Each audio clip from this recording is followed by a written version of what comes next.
Nei, jeg har ikke sett meldingen. Jeg gjør det. Ja, greit det. Hei. Sånn, og da fikser grillen til i morgen. Og da krasjet den. Og da er vi good. Og det funker. Så hei chat, hvordan går det med dere? Nå er vi live fra Hamar. Hva var det jeg tok som titel igjen her? House Tour. Making movies. Det var det jeg gjorde. Nå er vi egentlig litt ferdig med filmen da, men vi må ha... Hva mer var det vi tenkte? Lunsj? Og drone. Det var bare de to. De tar vi jo rett bort i gata her.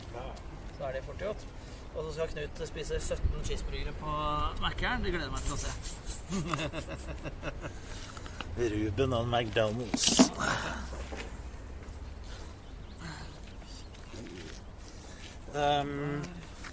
Ja, faen, den der appen-greia jeg skulle vise deg. Faen var det nå? Så billig som sendte meg.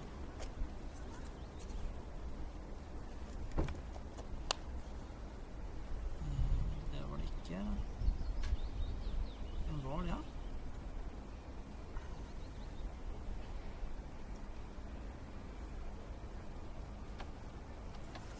Det er jævlig sikkert.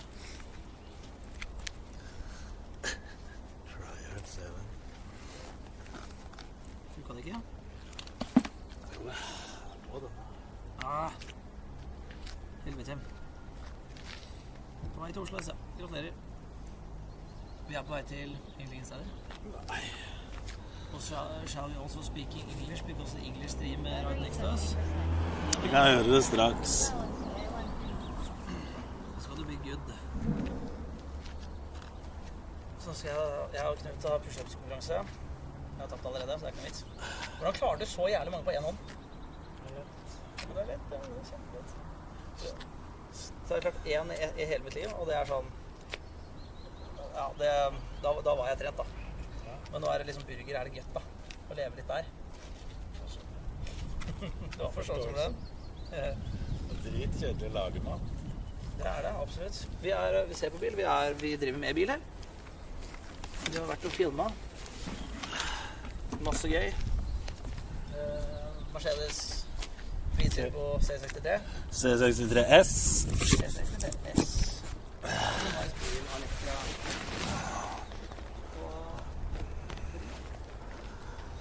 Hello. Natt. Ja, stemmer det, Marlene. Jeg skulle få sånn program med Knut, da. Jeg skal få sånn treningsprogram av deg snart, ja. Fikser vi. Æsj, det er greit. Det kommer til å bli så jævlig kjørt. Da må vi ha medlemskap på... Haralds gym. Haralds gym. Ja, men det er ikke noe særlig å dra 2 timer for å være der. Nei, det er jo i Oslo. Ja. Og så er vi Marlene. Vi ga til Aso Maserati Gran Turismo. Husker du dem? Det er ikke akkurat den samme, vi hadde bare grunnere, men den er fin den også da. Den skulle tatt deg litt av runde i... Hadde du likt? Ja, den typer jeg. Men går den noe bedre enn den AMG-en? Ja, den er krutt i den der, altså. Den har bare 2 moduser da. Enten tar du sport eller race. Den har ikke noe komfort. Jeg trodde Maserati var litt sånn slappe.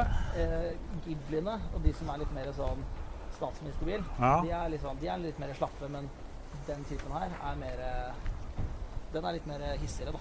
Men dette er en eldre modell da. Maweb. Thank you for 17 months. 2008. You can ask them if you can take a ride to it. Der har du også de paddlene som er i rattstammen, ser du. Ja. Og ikke i... Ja. Treningsstream med Knut, ja. Newstream. Knut's gonna make me big. Someday. Tipper det. Hva synes du om fargen? Ikke helt min stil, men... Det var litt sånn, var litt harry. Ja, var det. Det ser litt harry bil ut. Ja, det var det.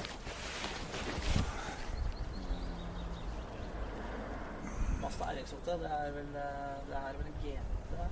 Ja, GT86. Ja, det tror jeg ikke, men det er en Supra i hvert fall da. Det er litt svart. Han er en dun på streamen. Hver gang jeg er ute og kjører i området, så kommer han og streamstarter meg hver gang. I bilen sin. This car is too small for you, Knut. You think so? Yes, it is. But I'm not that tall.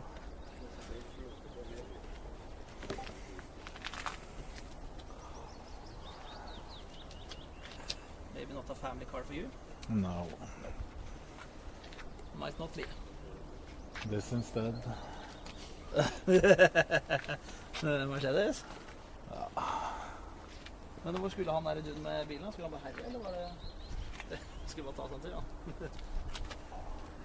Filme med GoPro. Men er vi noe annet, har vi noe annet gøy her, da? Det er vel det som er det beste her, eller? Inne står det litt finere. Gjør det? Ja. Let's go inside.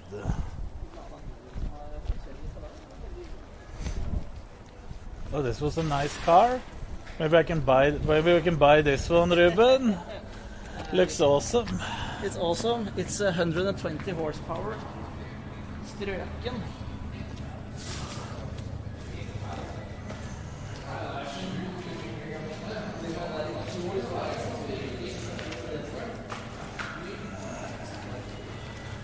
Hello. Jeg tror more car that fits you. Ja. With the camera mirrors. 426. Have you ever ridden with this before, Knut? No. It's Where's the screen?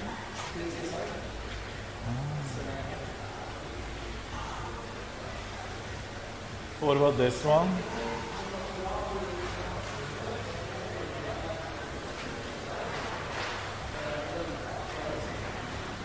Extra 40, 425, or no. 530 horsepower. so 20 more than the MT4. Ish. Yeah. But how much will you rate the grill? 2 out of 10. 2 out of 10.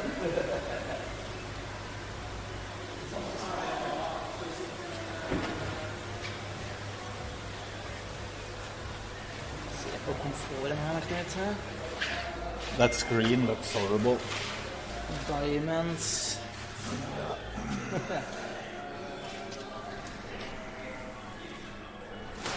Knut liker ikke elbiler, så han liker ikke meg heller. Det var litt jetlag. Skal gå inn av seg selv, det gjør du.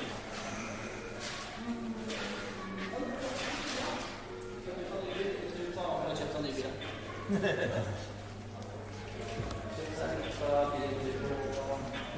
Hvor koster den? Den, 1 year wasted punk. den her ute, 8,30 eller noe sånt. Heard the good news. Think for 12 a month.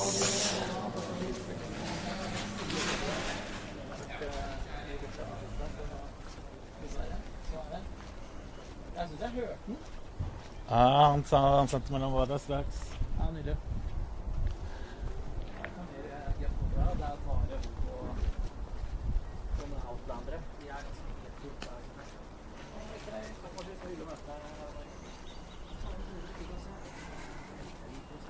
There's no R8s there.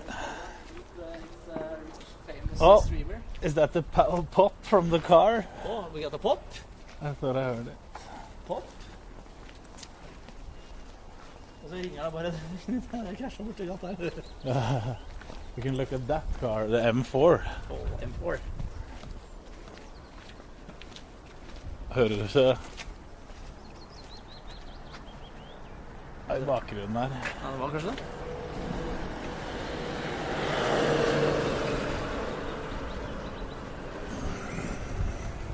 Det har vært mye borte med denne. Veldig. For love Canute Note. Så litt derfor også. Jeg har ikke med høyttaler i dag, så TTS-ene gikk til helvete. Men Diabo. det blir ikke Looking for 6 months. Stream om 2 dager i på Dale. Gleder meg. Faen for noen rings her, da. Knut. Ja.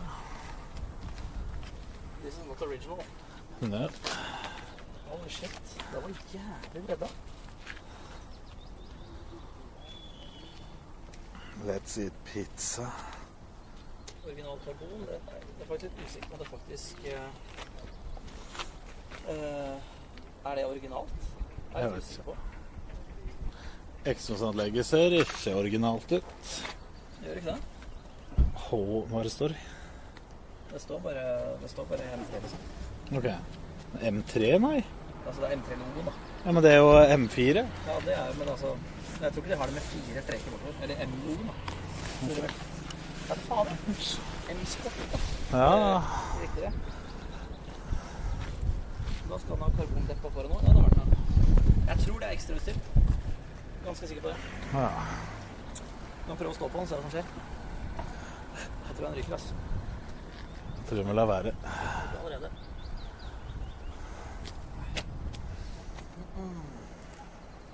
Take this car, Knut. You will get younger. Det er competition-utgaven. Competition. Ah. 431. 649,000 for en pris. Hvor er R8-en da? Hvor er Lamborghini? Hvor er Ferrari? Vis meg på den fra. Hva er det som står her da? Dette er vel noe, kan det be? RS7 eller noe? Eller? Kanskje ikke det?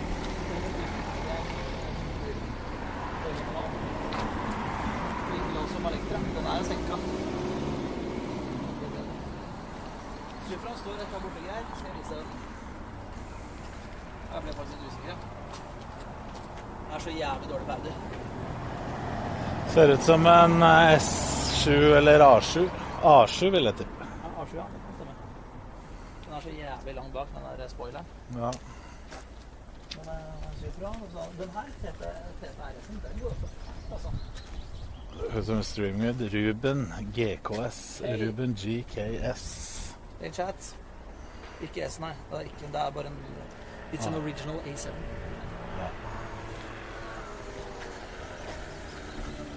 Jeg kan ikke kjøre med det her. Jeg kjører bare av veien. Ja. And Knut lost his drive license today. Kappa. Kappa. You got the burners. Oh. Scooter burners. Oh. Drag race, drag forward. Han har boia poppa.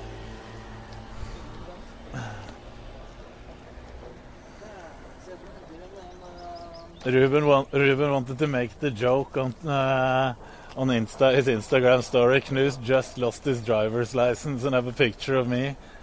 I said, no, we can't. Then we're gonna blow up the internet and everyone thinks Knut actually lost his driver's license. Her er Geir. Her er Supraen din, bare den her er sort.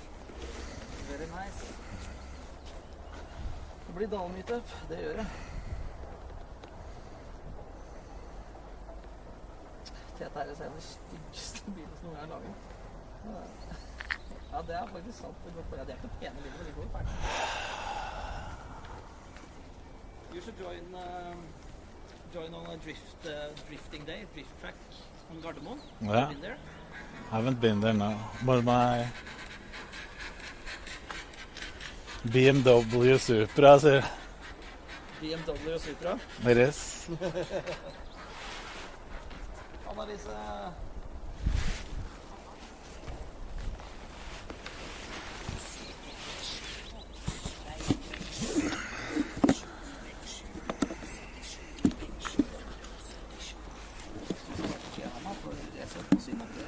Thank you. Og takk for søpet alle sammen. Veldig hyggelig. Toyota Supra is overrated. Is it overrated da? I haven't been driving one. I actually stole a Supra-geisk Supra. It's actually pretty nice to drive.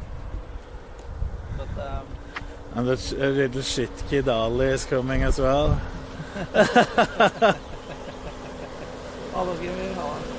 Faen er det han Eriksen har vi ha. Ice cream! Nei. Så jeg har tømmer litt på frem. Her lukta det litt sånn burning, ja. Lukta litt svidd gummi. Now you can try again, Knut. Give a car introduction. Yeah, Give it a try. give it a try. C63s, AMG C63s.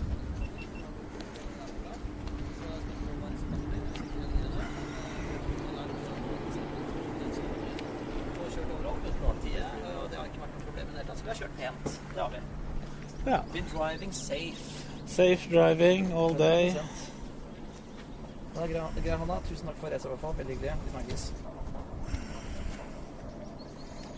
Should we get the last clips? Det er riktig stykke, det er helt tatt. Last clips. Ali can be a cameraman for the stream and sit in the car. Har du det begge lengene her? Jeg kan ligge i baksetet. Alle sitter foran skal streame sitt i baksetet.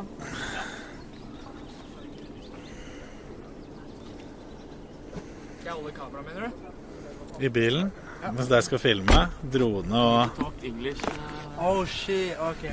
Shit! Bare hold kabelen sånn. Let me see you flex. Let me see you flex. Oh shit. Pop the hood. Now Knut is gonna enter the car. Pop the hood, pop the hood.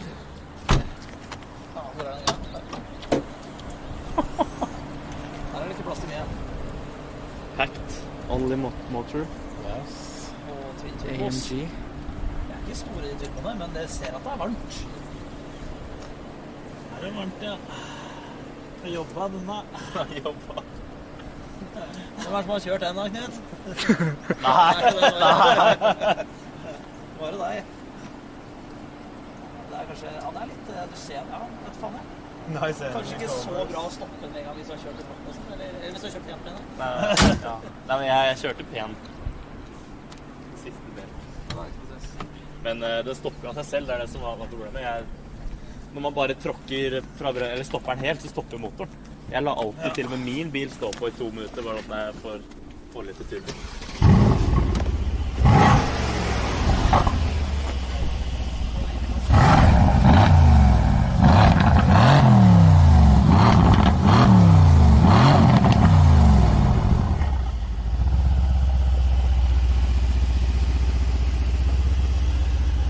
Skal vi sette oss inn?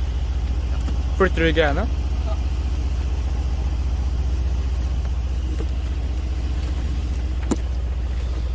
Let's jump in the car.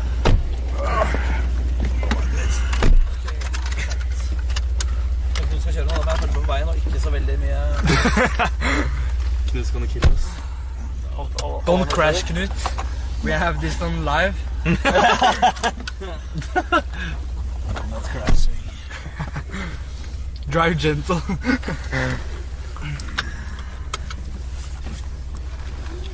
Nå skal vi tilbake. Ja, vi må jo tilbake til bilen. Ok. Jeg er klar. Tar du på min? Ta på din, ja. Nei. De er det bort allerede. Help me. Traction off. It's always on.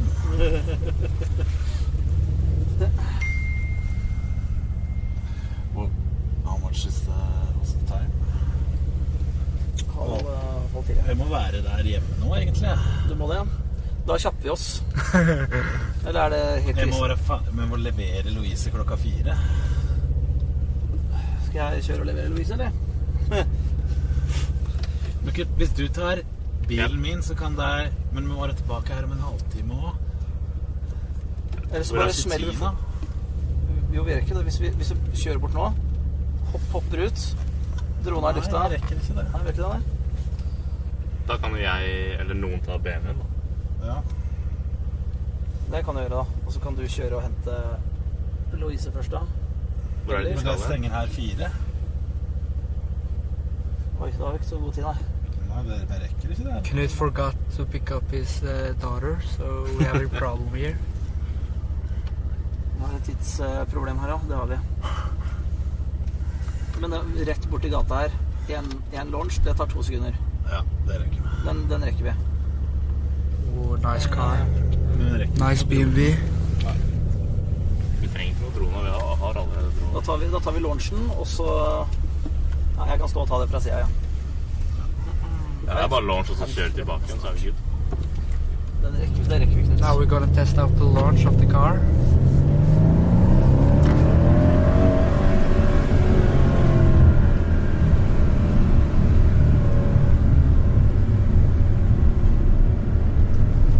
Da kan jeg bare streame hver, så kan jeg løpe ut, ja da. Ja. Så tar du det der ute, eller vil du ta det den veien? Der sånn, ok. Skal vi gå ut ved oss, så kan vi se på utenfra? Chatten, det blir her med Knut her, så skal jeg løpe det. Now we're gonna go out. Du må fordele trimmen alt. Let's go.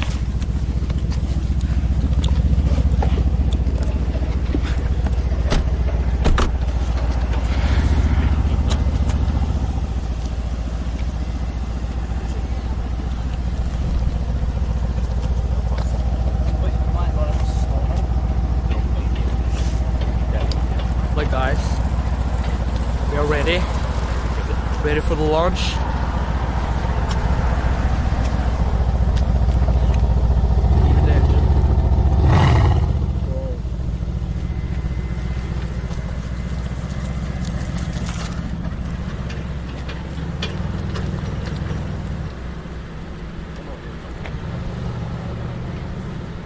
You know that Knut is enjoying this car. Everybody is. Ja, sånn. Ja, han kjører av. For now, I have to wait a little bit.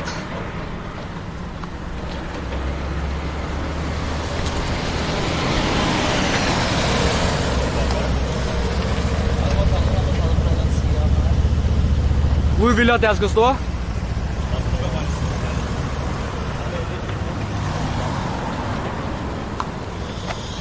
Just waiting for the cars to get moving so we can start the launch. Just focus on the engine sound now.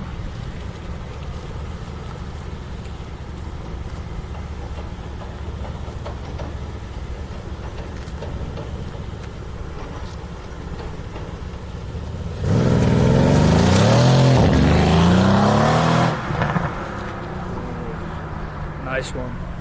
It's a nice launch. For så er deg i veien litt senere. Ja, det er en kuk. Hvis han kjapper seg, hvis han er der 4, hvor lang tid bruker han inn i det? Hvor er han skal? Hjem. Jeg tror. Ja, hjem, det er bare... Nei, han skal ikke være hjemme 4. Jeg tror datteren skal være et eller annet sted. Barnehagen Da eller har vi sko. litt dårlig tid, da. Ja, klokka nå 3:30. Trenger bare en sånn til, så drar vi. Da står jeg litt unna så jeg ikke skader noe. We're gonna take this launch again. I was in the picture.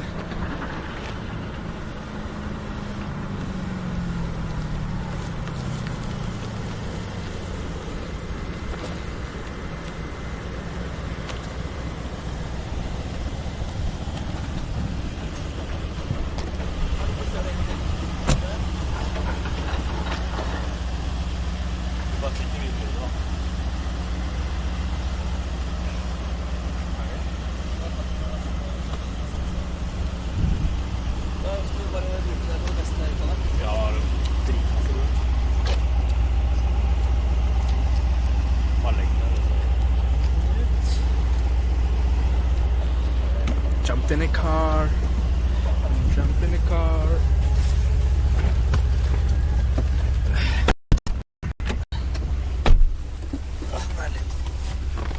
Jeg har ikke sett belt nå, Ali. Da blir det litt feil. Det var 10 meter rundt. Sånn, var det.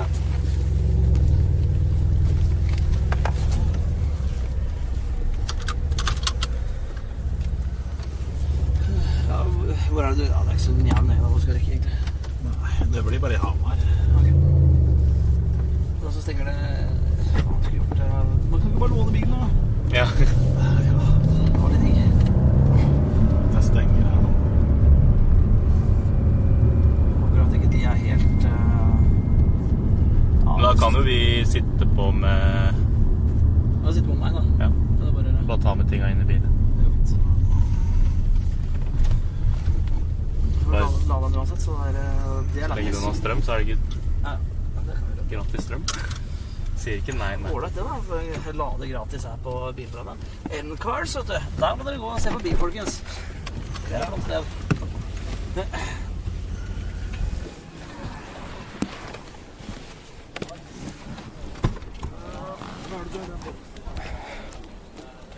Tar du ut min bag også, eller? Ja, du har den da. Bare legger den på bakken mens. Jeg tror det er Vegards mobil. Ja, min. Hvis den er uten deksel, ja. Ok. What do you think about the car? It's awesome. It's amazing. It's amazing. That's true.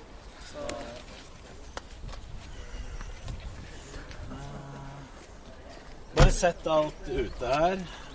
Bilnøkkelen har du. Ja, det ligger nedi her. Jeg henter bare min, da. Denne må du ha med, vet du. Den er viktig.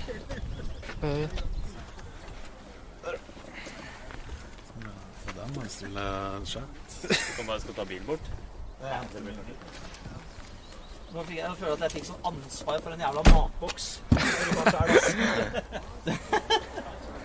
Picking up the meal prep of Knut. His lunch. Now just gonna packing things out and head over. Gonna pick up his daughter now. He's over there getting his car, his BMW. So chat, what do you think about the car? Like,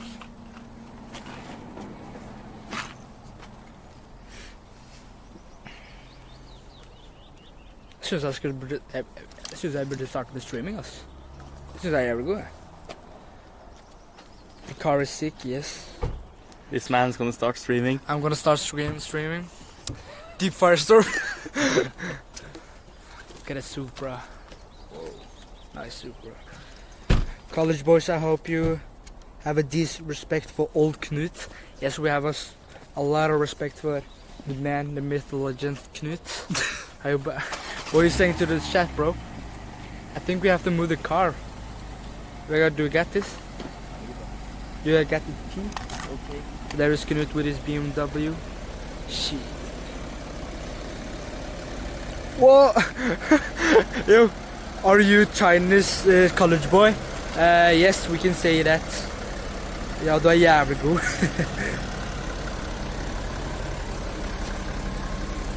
Chatten mener at jeg er nye Chinese college boy. Chinese. Look at the Supra. Nice Supra, Toyota Supra. It's a nice one. But I personally would think that the old ones are better. It's more space in this one. Sell it and buy a bicycle. Just back in now.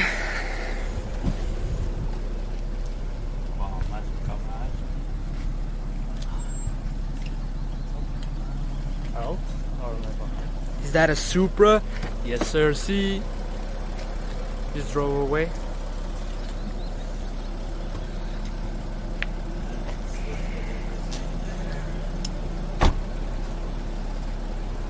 Caps. Knut, buy a Mercedes. I will have a BMW for a while, and then maybe next time. Maybe next time. Maybe next time.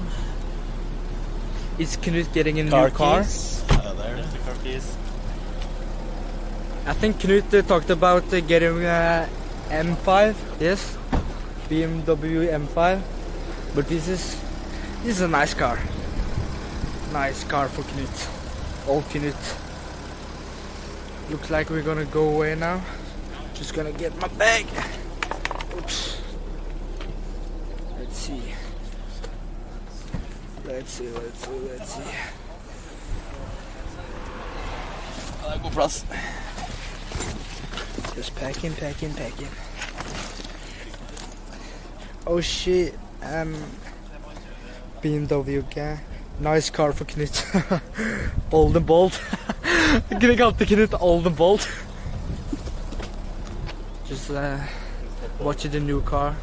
This is a Maserati, Toyota, a Tesla. we don't, me and Vegard, me and College Boy don't like electric cars. No.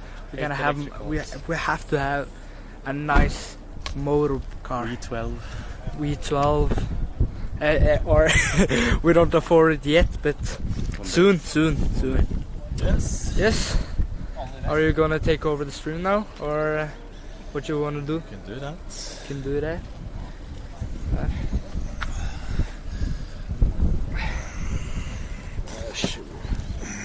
Skal vi se, sånn. Takk. Alice Chinese next college generation streamer. boy. Chinese college boy started streaming. Men da ordner jeg bare, så møtes vi etterpå. Ja, det gjør det. Ja. Kan vi ikke gjøre det? Det kan vi gjøre, vet du. Jeg må være sånn, dra sånn, det er hjemme sånn i 7-ish. Ja, det er Bruker jeg til Oslo, 10 og kvarter. cirka. Ja. Da må Spørs på hvor du regner den i Oslo. Da bare møte oss etterpå, da. Ja.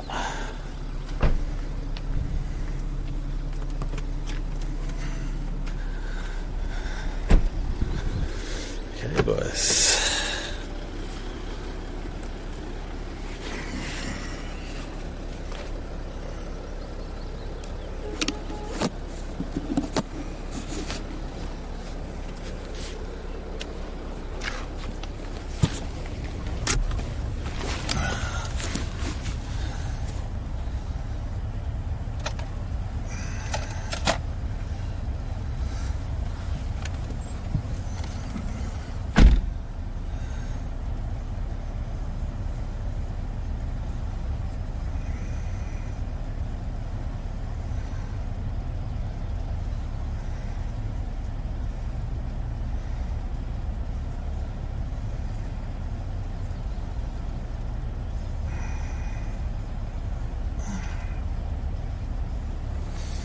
Okay, let's go.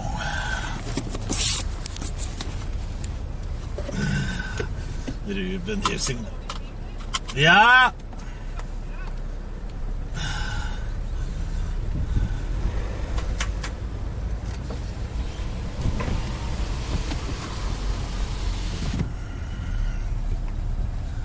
Okay, boys, let's go.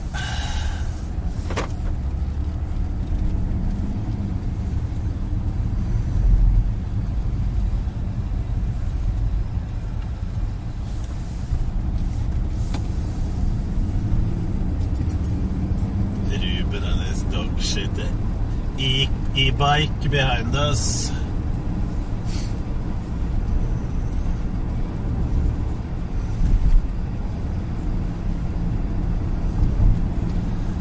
Modern wannabe car.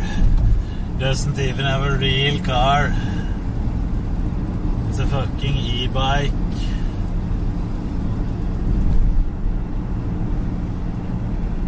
There's no sport mode on his car.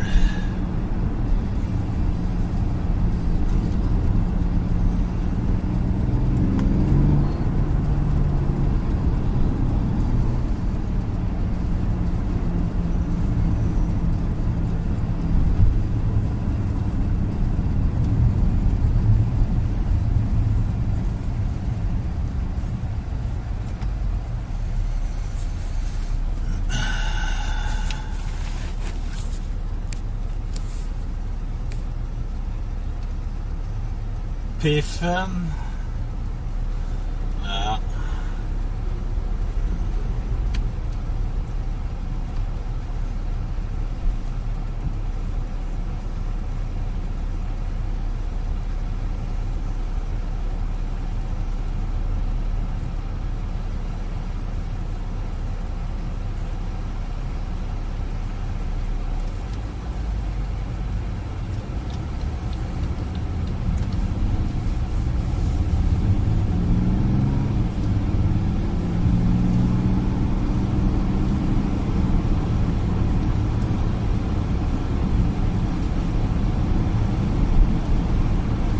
Ruben trying to provoke speeding won't happen. I don't let myself provoked by anyone.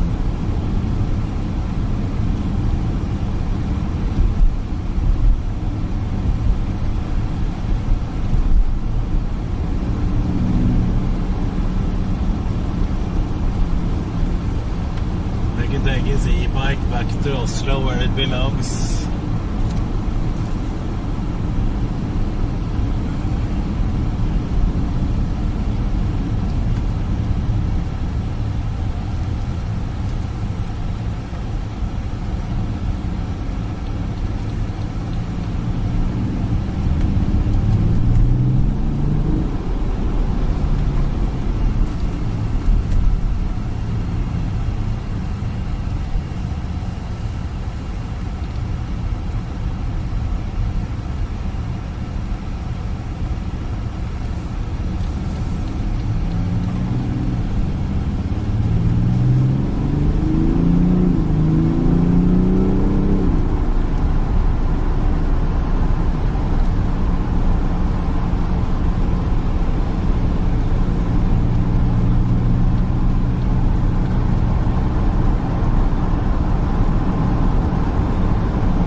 Right now we're going home to pick up Louisa.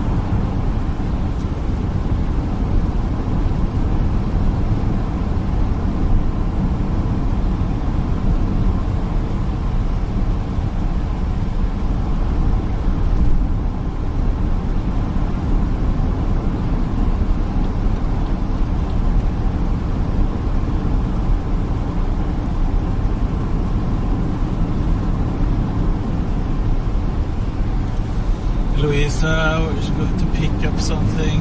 I'm not sure what it is, some costume or something for tomorrow.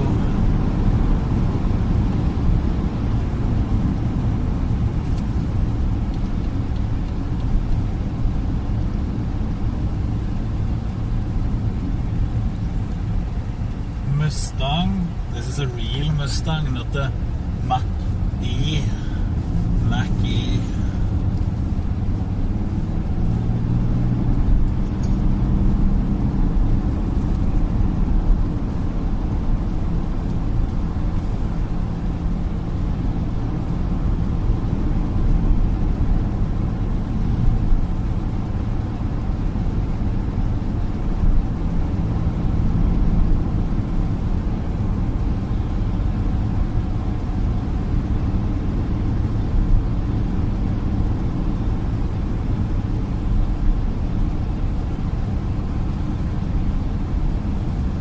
We're wearing bunad, man, celebrating the Norwegian traditions already. Cubsters, first American to integrate into the Norwegian society before he has moved there. Before he moves to Norway, already integrated into society. Has a bunad, eats hot dog and ice cream on 17th of May. My man. Waving the Norwegian flag.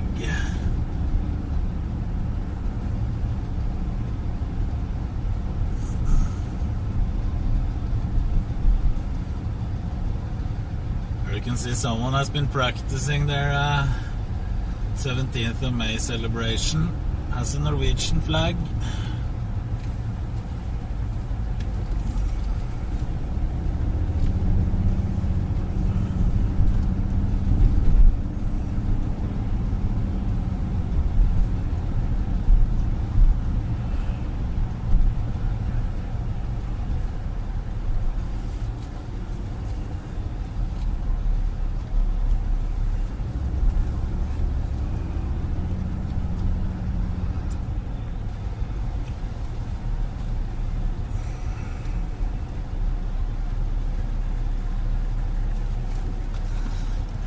Text, say that we're here.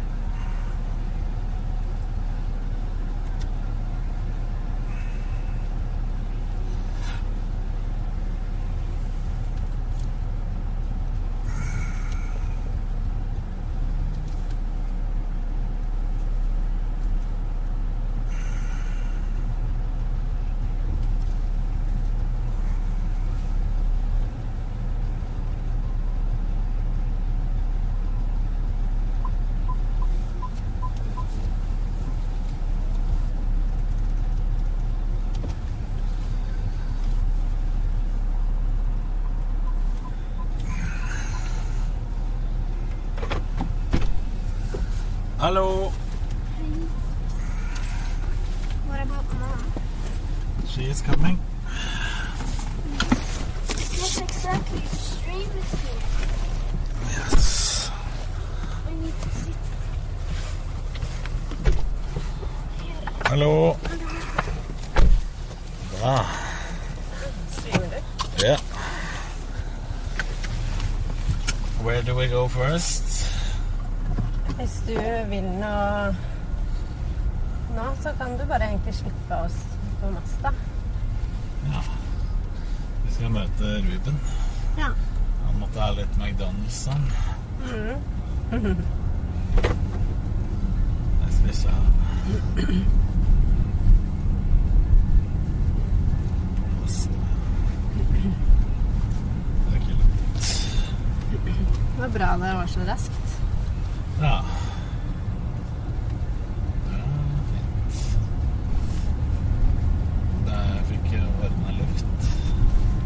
Ja, han sa i hvert fall at hvis det bare var å tette igjen, liksom, så var det fort gjort. Ja. Så hva vil det da?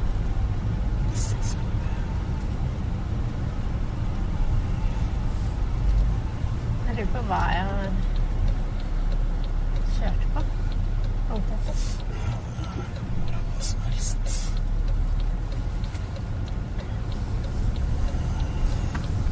Oceanite sier det her, Jeanette Mami. Hello.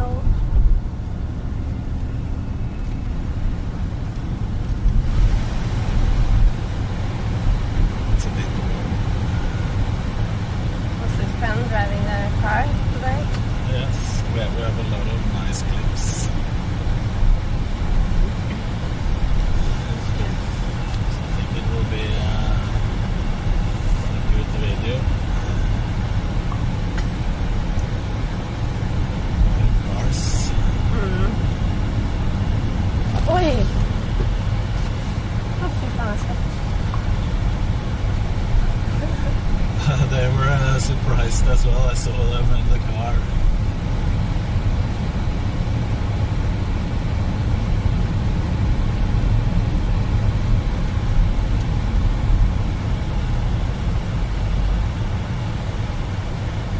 Average BMW driver. That was not a BMW driver.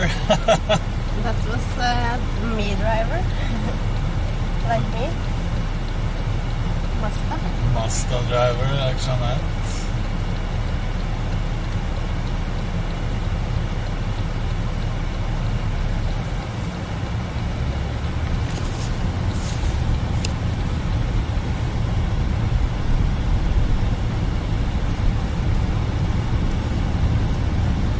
Cubsters, he said he would be wearing bunad tomorrow. He's in America.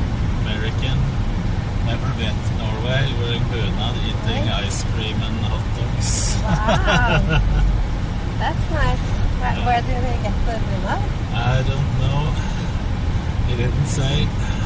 There's probably other Norwegians there celebrating, if they can find them. There might be.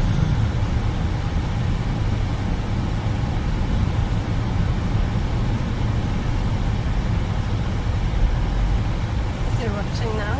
Yes. Where did you get the, or how did you get the bunad? Maybe it's trolling us. No.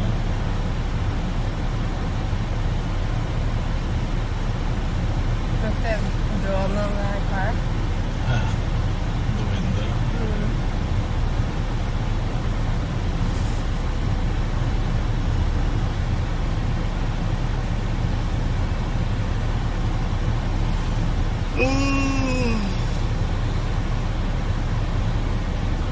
It's chaos on the store today.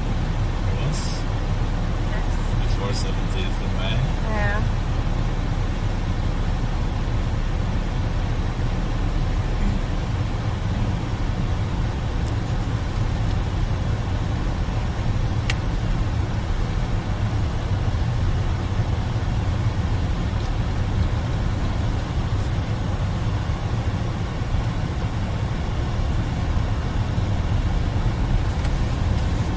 Maybe you should wash the car. That would be a good thing.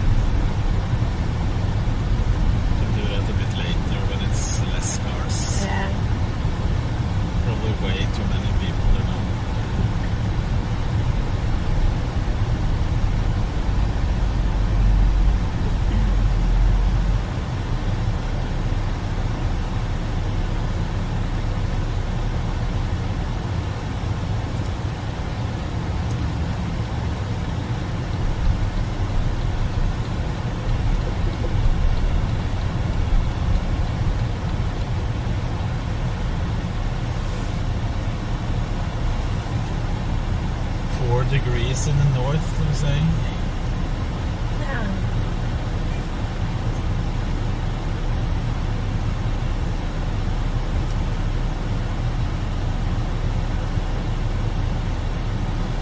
We have been up since 7 a.m. Glitch.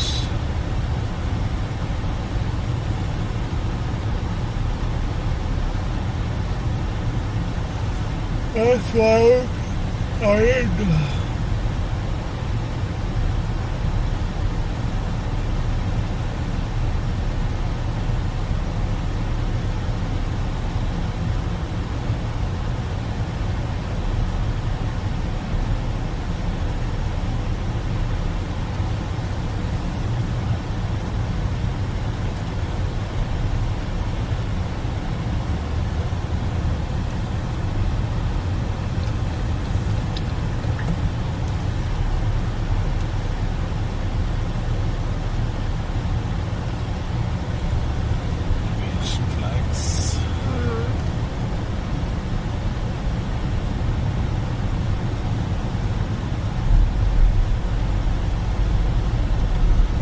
Tomorrow we have to meet up at 11.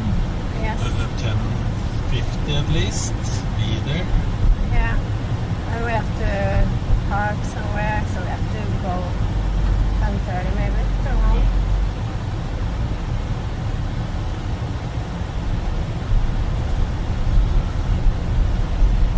Can't reduce tired.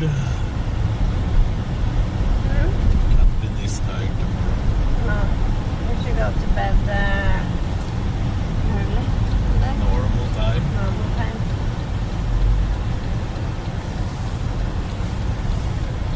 Nei, det var ikke min. Jeg trodde det var min.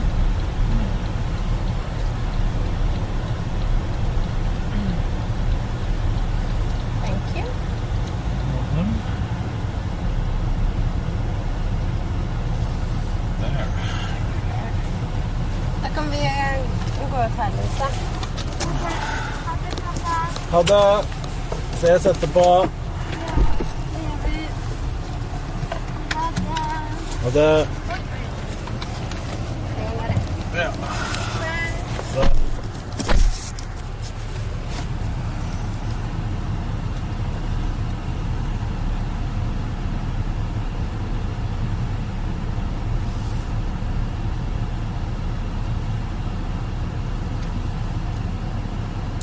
Let's find Ruben.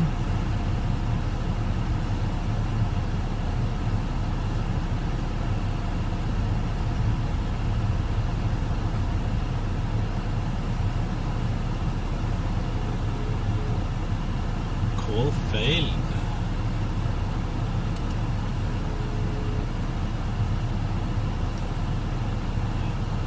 Hallo? Hallo, hei. Hvor er det igjen? Akkurat nå er jeg på vei ned mot sentrum. Fra hvor? Fra, ja, ishockeyhallen. Det. Ok, hvor er planen? Nei, jeg må ha noe mat da. Jeg vet bare ikke hva. Er det McDonald's du skal på? Nei, jeg skal ikke få Mac-en. Ja, men for stream så er det ikke så jævlig mye valg. Er det ikke noe sånn der kebabhøl der jeg har et eller annet? Ja? Bare noe burger eller et eller annet? Jo, det er det. Det må jo være det. Altså, jeg er på vei mot kjøre forbi Vettre torg nå. Ja, da er du i sentrum. Så jeg vet ikke hvor jeg kan parkere. Hvor kan du parkere? Det er et godt spørsmål. Det er jo parkering i gatene, da, men det koster til 5. Ja, det får du bare gjøre det da, tenker jeg. Det er jo noen... Men ut på Piren, er det Piren det heter? Nei. Koigen. Koigen heter det. Der kanskje? Ja, jeg vet ikke om det er åpent eller ikke, men jeg kan se. Man kan kjøre ut dit. En stor parkering der. Kan ikke bare parkere der, og så går vi inn til sentrum? Ja, den er på... Hæ? Jeg vet ikke helt om du kjører under togskinna. Ja. Og så er det liksom litt lenger sør enn der du er nå. Litt lenger sør, og så beskjeder meg som kjører til høyre her. Ja. Skal vi se her, nå skal jeg mot venstre bort her, skal jeg ikke det? Jo, er ikke der, de pleier å ha sånne palmetrinker og noe greier da? Jo. Jeg kan kjøre under der, ja. Ja, nei, jeg er der borte nå. Hvor enn da? Der det... Er du ved... Ja, der jeg ser en gammel sånn T-Ford, og der de sitter og drikker og i det hele tatt på sommeren. Den svære parkeringsplassen. Ja, det var der jeg mente. Ja, jeg er her nå. Ja. Så bare parker jeg et eller annet, jeg er så stedslig. Da kommer jeg ned dit. Nydelig, ok. Ja. Hei.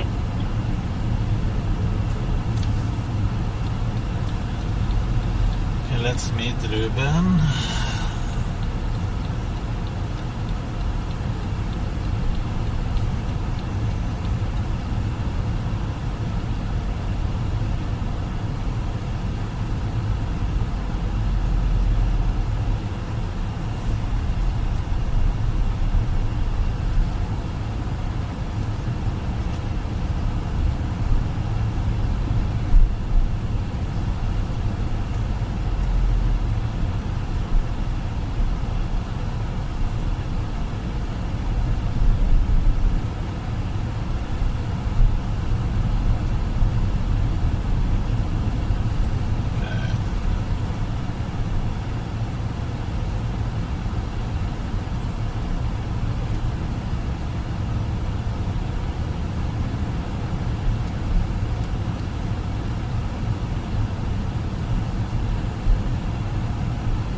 Somewhere. Ruben GKS. It says on this car.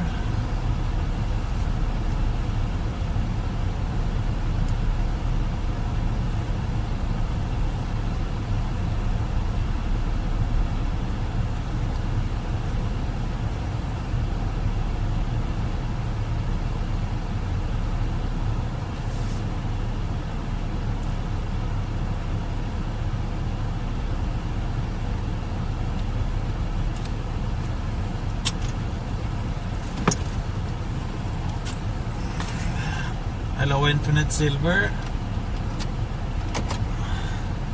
Ruben is such a Vega. That is fucking correct, Vegard.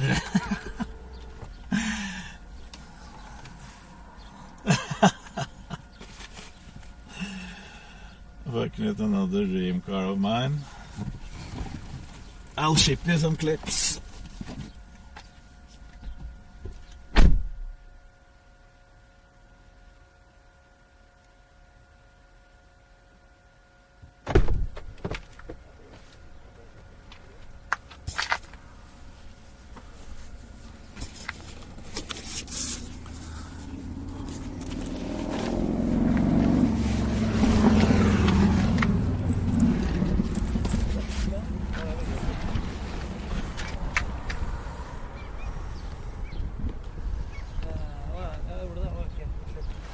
We need to do a stream tomorrow, that is correct.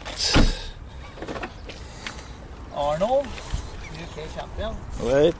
Hva synes du om parkeringen av det, egentlig? It's perfect for a BMW. Needs two parking spots. Because it's too wide. You can see the back tires pretty wide. Ja, true.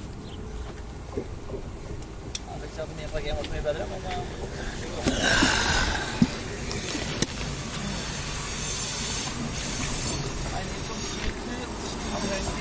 I can't see anything wrong here. You can't see anything wrong here? No. Nei, det er greit det. Det er til og med plass til deg liggende der.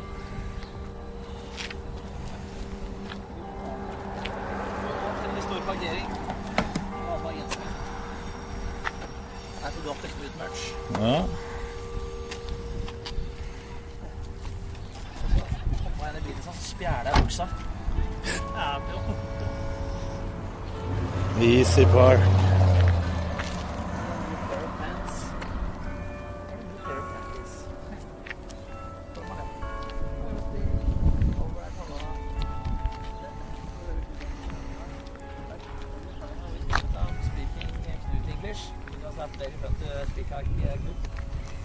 Hva som korteste veien over her? Det spørs hvor du vil. Mat, altså. Hva faen? Jeg vet ikke om den der er åpen en gang, nå. Ta med en tvil. Det ser ganske stengt ut, altså. Ja, da må vi under bortpå der, da.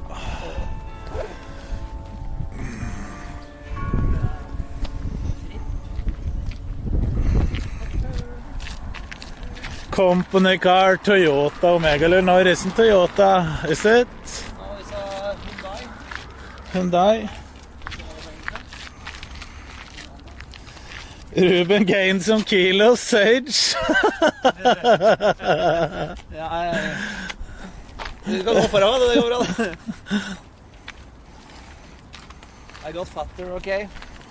Wait, we have to do POV mode, so I don't have to hold this fucking camera.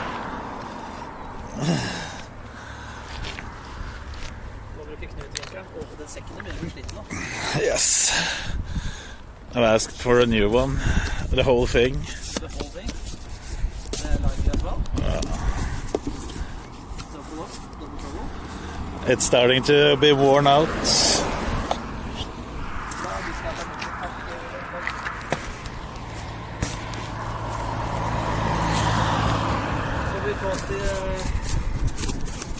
Just because of the backpack itself is scuffed, so we need a No, battery pack, way worse than it was. The battery on the live view is broken, totally broken.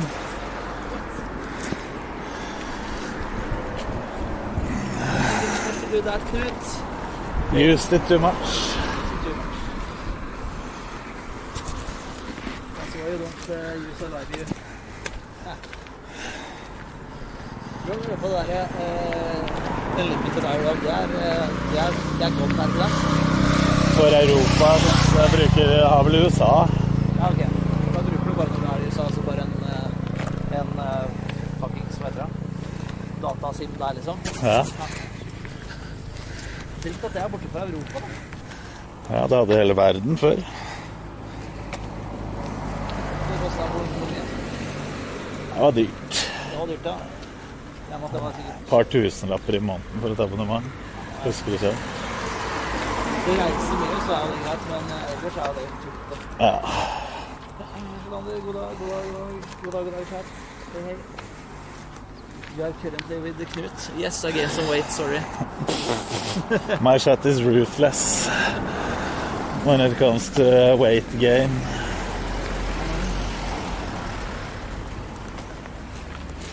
You can see Ruben is tactically wearing a hat to not be bullied as well.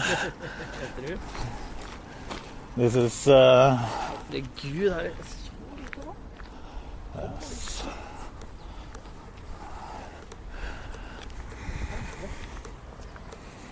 Is that your boat, Knut? Looks like you're a scuffed master. Yeah. Could have been. Hva gjør vi nå, da? Waiting till the water comes. Men blir det noe høyere? Det kommer jo opp. Når magasinet er fulle opp i fjellet. Yep, Ruben is also looking like a pepega. I am a big pepega. Yes.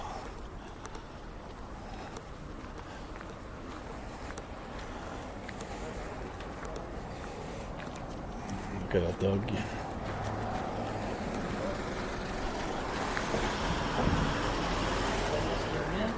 Almost got killed by that dog, Ruben. Attacked.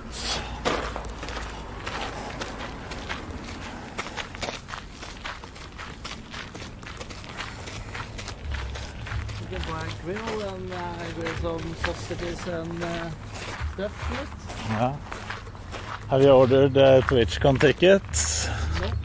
Are you going to? I don't think I'm going to go to TwitchCon. I have thought about it, but I don't know. You're going. Yes. You have a hotel or Yeah. how much did you pay? 10,000 Norwegian for the hotel. For 4 days? 3 nights. Very nice. 10K? You're going alone? No, with Jeanette. Skjønner jeg?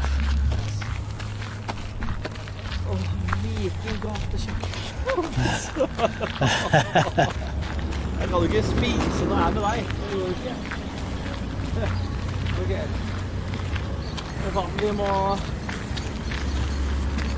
Nei, det er noe annet her, Knut. It is something over here.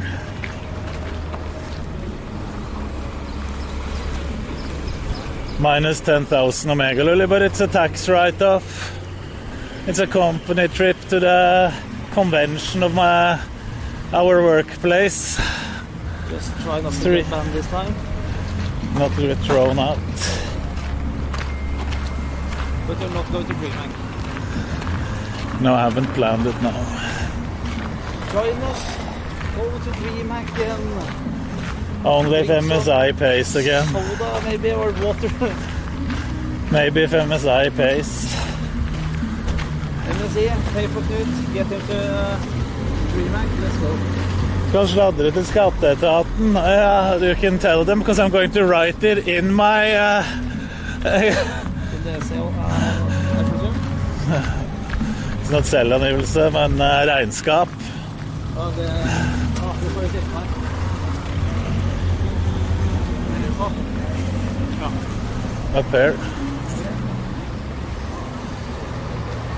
Nice bowl.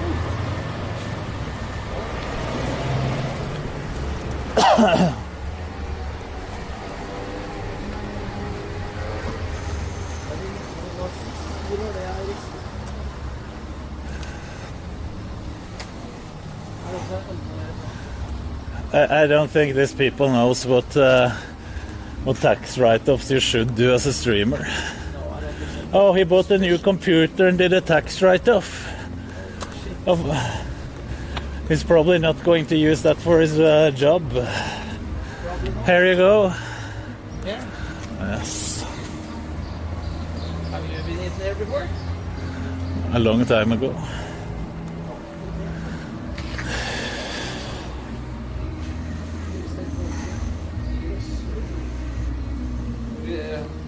Skal vi sitte her, eller? Tenker du? Eller skal vi finne seg vi kan sitte? Don't know where we can sit. Da tar jeg bare.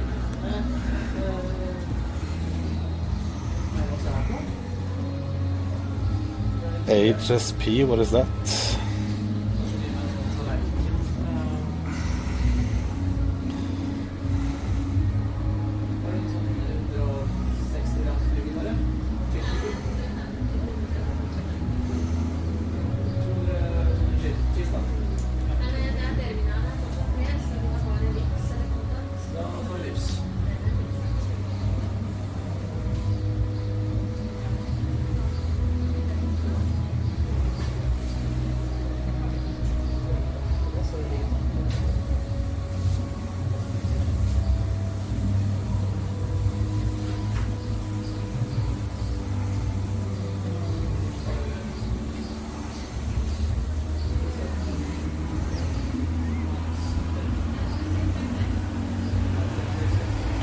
That was this dog shit music they're playing. Oh.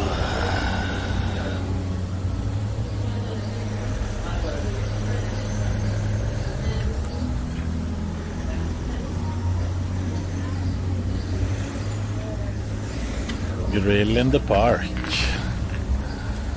Yes.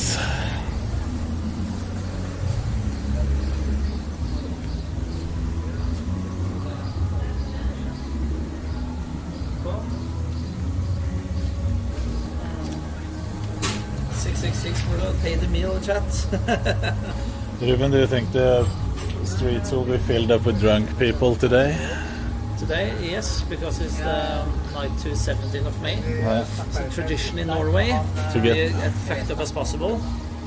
And then you come home at 6, and then you take a shower, and then you're hungover, and then you go to see all the other family members and everything, and then you start drinking again, and then you go to work next day. I've never done that. No, you haven't. But Yeah. you should try it. You know Russ? In your Russ I was 2004? I was sober on 17th of May. You were? But you weren't... Did you I'm drink? not sober on 16th of May. But you did drink in Rustia. Yes. Way too much. Way too much. I seen you drink. Pre-partying was a liter of vodka. On the vodka? Pure from the bottle. Oh shit. With 1 liter I'm a cacona, I can't do anything like halfway. I want to see you try it someday. Will you have 1 bottle of pure vodka? How much you can actually drink before you like throw up or get I don't want to try that. I want to see that. No, because this stomach can take more than a bottle. More than a bottle? The stomach can, but the rest can't. So I tried once to take like half a liter of a 32%. I was sober and then the whole thing. then you were completely drunk, or No, it was fine. I felt like okay. 0.33? Or Half a liter with 33%. 33%, okay. Nei, æsj. When was the last time you drank a beer? I don't remember. I don't drink beer. It tastes shit. Last time you took a drink... I remember when you were at my place. That was the first time I saw Knut kind of drunk. Kind of. Yeah. But my couch got a new name. Puking Knut. Puking Knut? Ja. Ja.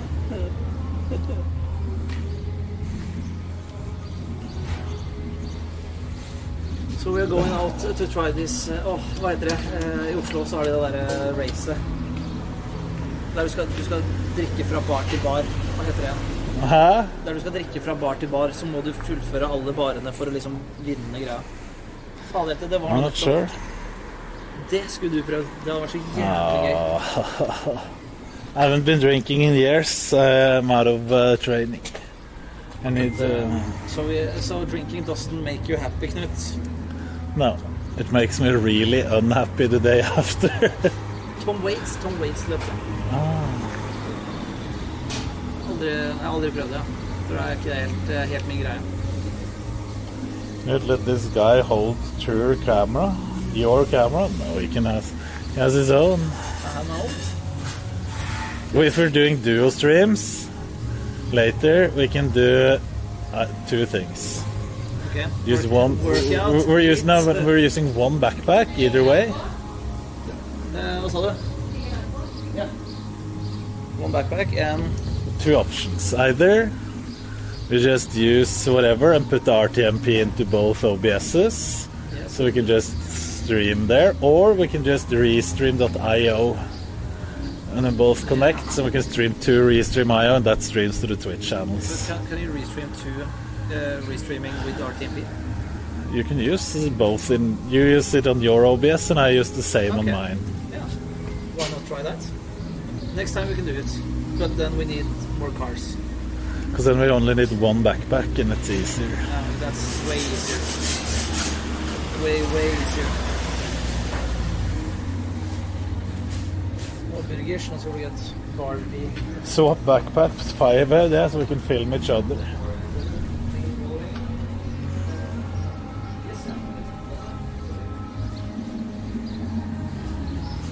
Magstad, the mods can't refund anything. Det var rå på mye burger. Den så litt god ut, Knut. Ja. Det var mye burger, ass. Shit, så angrer jeg på det var 200 gram. What is this music? What's happening here, Knut? You need to tell me. We are in your local place.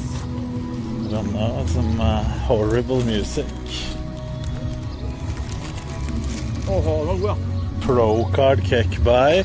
Do you think Ruben is going for a pro card in bodybuilding?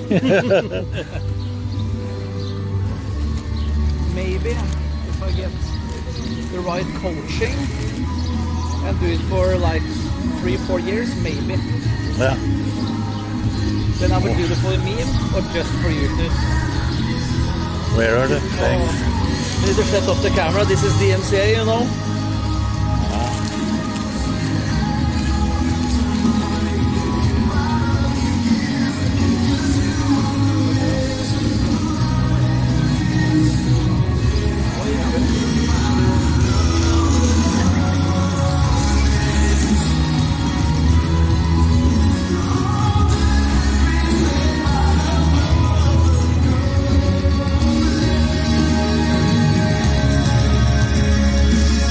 We're testing sound check. Sound check tomorrow.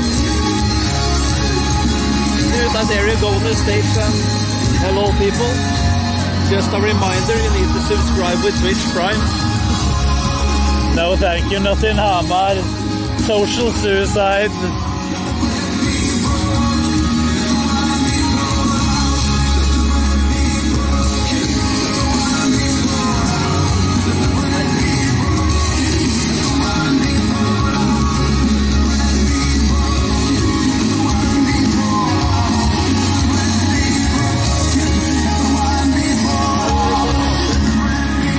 This is where...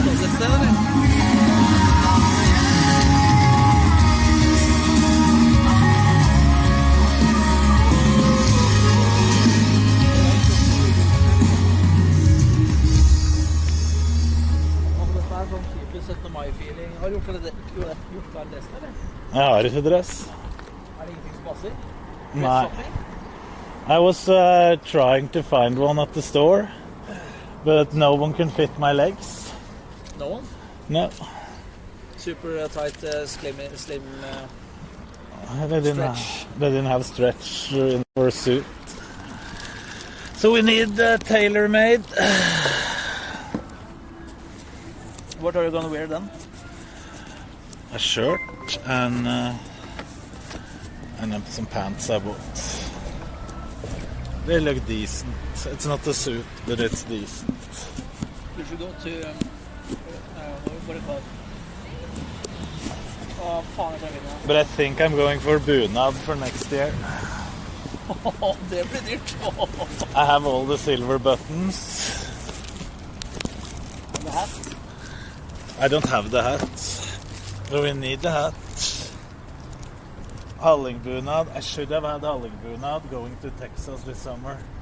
Imagine showing up on Miskiff stream in hallingbunad the first day I will be the boss. No one's gonna understand shit when you say it's a Norwegian tradition. They're more like, oh, that's cool.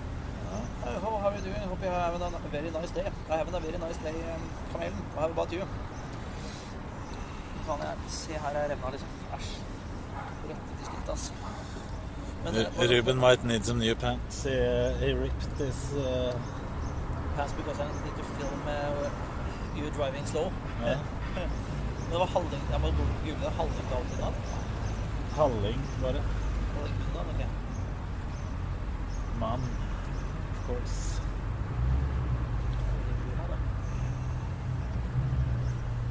Nice. Er den, Yes. But since it is a bunad, like this looks kinda like a suit, right? You agree? It isn't any clowny colors. I agree. Not the high socks and everything. But I can show stream. Imagine it look like that. This is the hallingbunad, but I am considering, Ruben, since it is a bunad, where's the back button? Considering.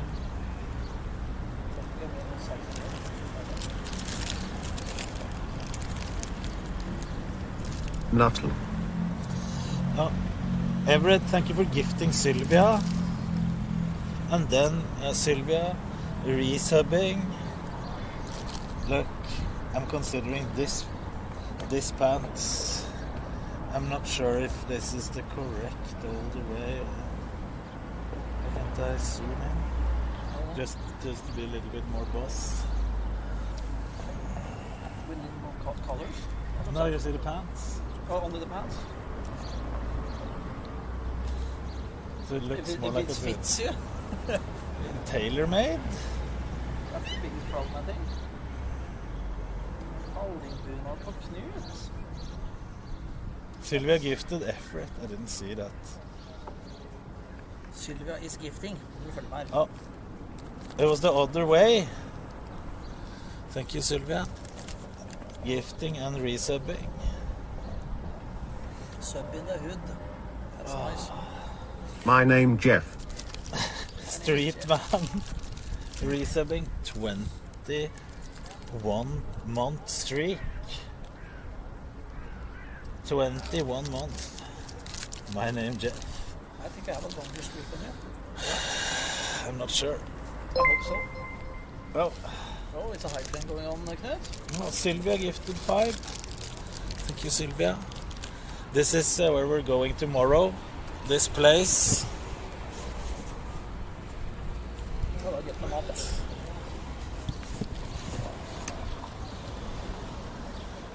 Where me and Ruben is sitting. So Louise, the parade starts over there. And they're walking past here, around the city center, Down back again, or and back here. how many people are showing up? I don't know, but we have to listen to dog shit speeches and having a bad time standing in the sun. And eating ice cream. For you, maybe not. Det går good for Islam. Om deg. How Right. about you? Pride parade. And dog shit music. Oh, music isn't the worst. Maybe more like local music.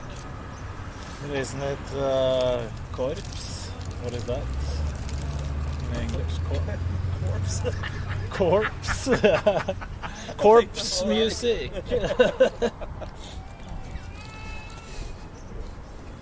Marching band.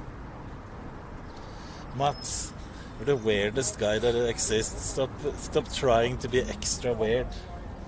Faen, det er den der Kristian. Is Ruben bodybuilder? Yes. No. Bodybuilder with only training my stomach. Nothing else. He has abs of steel.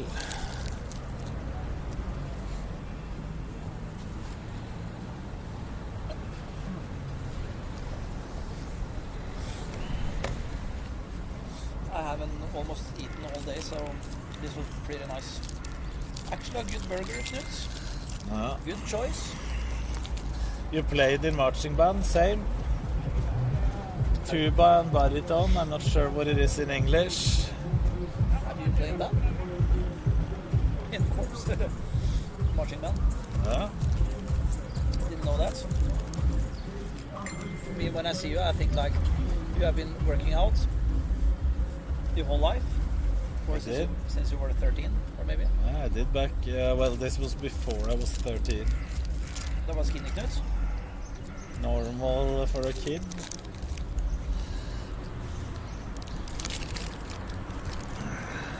Exact same. Jeg bare får meg noe mat. Noe jævlig sulten.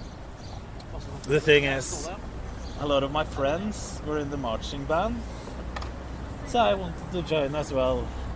Regret. Instant regret. Instant. So how long did you play there? My mom forced me to finish the year because she had paid. You know, no, I'm not paying this. And then, Tuba and baritone, isn't that extremely expensive? It's like, but you didn't pay the instruments. what is it? Rented or? No, from the. Oh. I thought it always would like you need to buy No, you the don't instrument need to. or rent it. Some people buy them themselves because they want to have it because they are planning on playing more than a few months. Tror du? No. Det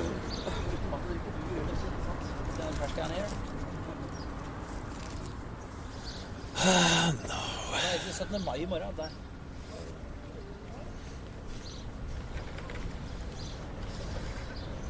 The only place I have a confession to make. Make your confessions, but not here. This is not the place to sin. Need to go to a priest.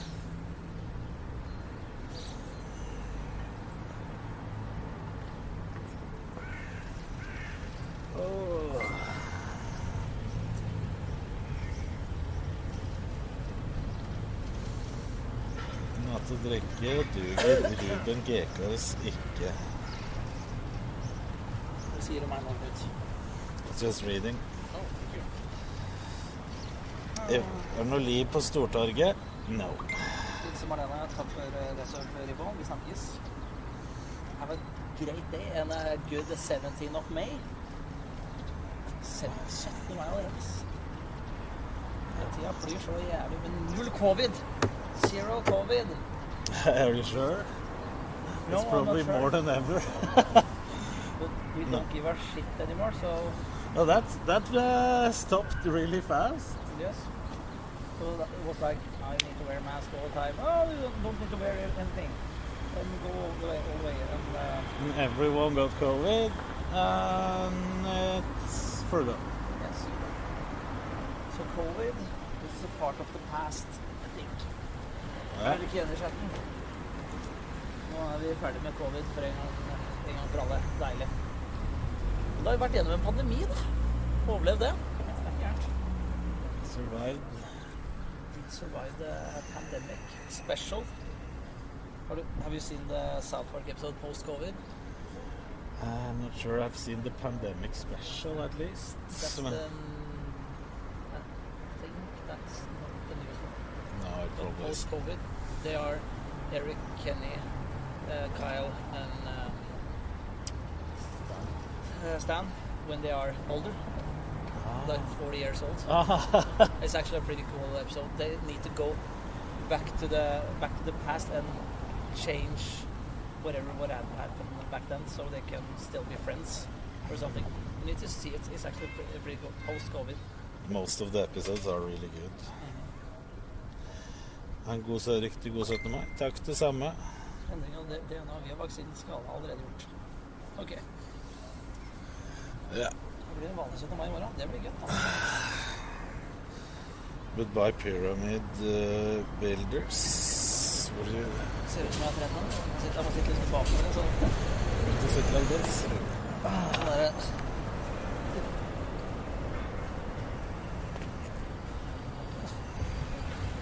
I have been working out, okay. Cadillac, da, eller? Den var svær. That's actually the coolest thing in Oslo during the 17th of May. There are so extremely cool cars driving around. Like the cars you have never seen before. Like a Ford T from 1910 and everything. Jaguar. The first Bentley and everything. Huh. Because I live in the... I live at Nordstrand, so the people with money and have extremely rare cars. Actually pretty cool, 7th of May. That would be a cool stream, chat. Really? Ruben is pumped as fuck. True. Two large guys. I'm pumped up with beer and living the life, I think. There's a new electric BMW. I haven't seen many of them. That's the... I forget what it's called. People say it's extremely fast, so I want to try it. I don't want to have it. I want to have an i3 like that one. Oh my god, they're Ja, så skal du- I want that one. Nei, Knut. No. 911 Turbo. You don't gonna have a Porsche. No. Why not? Right? That's a mayor. Yes. It looks like him at least. From Bygdelista. Bygdelista. Vel, nydelig med grillmat og øl. Det høres deilig ut. Det er grillmat og øl nå, Knut. Det er gøy, det. Skal du gå inn og se litt, eller? Det er jo... Do that. Så ser vi om vi finner noen kule biler eller noe. Bra. Min drømmebil, det er Maserati LC Gran Turismo Stradale. Det er min favorittbil, og Lamborghini Gran Blanc. Veldig bra. What's your favorite car, Knut? BMW i8. If you can choose from all cars right now, All cars. I think I would have chosen a Jesko. Jesko. Koenigsegg. Ah, Koenigsegg. So you can use it for daily driving as well. Maybe not in Hamar. Kule biler. Da har du feil by. Faen. Nei, det svarte ikke. Ikke svar du. Hei, Kim. Jeg skal ikke være lenger i Hamar. Jeg må dra om en... Jeg burde egentlig tenke på å dra nå snart. Komme meg hjemover. Så jeg rekker å gjøre klart til fest i morgen. Vi skal ha på fest og drikke øl og sånn, Knut. Og ha på dress og... Ja, det kan ikke du. Du kan ingen av delene. No, I'm a responsible dad. Grown up. You're a grown up. You are... So we are having... we're 5 years older. 85, 6. No, 4 years. We have responsibility for the... For the kids. yeah, for the sånn der loddtrekning. Wow. Up at... Det pappapoeng, altså. oh my fucking god, I'm old. Skal du sitte og gjøre det? I have to... We are... Me and a few other parents were responsible for selling them. Okay. I'm not sure what it is in English, to be honest. Lottery. Lottery, like cake lottery thing? It isn't cake, it's real gifts. We had to... You can win like a lock from your locker, or... you can win a bike for 5,000 NOK. You can win Dying Light 2 edition HyperX Cloud 2 gaming headset that I provided. Yes. Wow. Det actually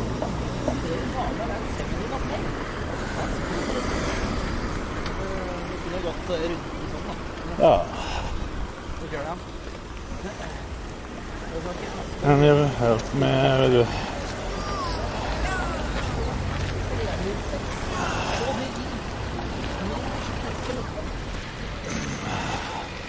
What are you spamming? Can you please help me with gate? Can I have some?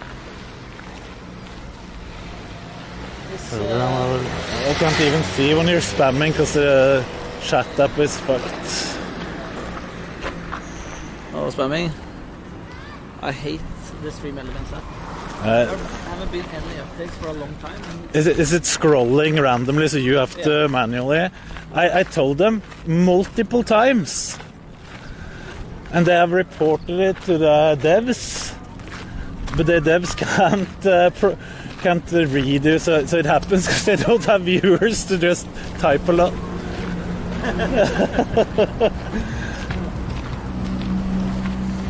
So I filmed my phone when it happened, but they couldn't recreate it. Why? I don't know. So I also sent a mail to Stream Elements like, what is actually happening is scrolling by itself all the time, so it was like they couldn't do anything, so thank you. But M-Chat is also a nice one to use. But it doesn't have alerts, does it? You use the Stream Elements in background mode? Ah, yeah, Background mode. I know. Then you get alerts. But I want them to fucking fix this app. But the interface and everything needs to change, Knut. It's like the letters are too small, I think. If you give too many subs, the app crashes. We could walk out here. Good. Start right.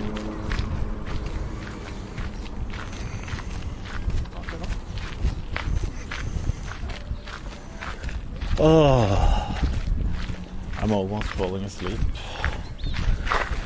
When did you get up today?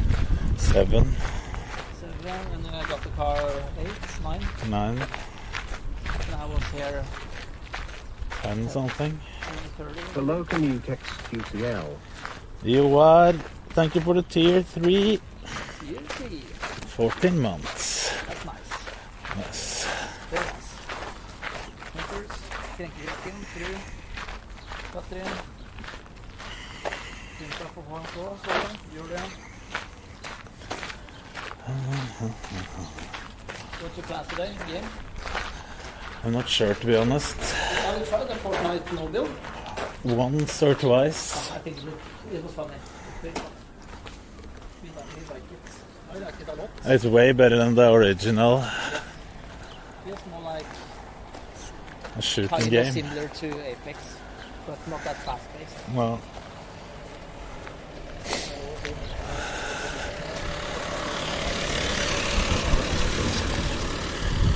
oh,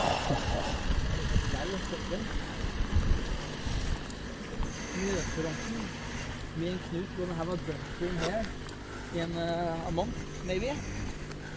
we're gonna have a Drink stream. chat orders. Look at this one. Ford truck. It still runs. Why would it be here if it did? Because it's a new truck. Then got a ticket.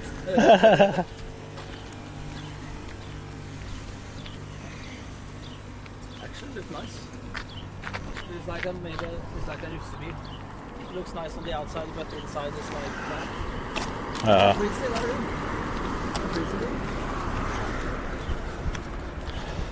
Får litt H1Z1 vibes. Ja, true. Litt H1Z1 vibes, faktisk. Ja.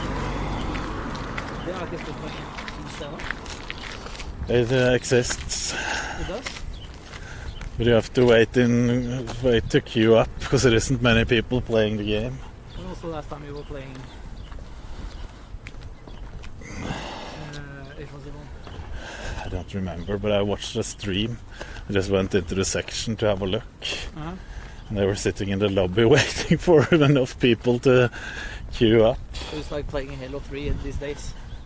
I've No never one- tried no one- Halo. Probably. What's your go-to game now, Knut? Is it Right Call now, of Duty or Apex. Apex? Yeah. With hva faen heter det? 2-on-2? Eller Arena? No, they don't. They've removed Arena, I think. Oh, det. I'm not sure. I haven't tried it. Too bad. Ruben should start streaming in English to grow. I should. No, maybe not. You'll be the second weird Norwegian. Second year Norwegian. Then we go on the conventions and yes, people, my name is Ruben and this is Knut. Everyone will just, when you open your mouth, they say Knut. You sound like Knut, similar. Are you both from Hamar in Norway? Is that right? No, that's not. Almost. Ja. Yes. Hva er mitt go-to-spill? Det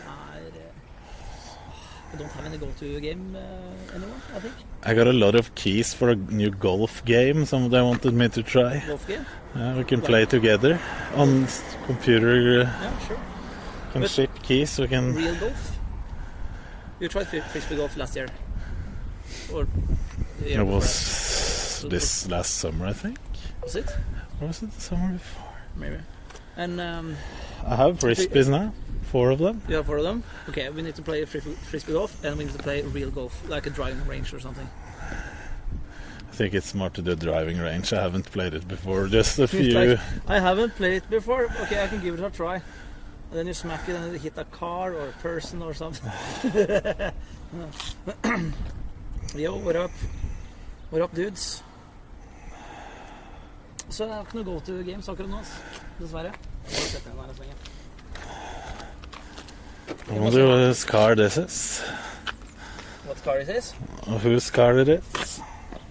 It's my car. It's the only electric opplegg.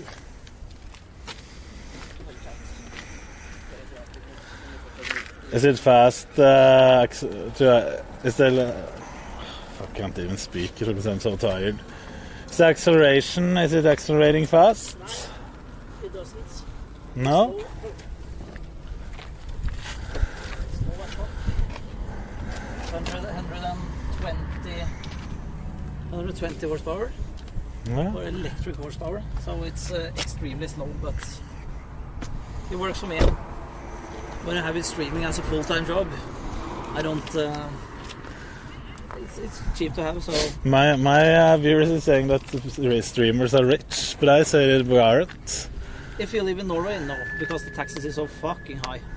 So that's the biggest problem, but... the prices are my high. lifestyle is kind of good now. It's okay. It's okay, because I can drink beer and eat burger whenever I want. That's the measurement. That's true.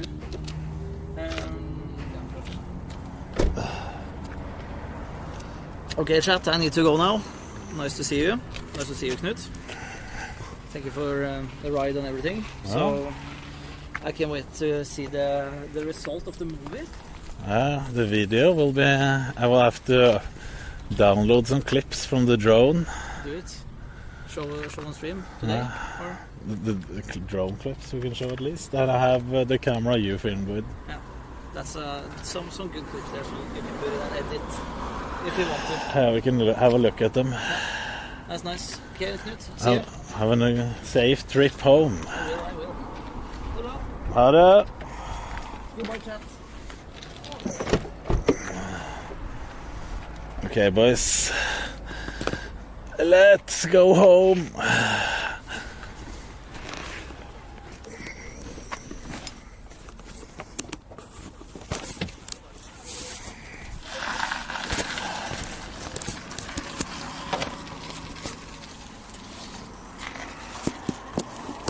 Let's go home.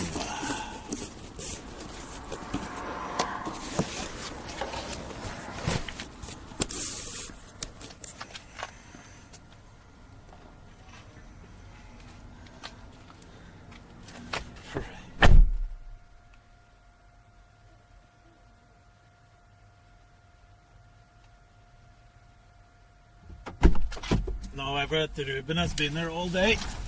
We have been filming since he was here at 10. No hug, no kiss.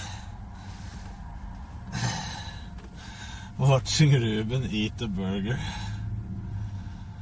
Right. Ready for pickup? We have a shipment. No, has not received yet. Only notification of the shipment. Okay.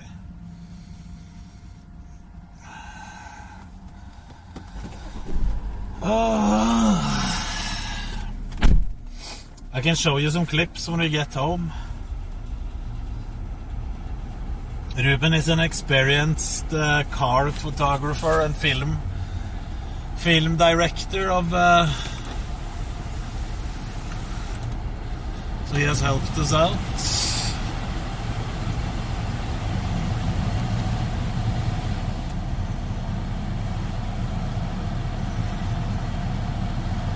I haven't been this tired in a while.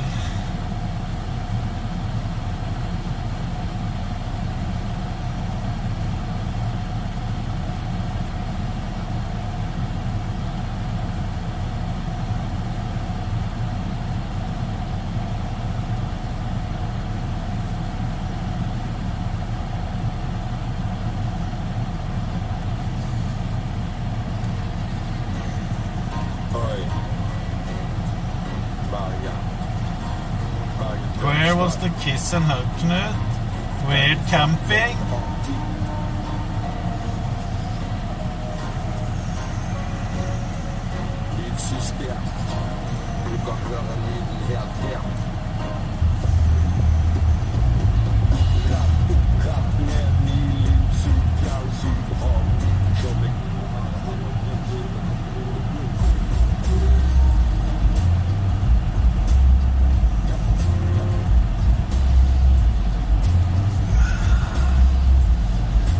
It's not on my business if you kiss your friends or hug them, but I'm not.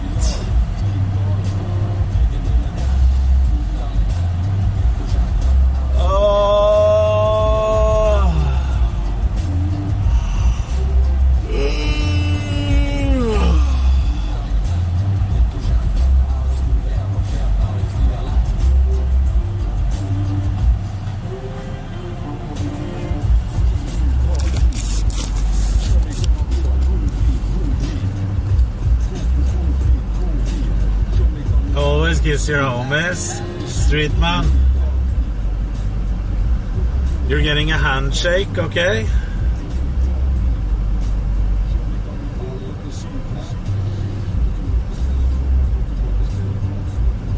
Outside on the patio with Kira.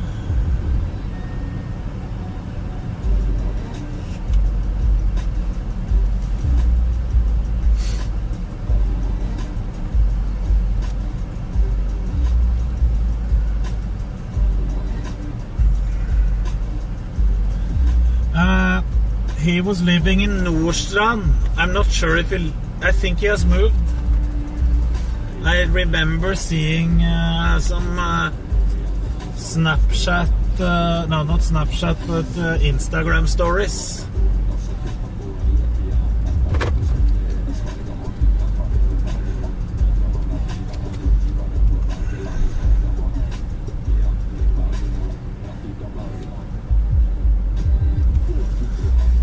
Streetman, it's nice that you don't know the emote handshake.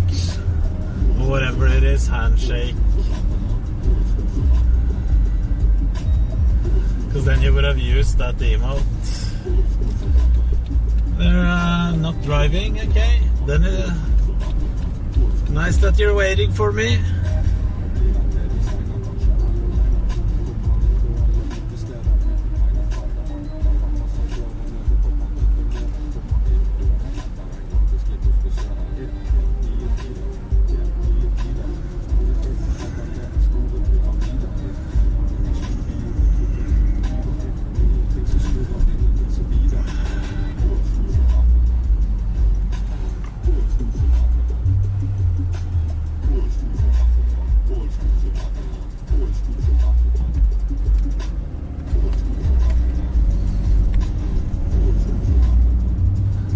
They're all waiting for me, just letting me pass through.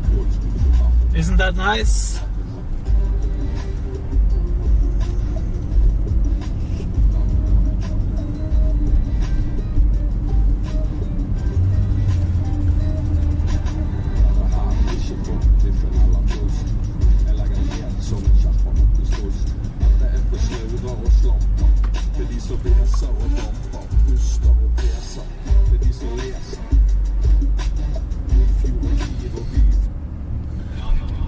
Abstinencer, you can't live there. You're going every day, you're going home, you have to fight your way through all the criminals in Oslo to even get home.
Is it anything worse than bergensk rap? Trønderrap, Vegard, that might be just as bad. Fremmed rase.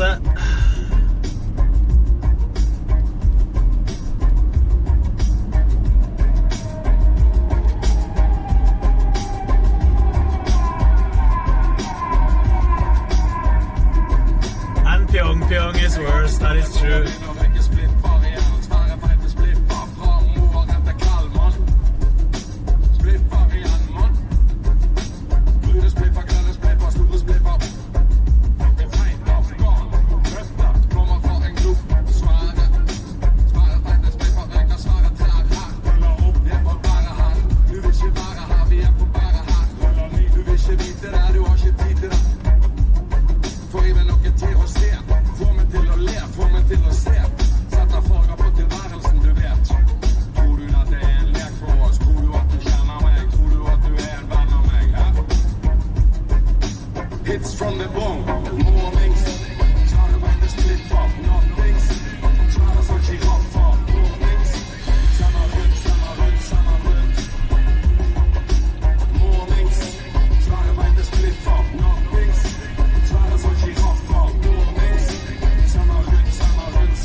ned i et trakt, gjennom en sjakt.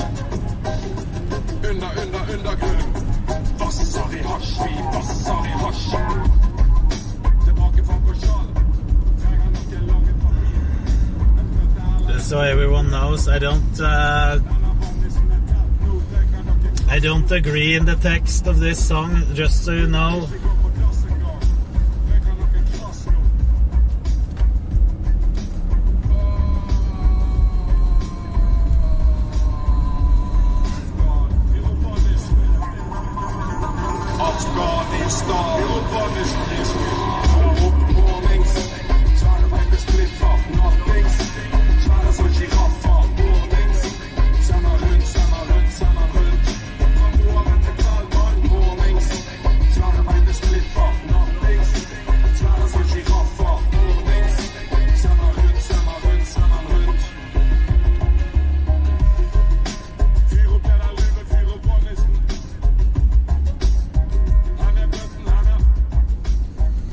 Probably smart to say that, or else you will be thrown out of Norway. Not welcome here anymore. Jeg har bestemt meg for å begynne å røyke splittvar igjen.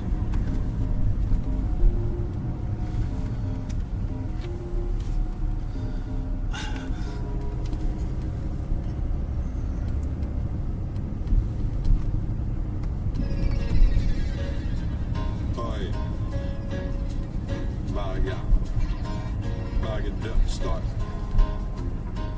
Jeg ifra helt av tid.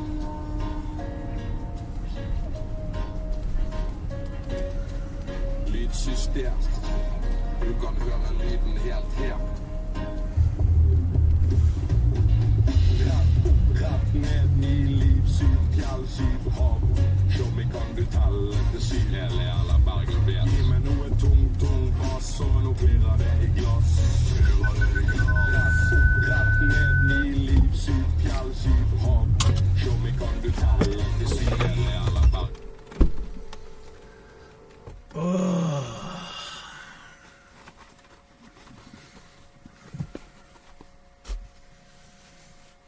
Favorite by far, the Cake Knut Kona. It's a good one.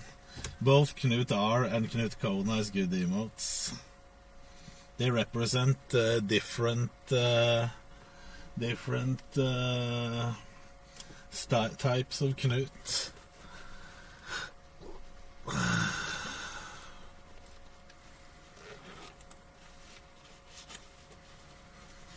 Oslo City Council actually wants to implement, but they can't implement because they can't decide.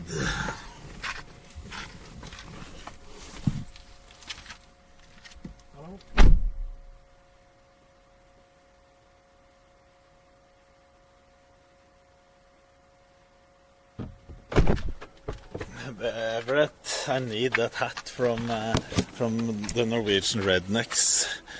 Fuck off, city boys.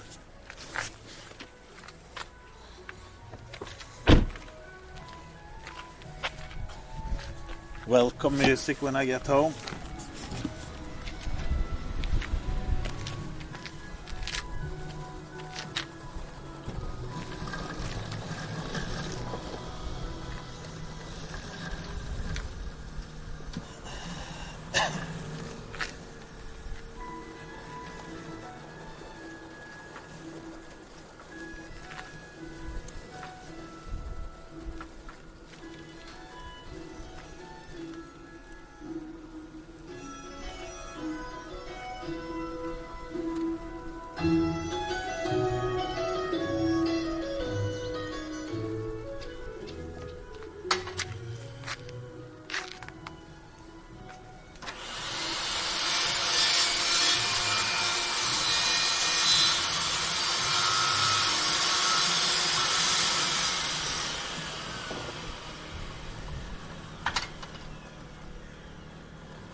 in trucking, drive as fast as you can.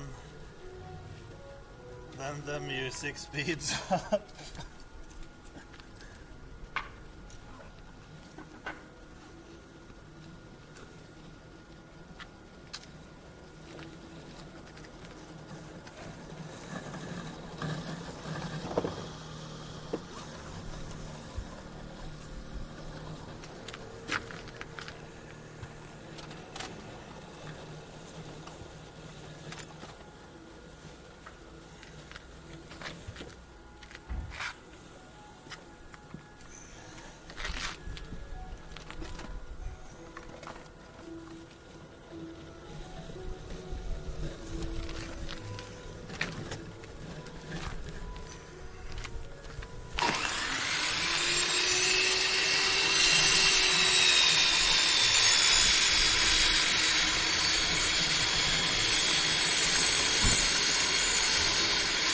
Okay, boys, we will check the downside.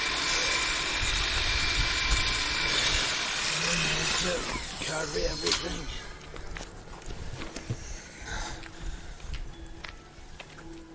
Oh.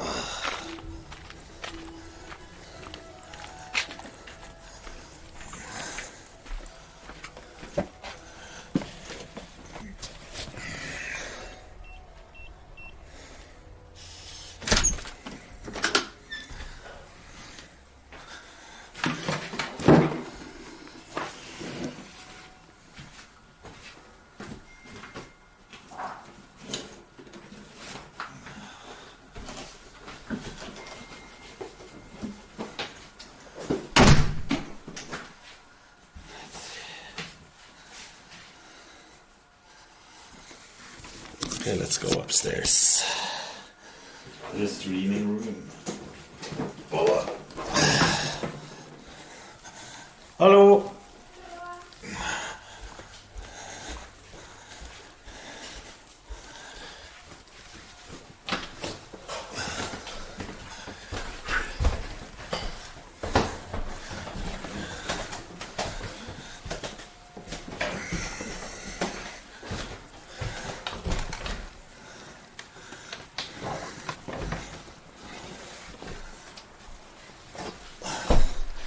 Okay, before I do anything, I need to go to the toilet really fast. So sit there and wait, boys.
boys, we need before we can connect the camera to transfer files to the computer. Oh my god, I'm tired. Freedom of speech.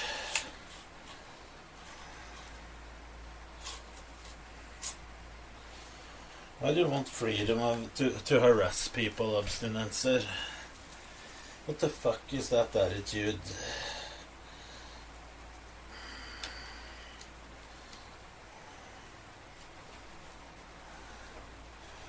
Sri Lanka has run out of gasoline completely. What?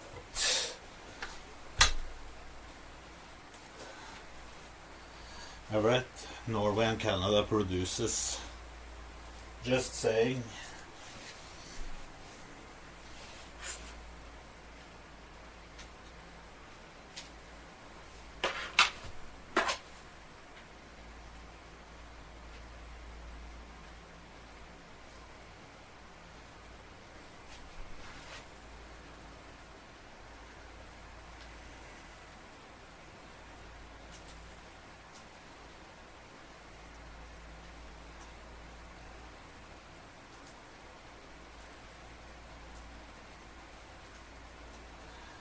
Okay.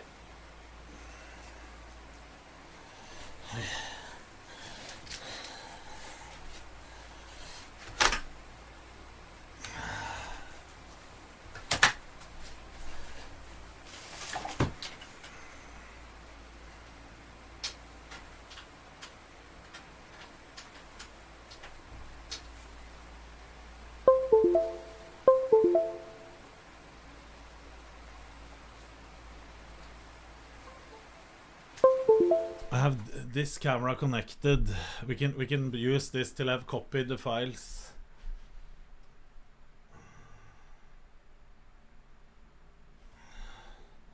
Can't we? Just for a little bit. Fuck, I'm tired. I can use this one. Clip, cut, give me a second,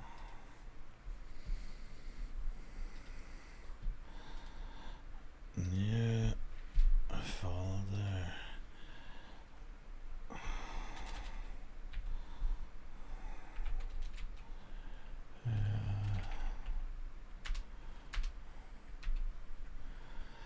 okay, we're copying some files, 4 gig.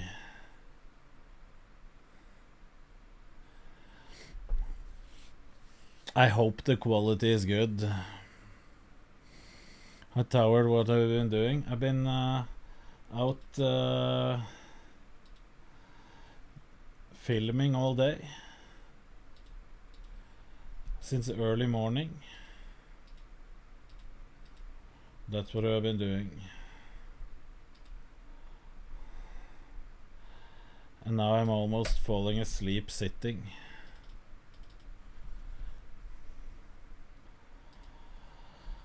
Oh.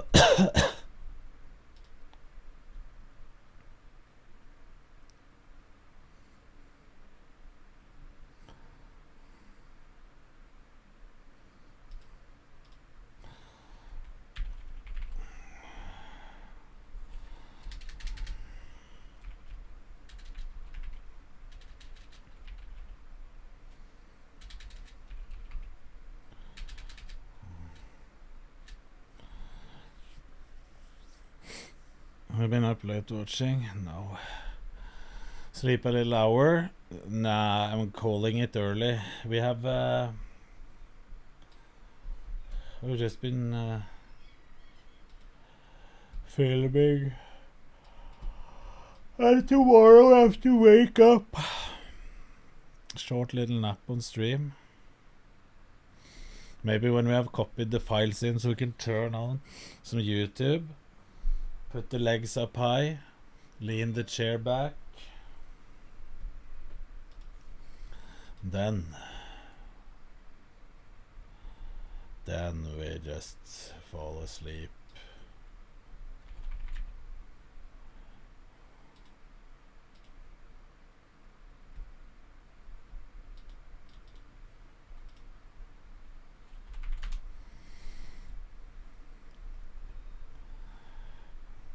Go sleep on stream, it's good content. Files are soon copied in. Let me see what Ruben has done.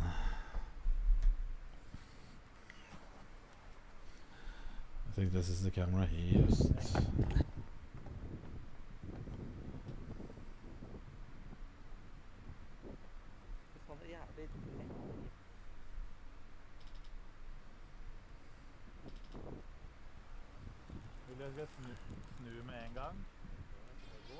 Walking videos, this is wide.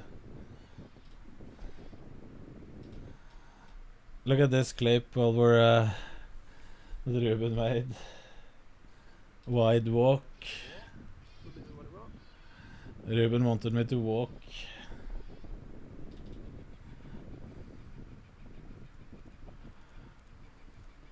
Bare fortsett.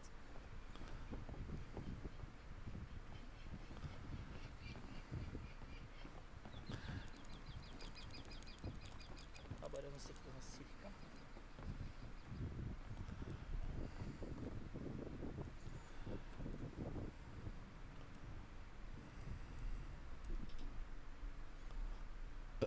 The beginning is the best. This part.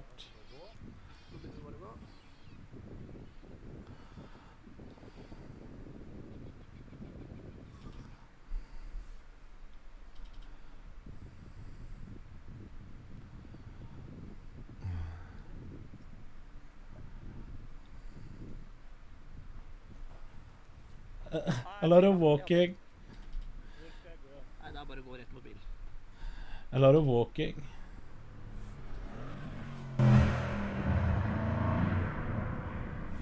Oh, listen to the sound.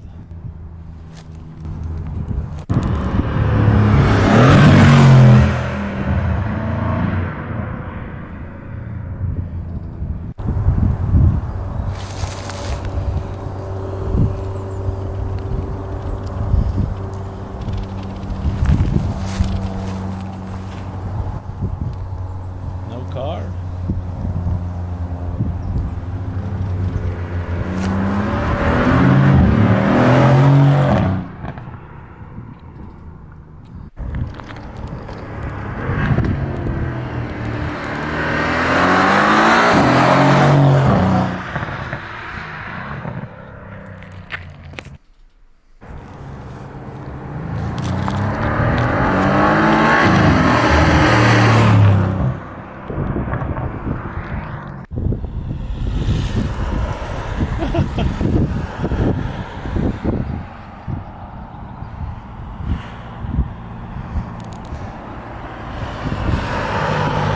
No, it isn't there either.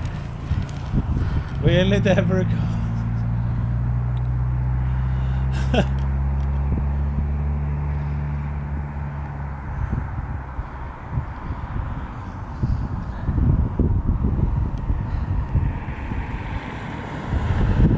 Nice car.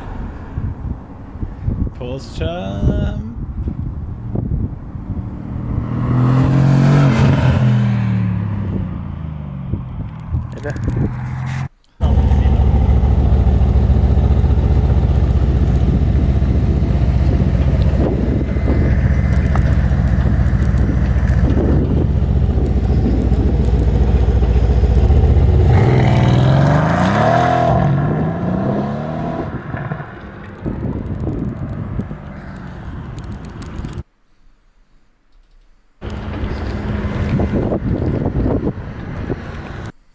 That's all, there wasn't that camera. A lot of sound at least.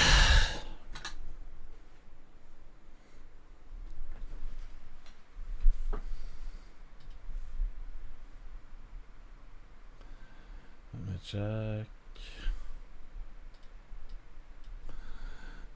A very special Pepega driver. fuck off, Young Cliff, okay?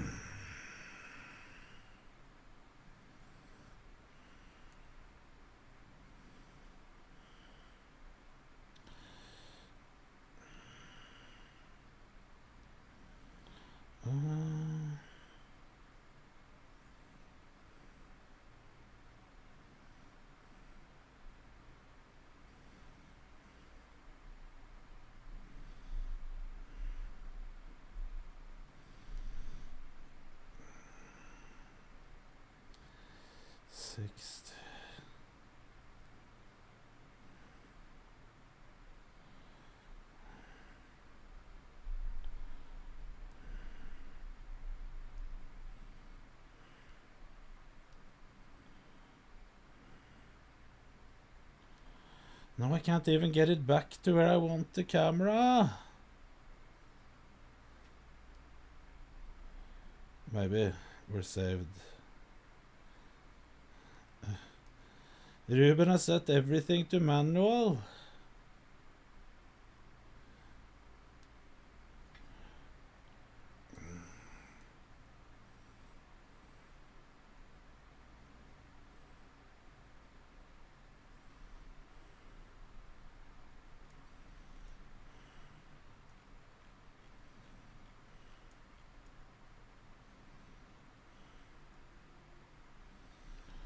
ISO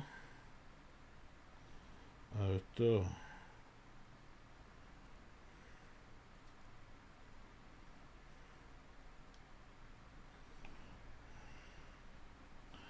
Okay, let's try the camera. Becca, thank you for the gifted.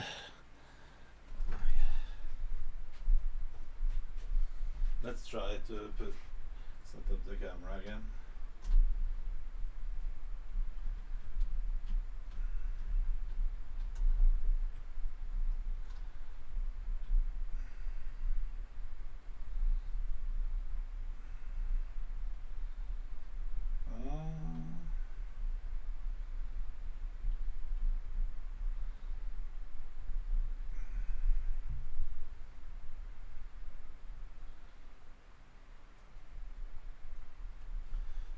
There.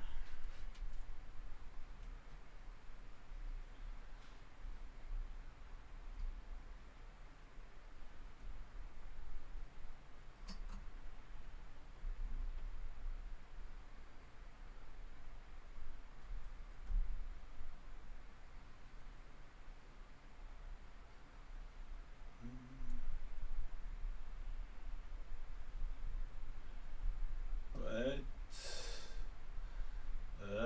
Is everyone sleeping?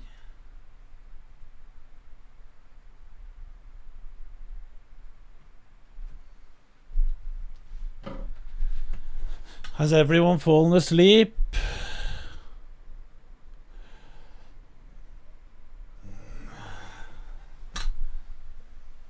No, Becca, resubscribed 21 months. Tier 3, thank you, Becca. I'll turn on some background music for you while I'm just fixing this.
Let's see.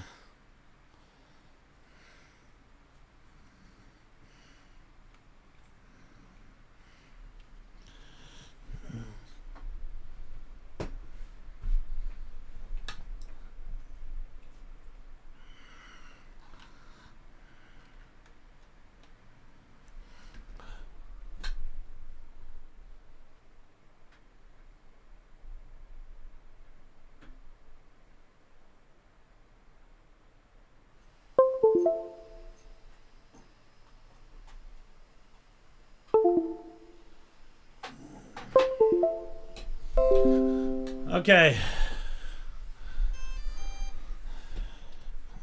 We have to copy some files.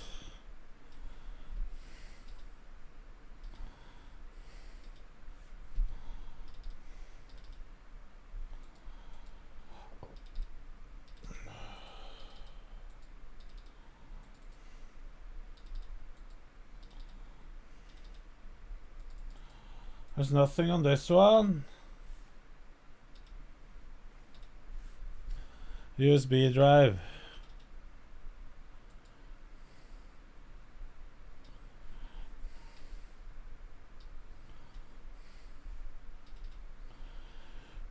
Where is it?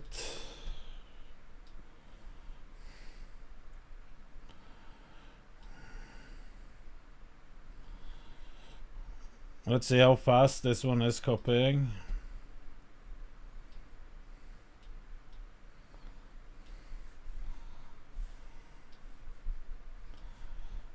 Okay.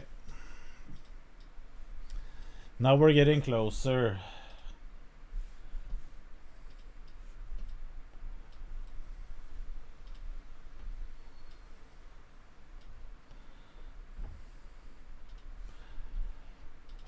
Fucking making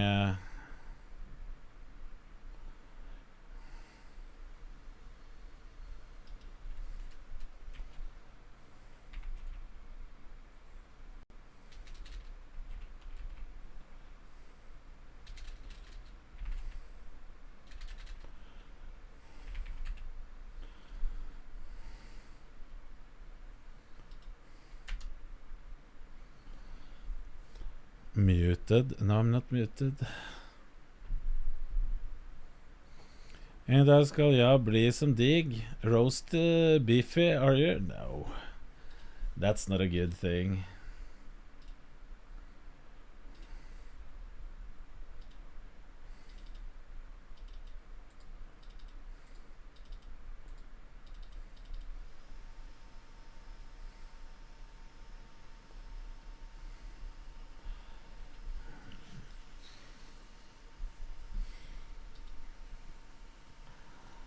Has anything happened lately?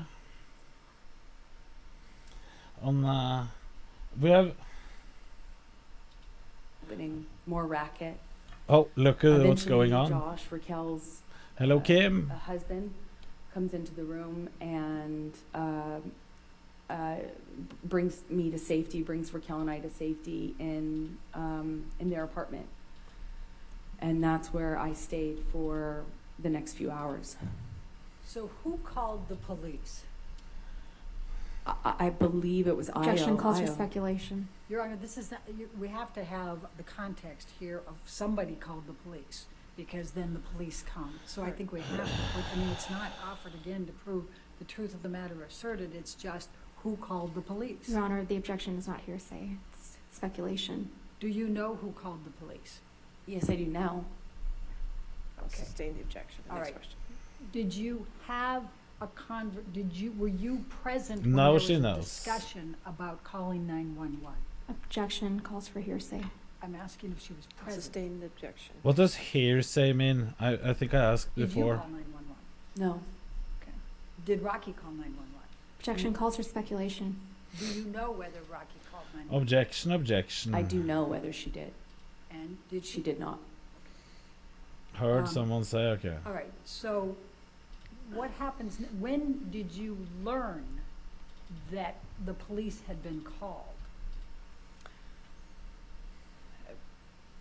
Roughly an hour, at some point shortly after Johnny and his security guards left.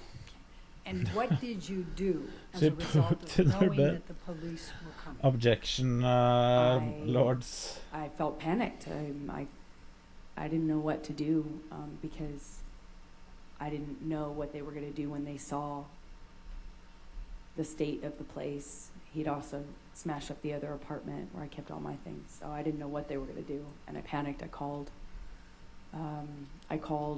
the only lawyer I have, which is my entertainment lawyer. He does like my movie contracts and stuff. And I asked him for advice. And then what, without telling what he said, what happened next? I called a domestic relations attorney after that conversation. And had you known this domestic relations attorney before then? No, I did not. Did you get that name from your entertainment attorney? Yes, I did. Okay. And when you called the domestic relations attorney, without saying what she said, what did Massive you do as waste a of time. result? It's insane. This with Pegas can never stop. I told the police officers who arrived that I would not Objection, Your Honor. Hearsay. Again, not offered to prove the truth of the matter asserted. All right, I'll overrule the objection. Go ahead. Thank you. I'm sorry, could you repeat that? I repeated to the officers, I refused to cooperate at this time at the advice of my attorney. Okay. Did you call your publicist that night? No. Now, I'm going to ask you to take a look at some pictures, but before I get there, I want to just ask you a couple of questions. I can leading live stream up. on the drone, yes. What were you doing when the police officers arrived? Hardly. Thank you for 6 months. When at that time, when after I learned that they were coming, my best friend took pictures of me. We took pictures of the house and my face. Okay. I'm going to, and did your best friend take any pictures while the officers were there? We took pictures before and while they were there and after. It isn't me we took filming this, pictures but this throughout. is the car dealership. That's why we have I'm going to take you videos now, of this Michelle, one. can you bring up Defendant's Exhibit 706? I think we can do the native on this one. Yes, thank you. Does this accurately depict the scene portrayed? Yes, it does. Your Honor, I'd like to move the admission of Defendant 706. No objection. 706 in evidence and published. And would you please describe to the jury what this is a picture of? This is my face after Johnny threw a phone at it. I'm going to now, Michelle, ask you to pull up Defendant's 708. It's 193 and 100 kilo.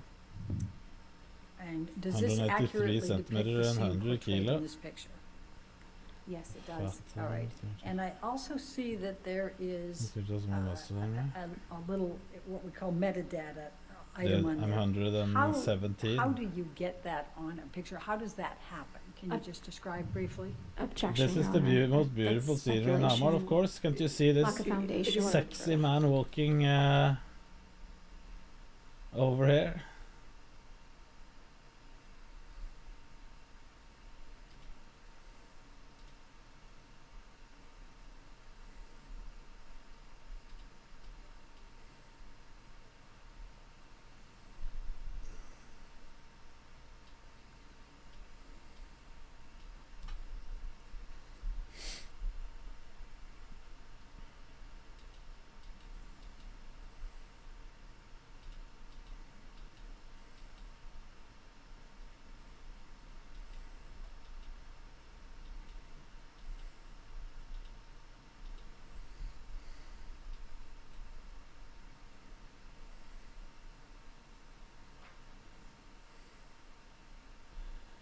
Why are they objecting for so long?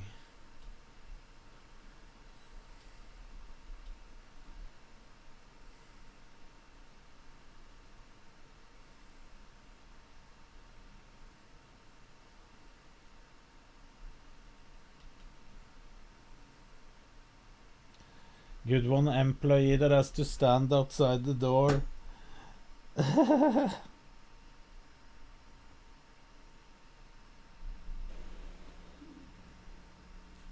Can you please explain how this particular item on here got onto the pictures?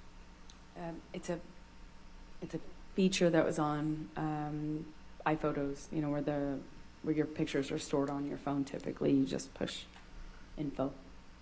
And Was that pushed in these instances? I of pushed restriction? info, and that's what came up. Okay. Your Honor, I'm going to move the admission of defendants 708. The objection to 708? Your Honor, I would just ask the picture be redacted on hearsay grounds. Your Honor, for the metadata, Okay, if you want alleged to approach metadata. again. Okay.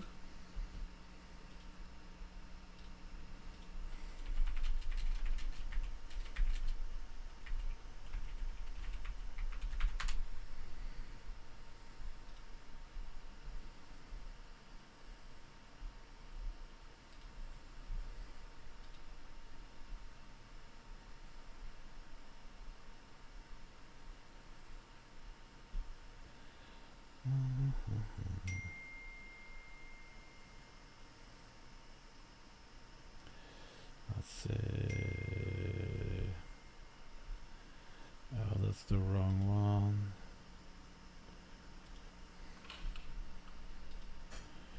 It should be finished copying.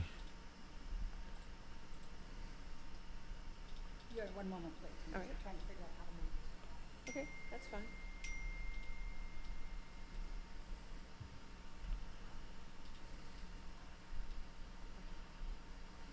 All right, I'm going to move the admission of 708 with the redaction, Your Honor. Okay, any objection to that? There still needs to be another redaction at the top, Your Honor. Okay. We'll get it. We've done some different clips here as well on Musa. Thank you.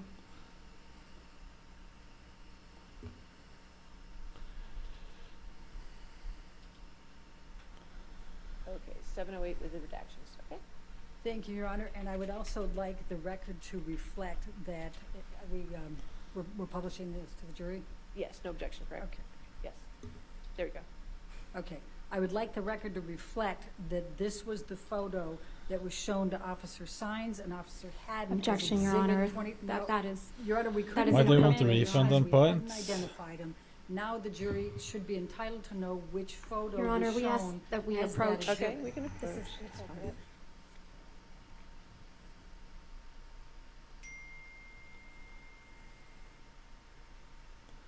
It's a shame the Knut doesn't like it there.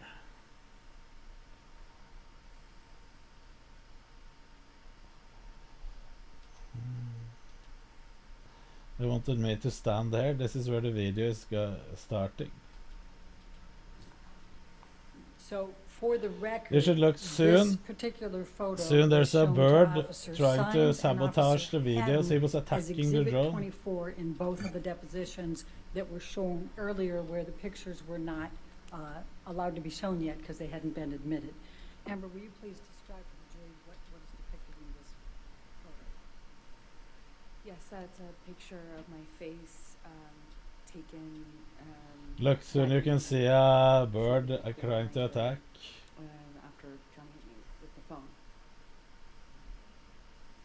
Amber, can you take this one down and let's go to defendants. I was looking up because there's a bird. Right. Based on the court's ruling, I'm going to... What refund?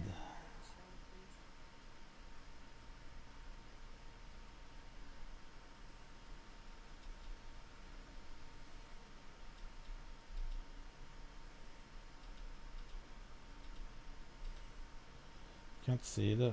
Remove the admission of 709. Any objection? Not with redaction. Must have been here somewhere.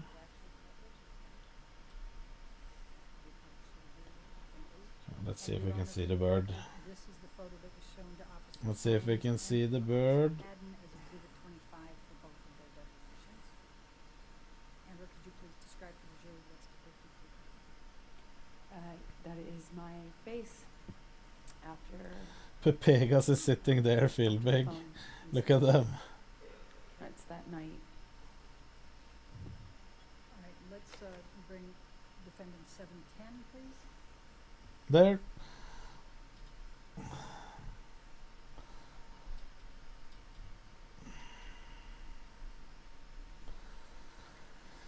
Your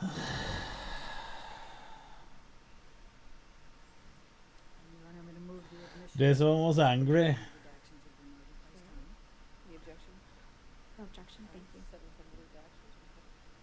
We could publish, Your Honor. And for the record, this photo was shown to Officer Sines and Officer Haddon. It was Exhibit 26. For Fake. And please describe for the jury what's depicted here. That is my face in yet a different light that same evening after Johnny hit me with the phone. Let's go ahead and go to Defendant's Exhibit 711.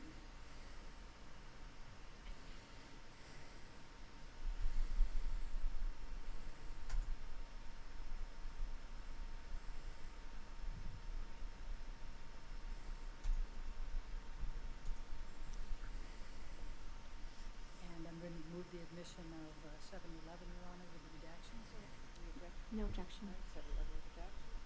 Published. Fucking bird. And for the record, Your Honor, for the jury's purposes, this was shown to Officer Sines and Officer Haddon as Exhibit 27 to both of their depositions. And could you describe what's depicted here, Amber? Yes, that is another angle, another lighting of my face after the phone. And That evening. when you say angular lighting, what did Rocky do in taking these pictures? Action causes speculation. Bird watching. Raquel. Let's see, took we have pictures one of my more with the face John. various, places on the penthouse. I think that's just the walking video again. Another Pepeg video. Some places. Going And so we just closer. took pictures in different lighting so that we had an accurate portrayal and depiction of what had happened. And why did you take the pictures? Look at this baldy arcade, dude. Shut the fuck up. We knew that the police, I think at this point that they were already here, they were with us, but we weren't, maybe this was right before, I'm not quite sure without seeing the timestamp, but we weren't sure what was going to happen, what the police were going to say, what they were going to do. Du är rädd to find a type of bird?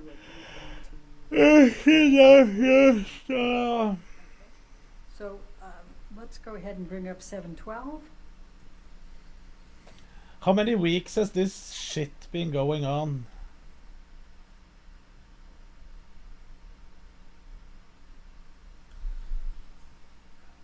I just have to, we have to make an Instagram post today. And move the admission of 712, Your Honor. All right, any objection? No, thank you, Your All Honor. right, 712 with redactions. You can publish. Thank you, Your Honor. And please describe what's depicted here. That is another picture of my face, Okay. taken around the same time. Okay. And then let's go to 713.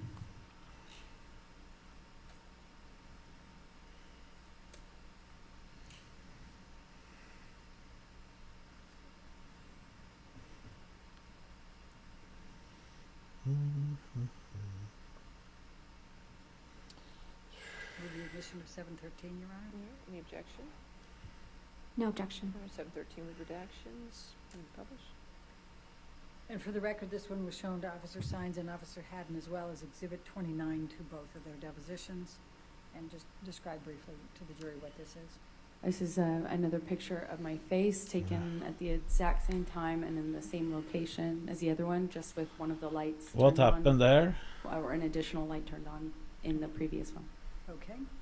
Let's go to 714.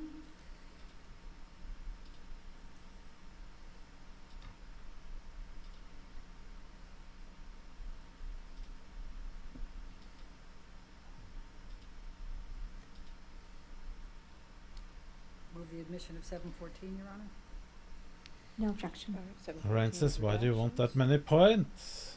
And Have you been please tell the gambling? jury what this depicts. This is another angle of my face or another picture of my face taken at a different time.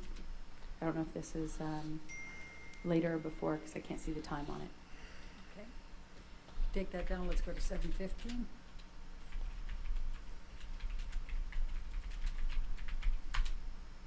But he has a lot of points. Now he has I'm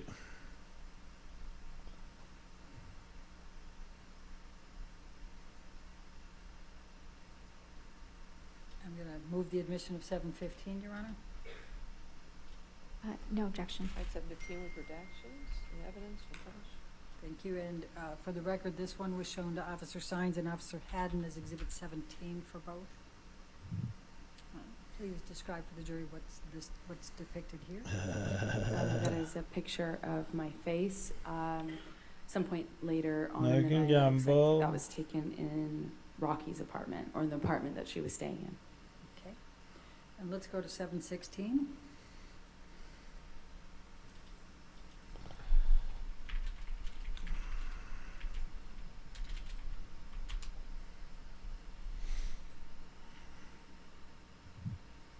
Move the admission of 716. Okay. 716 evidence as redacted. And Emma, could you please tell the jury what this picture depicts? Yes, it's the business you can card have some that more one of points. the police officers left for me in case I changed my mind and wanted to comment. You got some more answers. With the pictures that we have just seen before this, were they taken before the pictures of the police card, the card that was left, after, or do you know? Objection, compound. It's not. And calls for speculation. Your Honor, compound is Overruled. Thank you. We took pictures before, during, and after. And the question I had for you is the pictures you've seen so far, were those taken before, at the time of this, before this card was presented to you and you took the picture, after, or do you know? Some of them were, but without seeing all the timestamps, I can't tell exactly. Okay, that's fair. Thank you. Okay, and then I'm going to ask you to take this one down and go to 717. 717.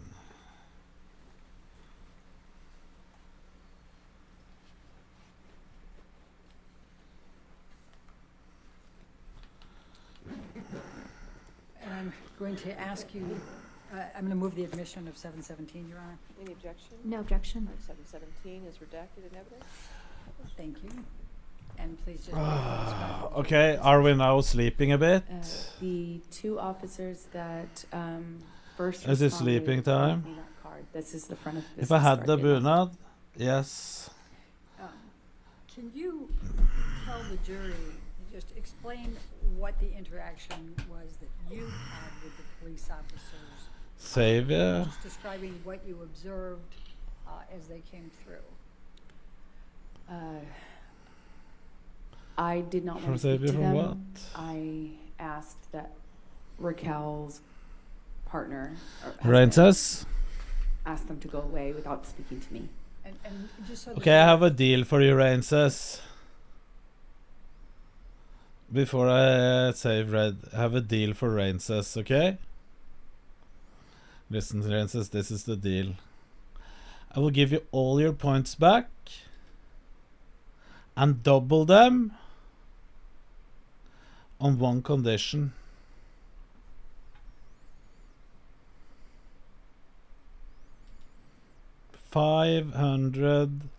Actually 600,000 points. Not on your knees, no nothing. There's nothing you need to do actually. But there's something you can't do. Not on your knees, no. There's nothing you need to do, to be honest. But you have to promise to never do something again. No, he can gamble. He can do whatever he wants with the points.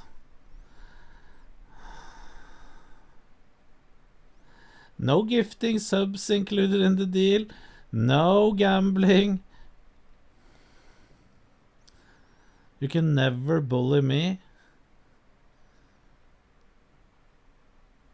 for anything that has to do with my hair or hair loss. Can you do that?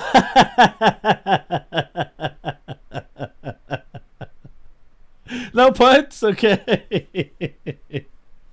Shit.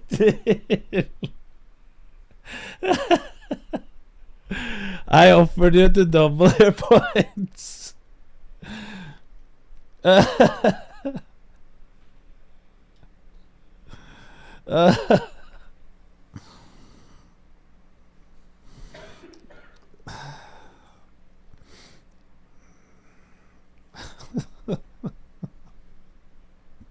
move the admission of. Worst deal ever.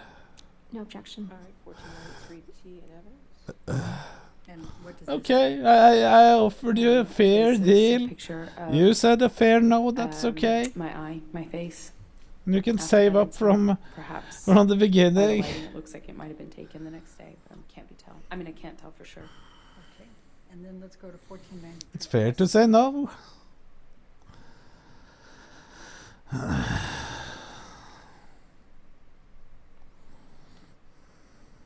Drake, I hope you will recover fast. 1493S.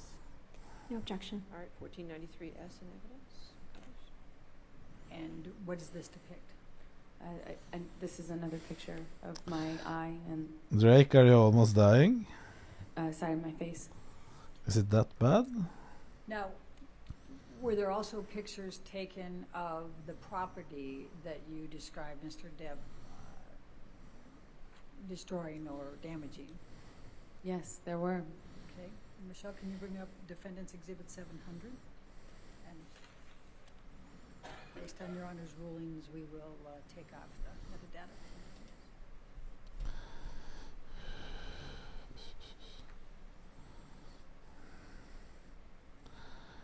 Who do you think gonna win? I haven't watched enough. Move the admission of Defendant's Exhibit 700. No objection with redaction. 700 with redactions. You're going to publish. Can you please describe to the jury what's depicted in this photo?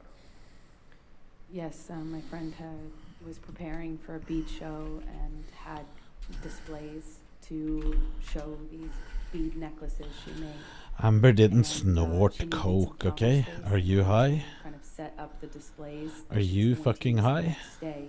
So she asked me earlier in the day if she could use the free counter space in that penthouse 5, to kind of set up those display racks. They were set up in that room when Johnny went in there to destroy. Wanna things bet? that he does. Don't you think I've fucking seen the clip? This depicts some of that damage?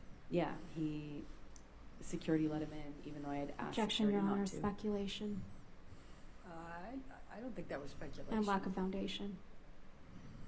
Oh, I'll sustain as a foundation if you want. So, what's depicted here? What's the damage that was done? Well, because All Knut bets are Johnny rigged. would always smash up my things and destroy my property when he was mad at me.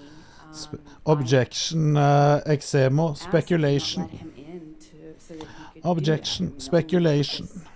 For him to be let into penthouse 5 in that state. He doesn't have property in there. The only reason for him to go in there would be to destroy it, and they, of course, let him into penthouse 5. Objection, Your so Honor. that he could go. Lack of foundation. All right, I'll sustain the objection. Next question. Just tell the jury what he did here that's depicted in this. This is just a one corner of the room that shows the destruction. He just went in there with this bottle swinging and smashed a bunch of things. Objection, Your Honor. This is speculation. All She right. hasn't established that she was there. I'll sustain if you want to lay foundation. It's fine. Okay. Did anybody else, to your knowledge, go in there and do this? Objection, Your Honor. Calls for speculation. Trying to lay the foundation. I'll sustain the objection. Next Well, question. let's do this. Never mind. We'll let somebody else tell who did it. Okay. Sure. Just all I'm asking here is. I'm just saying, what's as the an damage? ex-addict to What's been coke, done? she definitely This snorted is just something. one of Raquel's bead racks that he. Exemo, then I have to ask you, is it normal to snort coke from a fucking piece of cloth?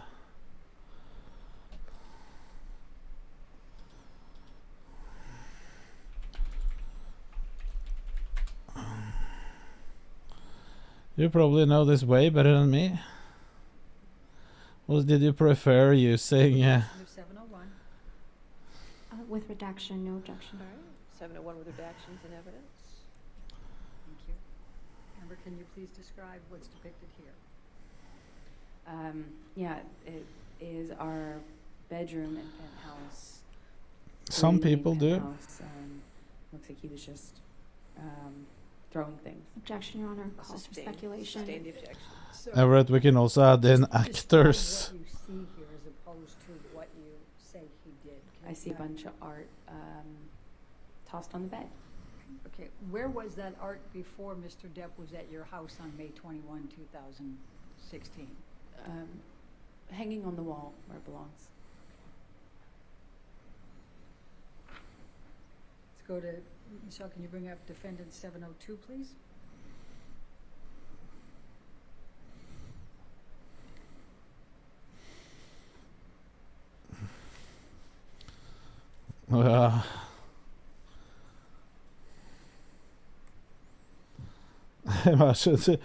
Because she did cocaine in a $50 million lawsuit against her while on TV.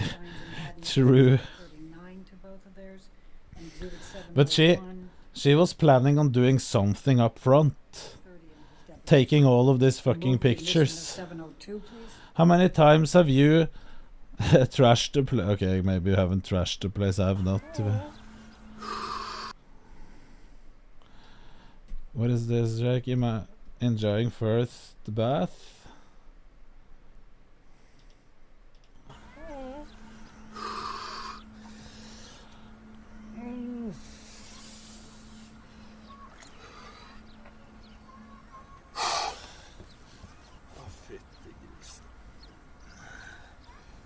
Ser du bunnen, eller?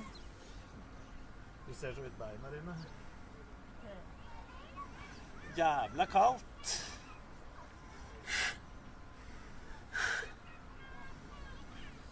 Jeg tror ikke dere hopper langt ut. Du kan bare bøye deg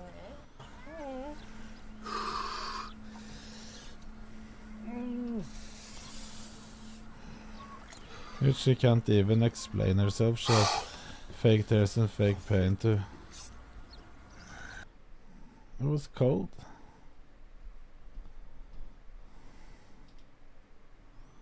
Doctor, please, my pee-pee. This was just me saying what Lollarn had to tell his doctor. Doctor, please, my pee-pee won't work. Doctor, please, my pee-pee. This one down and go to 704, please, defendants. Michelle, thank you. Wonder if it will take as long. Wonder if it will take as long. Taking some surströmming, it's like this bath. The admission of defendant 704. No objection. All right, 704 with redactions. Publish. Thank you, and let the record reflect that this was shown to both Officer Sines and Haddon as Exhibit 34 to both their depositions. So what is this? And Amber, please describe for the jury what's depicted here. Just another piece of glass. It looks like the base of a wine glass. That is in penthouse 3, the main apartment. And when you say wine glass, did you see this particular glass? There were glasses in the kitchen, and always. And when Johnny was walking out, I saw him myself swinging the magnum-sized bottle, and I could hear glass breaking and things falling. Okay. Thank you. Michelle, can you bring up 705, please?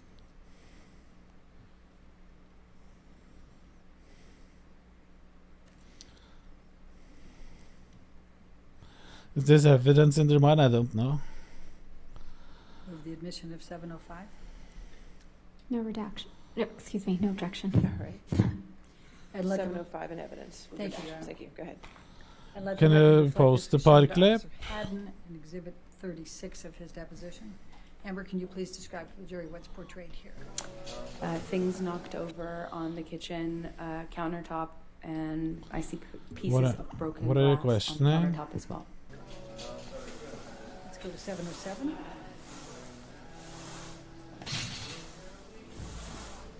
Yourself?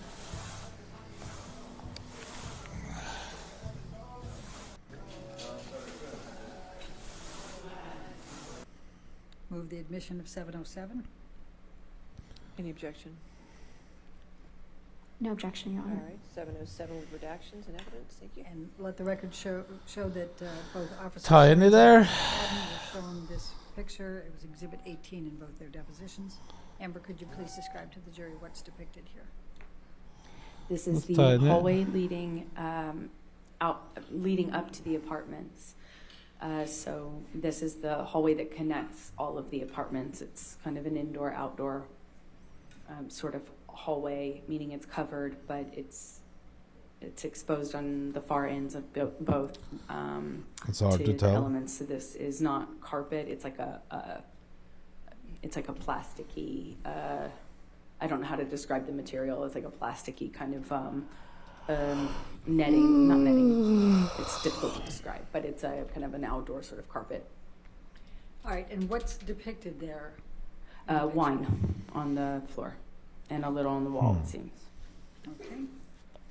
Let's go to 718, please.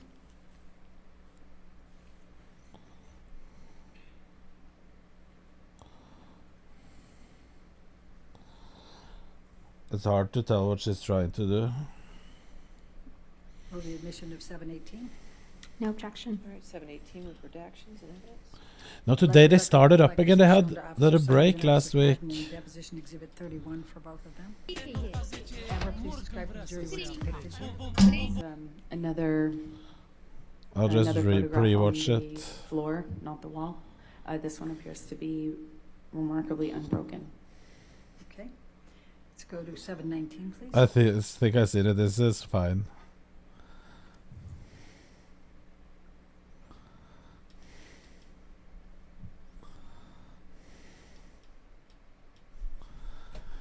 With the admission of defendant 719. No objection. 719 with redactions.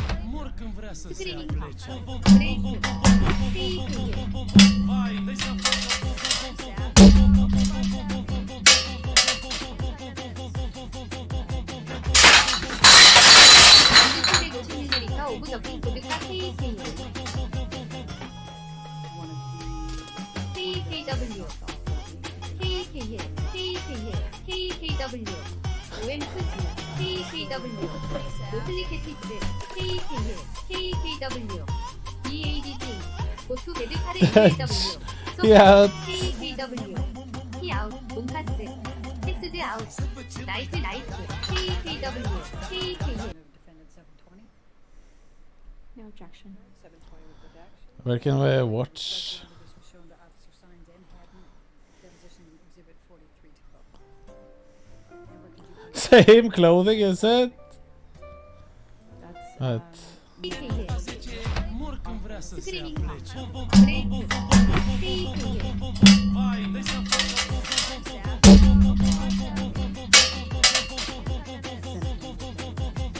my childhood or things that are important to me. Keepsake box that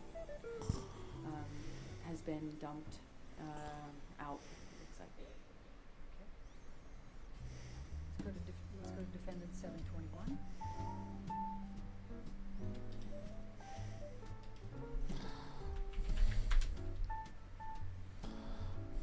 KKW, 소 알리니티. What? I wrote KW and it shoutout Salinity. 721 with redactions. Thank you, Your Honor. And Oh, on record Twitter. reflect this was shown to Officer Sines and Haddon. Amber, please describe to the jury. Again, my office. Same thing, different angle. Okay, so 722. that's my air fryer. Nice to meet you, Chad. Chad, air fryer, Chad. You put the food in here. Yo, J. 소 STPACH, 소 스티비치, 소 STPACH. 722 with redactions. Let the record reflect this was shown to Officer Sines and Officer Haddon. Deposition Exhibit Regular gold, really. That's a picture of my We friends bought and these I mats from a in the local London house place. They were selling them. that Johnny punched. They're actually pretty expensive though, but it was like a local place. I heard it. All right, let's go to 723. I put these orange things on because my 요. My bench? Or you meant my 러브 유 넌너트 아밀로투. 소넛. 소 KN68T. 소 KN68T. 소넛. 소넛. 소넛. 소넛. 소넛. Can you do any triangle push-ups? I could try. No objection. 723, let the record reflect this was shown to Officer Sines and Haddon in your depositions, Exhibit 38. What is this stream?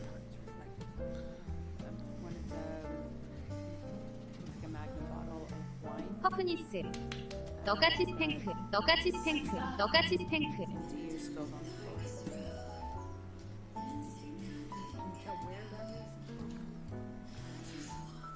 Looks like it would be 5. 드레이크 과이 RUA 모드.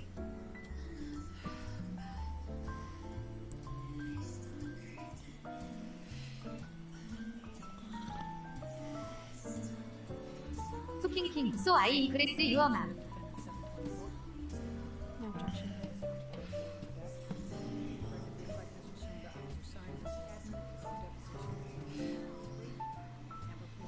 Imagine sleeping with your hand like this. More wine during experience. He was using the bottle he was holding like that.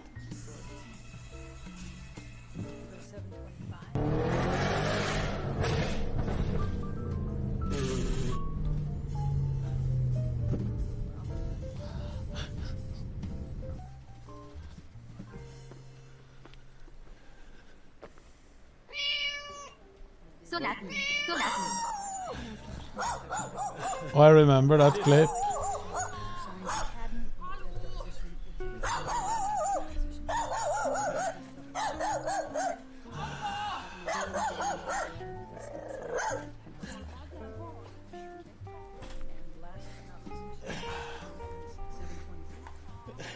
웨이크 업 플리즈 유알 핸드 이즈 낫 오케이. But she's wearing heat.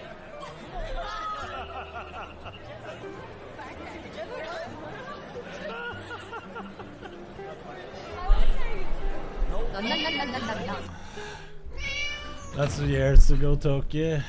No objection. 미진 로맨이야.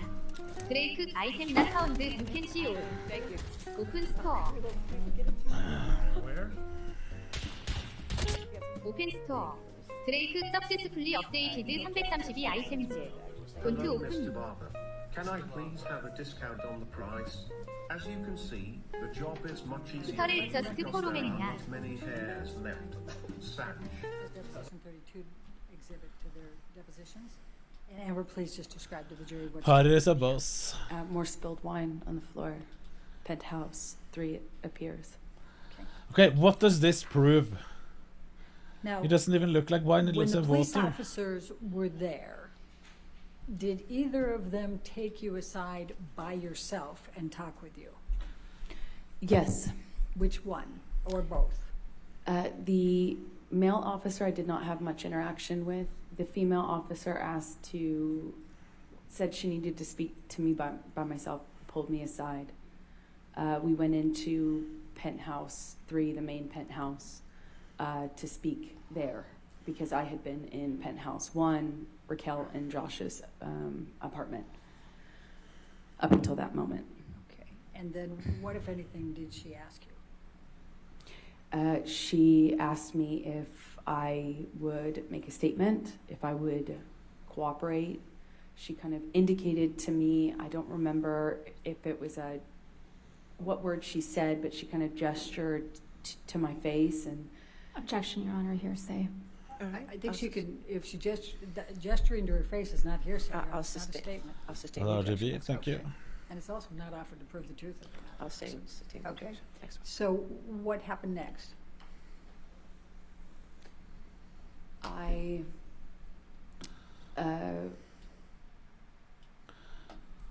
What the fuck is this? Chat, look at this video. Let's do this. How long were you with the officer when she took you aside?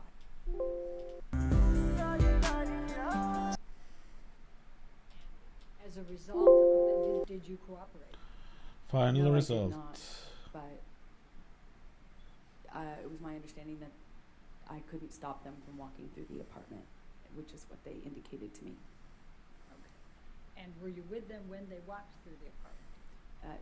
No, Josh, I was with them at the beginning of Haftor doing Josh, 320 for 2. Mikael's partner took over from there and showed them around the house, up through penthouse 3, which connects on the top floor to the neighboring apartment, penthouse 4, and then on to penthouse 5. They all connect on the top level. So Josh walked the officers through the house. Okay. And what, if anything, did you say about the identity of Mr. Depp? Nothing.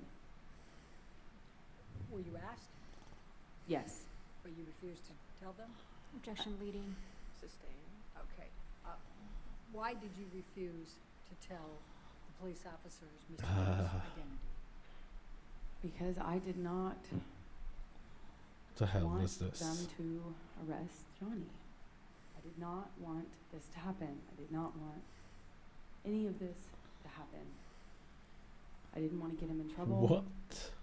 So I said, well, I just refused to cooperate. Now, approximately how long were the police officers there? I don't recall exactly, maybe Okay, what is this video? less than half an hour. I really don't know exactly, but they weren't there very long at all. Okay. Now, after the police officers left, what did you do? We cleaned up a bit because there was broken glass and we had dogs. So we tried to clean up the mess, and especially the glass. And Josh, Rocky, Liz, and I, we kind of just... The hell is that small midsection on Hunter Labrada? And they just tried to comfort me. What, if any, knowledge did you have that there was going to be a second set of officers coming later that night? I didn't know about that. That surprised me. When did you learn that a second set of officers were coming to the penthouse that night? I think I learned about it when they were there, when they arrived. Okay. And we've seen the body-worn video on that. Is there anything that you recall outside of what was reflected on Officer Gaitlin's body-worn video? I couldn't see much of what was on that video. I just, I remember being surprised that they were there, not really knowing why they were there. I assumed it was because I was encouraged to make a statement by the first set of officers. Objection, Your Honor, hearsay. All right, just keep going forward. Okay. And I was sitting on the couch. It was some time, hours, maybe between an hour, 2 hours, maybe more. I don't really recall. But we had cleaned up and we were resting, and they were comforting me when they came. This is Muskelbunten. He's funny AF. They didn't do it. The first set of officers did. They just kind of came into the apartment, confirmed that that I was okay, or that we were okay. They didn't really seem to be that concerned, and they didn't demand to do a walkthrough like the first set of officers had, and they left. Okay. And what, if any, cooperation did you give them? Well, I didn't need to. I didn't really cooperate with them. I didn't talk to them. I didn't even get up off the couch. I was speaking to them from quite a bit of a distance, like between you and I, and maybe more, and I didn't really say anything. Well, I don't have long hair. Acknowledged that they entered, and that was it. Did you provide them with Mr. Depp's name? No way. Did they ask? No. Me, so you I'm gonna forgive. take you to the next Forgive day. all sins. The Lord, yes, I'm May forgiving. 22. Also, the Lord watching me eat ass, And I'm going to blast some carrots, things Lord that pray, seven, take Jim milf cheeks. How many efforts did Mr. Depp make to reach out to you the day after the That is a good one. Well, he made several efforts. Immediately, he kind of reached out and lashed out. crying. kind of going on what seems to be slightly delusional, thinking that just because he saw my friend's beads out on the countertop that it had become a workshop or a studio for her. So he seemed to you know, this perception that this bead display that my friend had set up was evidence of her running some sort of He's workshop. talking about pre-workouts. And he also accused us of having, or me, of having invited someone else to live there who wasn't living there, who was just in the apartment when Johnny stormed in. So he just kind of lashed out, and then the tone changed in the days that followed. And let me stop you there. So I'm going to ask you to take a look at Defendant's Exhibit 772. And is this a text message from Mr. Depp to you? Yes, it is. And it's on 5/22 at 12:23 a.m. So it's early morning hours after 5/21. Would that be fair? Yes. Your Honor, I'm going to move the admission of Defendant 772. No objection. All right, 772 and evidence with the identifiers redacted and published. Thank you. Thank you, Your Honor. All right, and I know you started to talk about this, Amber, but it says, I'm an idiot, PH5 is Rocky's studio. You are shameless. Do you see that? Yes. Okay, was that what you were talking about? I'm thinking that you're... Yes. Okay. And then, obviously, we can read that he says, I tried to make it work. You just turned more and more into a spoiled brat. All you wanted was to make me fucking miserable. Well, I'm finally there. I'll never be able to understand how I fell in love with you. You're not her. I loved you more than anything. I did everything that I could, but you never fucking loved me. I was merely convenient for you. I hope our divorce goes as quickly as possible and that it is as painless as possible. So sorry you were as unhappy with me as you were. Obviously, the purity of whatever was has been gone for a long time. I will miss the moments of beauty and truth. Goodbye, Amber. What the fuck was I thinking? I wish you all you merit. The former him. What, if any, discussions did you have with Mr. Depp about divorce that night? We did not have a discussion about that that evening. We didn't have time. He was obsessed with dog poop. Okay. That's what he wanted to talk about. All right, let's take this down and let's go to Defendant's Exhibit 773. Her stalling deres.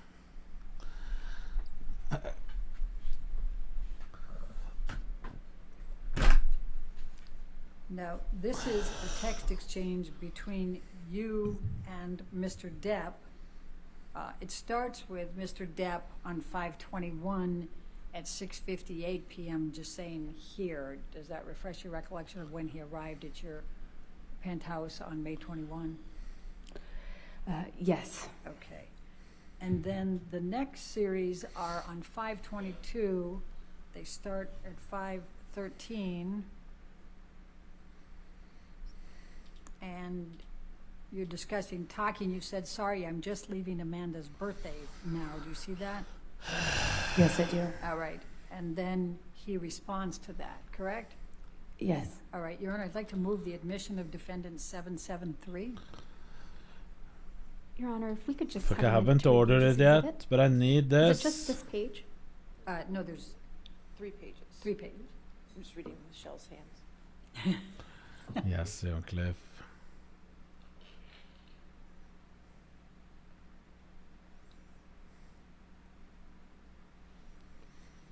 Nate, you need one as well.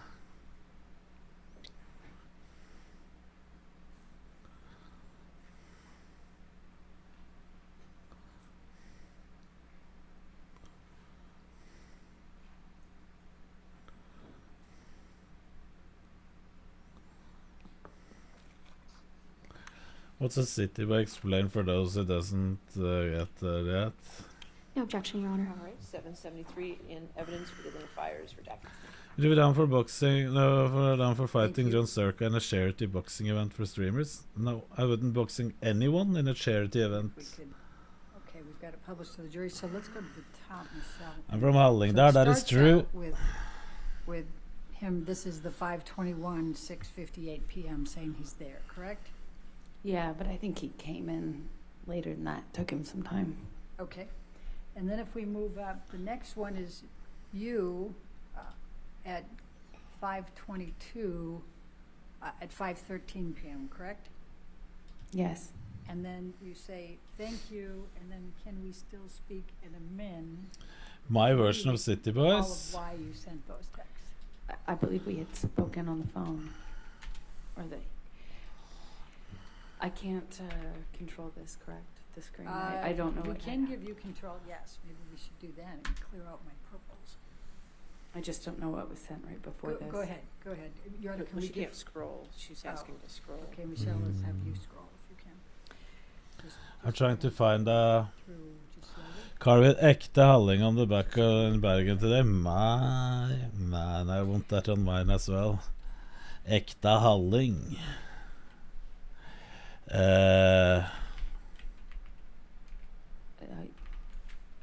makes sense. This is a City Boy. Rusttiden for mange kanskje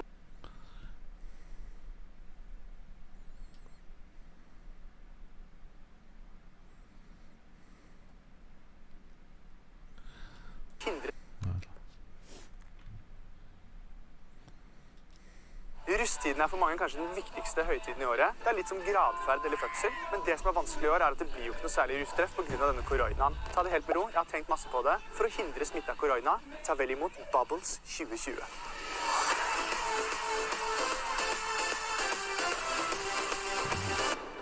Ja, faen, nå det noen som nå har hun besvimt. Nå det alt for mye carbon dioxide her inne. Pong?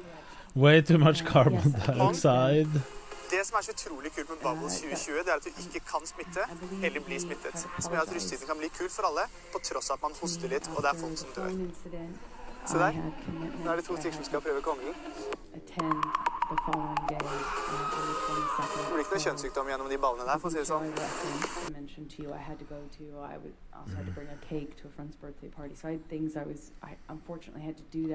Amber Heard's lawyer gets stunlocked. Communication with Johnny. Yeah. Both by phone and by text.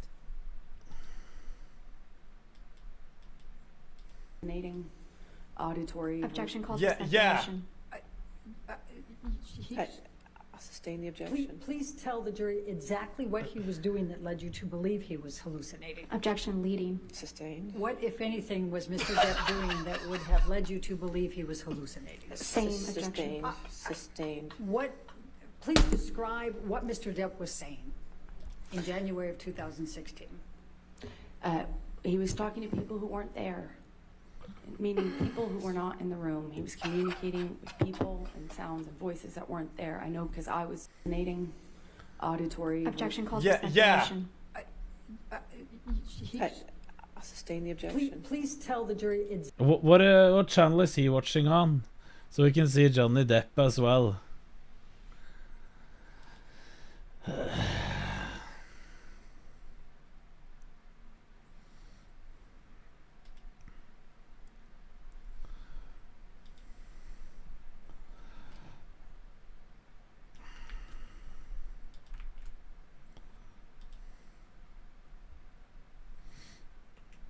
Entertainment Tonight? No.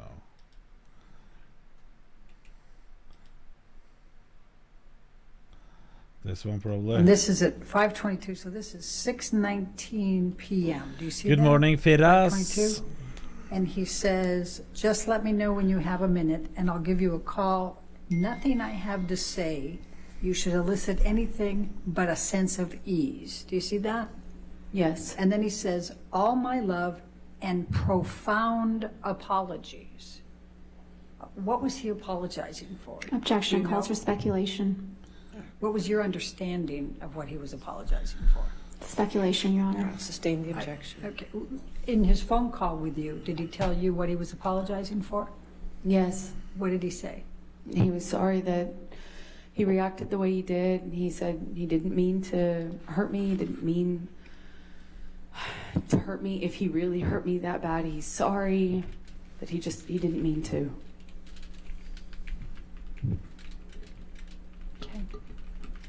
Michelle, if we can go to the next page. Up to the green, please.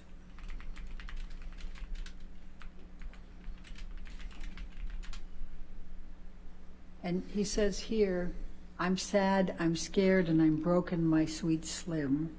And then he says, I want you happy. I have zero harsh feelings. I am clear and I am me.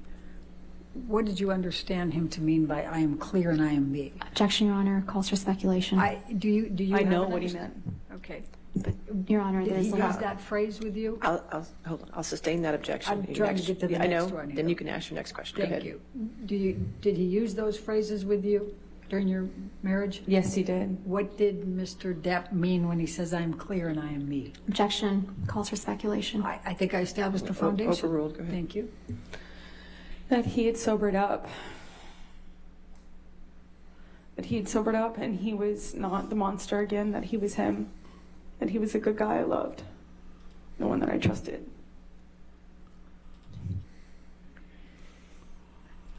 All right. Now I'm going to ask. Look at the Michelle, if you headline take on that that. down and bring in And this 771, lawyer. which has already been I admitted. can't see his lawyer right now. Now those text exchanges were It's a manly in headline. the 6 isn't it, o'clock Silver? to almost 7 o'clock range. And here it's 5:22. It's now 8 o'clock. Correct? Yes. And he's For telling skrutkasser, you, kan du si. Sorry if a bit. Please know that my hurt Infinite towards Silver, you I'll is give you over. the My opportunity to double your apologies points are as well. final and belong to you. Solid. Do you see that? Yes. Okay. And was it your understanding he was apologizing again? Objection, Your Honor. Calls for speculation. All right. I'll sustain the objection. Okay. Was there anything else he would have been apologizing for that he had done? Objection. Calls for I'll speculation. sustain the objection. That's it. Okay. So tell the jury how you felt in that Tell me week, this is not May sexist. What are you 22 saying? through May 27, and what you decided to do.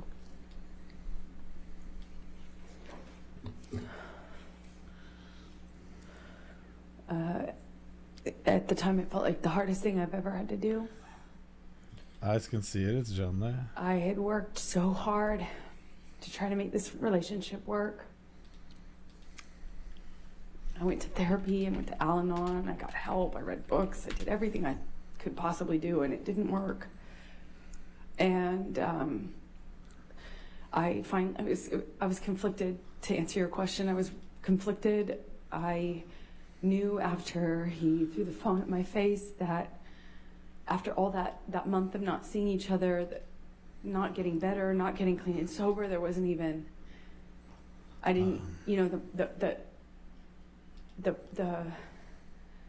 it was falling apart. I knew I had to leave him. I knew I wouldn't survive it if I didn't. So I'm made the doing decision good, Pop Scar. How are you? to file for divorce. It was hard because, you know, I loved Johnny so much. I loved him so much. And why did you file for divorce? Hello, hey, it's Joe. How are you doing? If I didn't, How are you doing, Joe? if I didn't, I'd likely not literally survive. I'm doing good. I'm doing good. I'm so scared that it was going to end really badly. Doomed from for the me. start. Who is doomed from the... And I really didn't want to leave him. Why are you watching I this love shit? him I'm just watching it because I'm fucking tired and I want so to... much.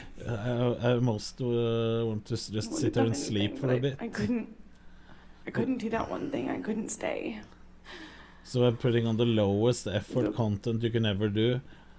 Paid The promise and actors. the hope that I had, Bad become actors as less well. and less regular and more rare. The monster had been this. I know, thing but that I was could now just the have normal this and in not the background exception. and sleep here. The violence was now normal and not the exception. And Lowest hanging fruit, yes. it was, so hard. It was so hard. But Listen. I knew I had to do it. Most entertaining live streamer, true. I'm believing when I've Listen, as a taken father, it too far, I wouldn't be here.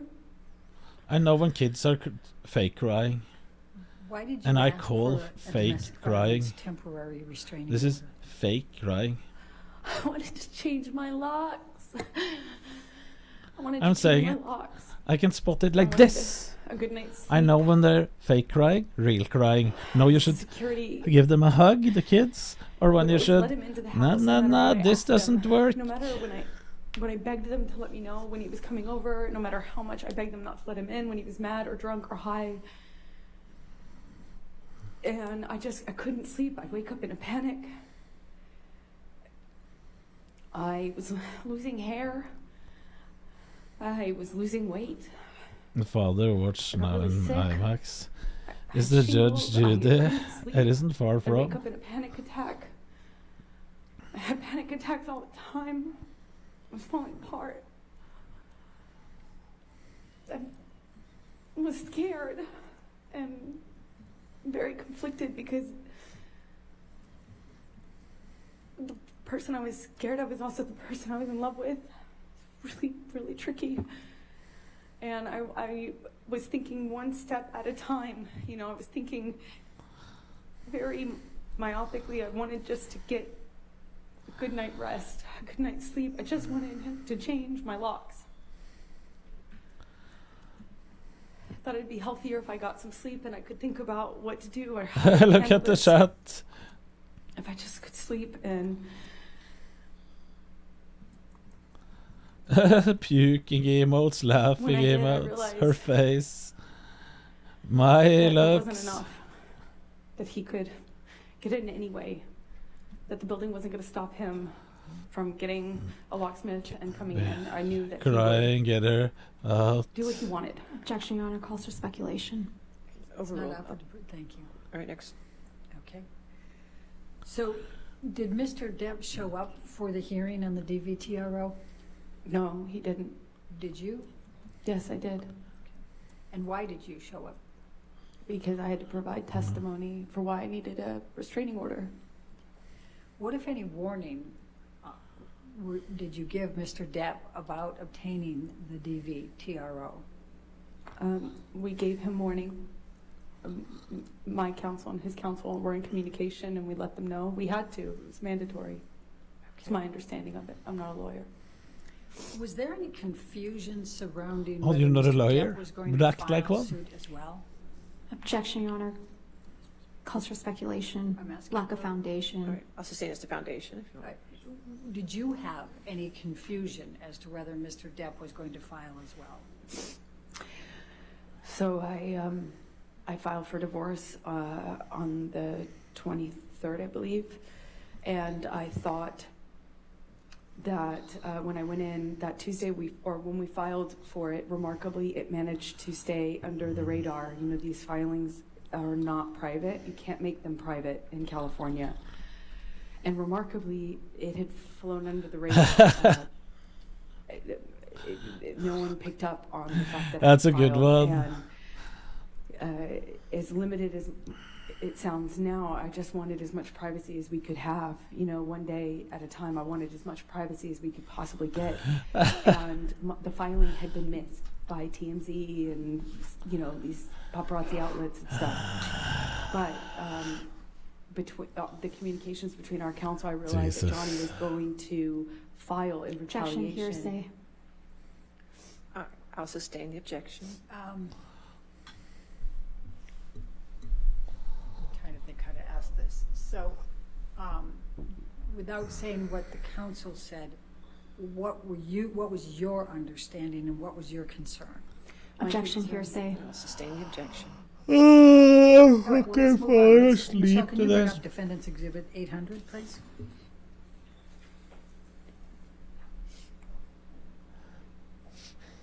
Move the admission of Defendant's Exhibit 800.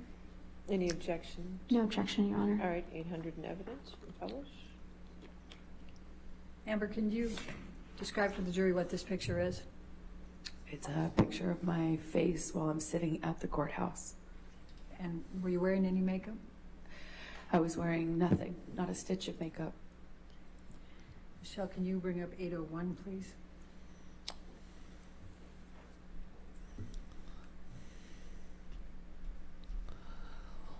BMW mat. Move the admission of 801. No objection. 801 in evidence. Gachi bus. And Amber, if you can tell the jury what this is. That's me while I was obtaining my restraining order. It's me in the courthouse. Okay. And what, if anything, did you do while you were at the courthouse? Did you testify? Oh, I provided testimony and sat there and cried. And did you obtain a domestic violence restraining order? Temporary I restraining order? did. The court granted me a restraining order at that time. When you left the courthouse, She got what a did restraining you order? experience? I walked into the courthouse. It was quiet. First thing in the morning. No one knew about my divorce, so I thought it was going to stay that way, and I walked out to a sea of paparazzi and cameras, photographers. It was, to that point, at that point in my life, had never seen so many photographers, and they just surrounded me as I walked out of that courthouse and screamed at me, screamed horrible things at me.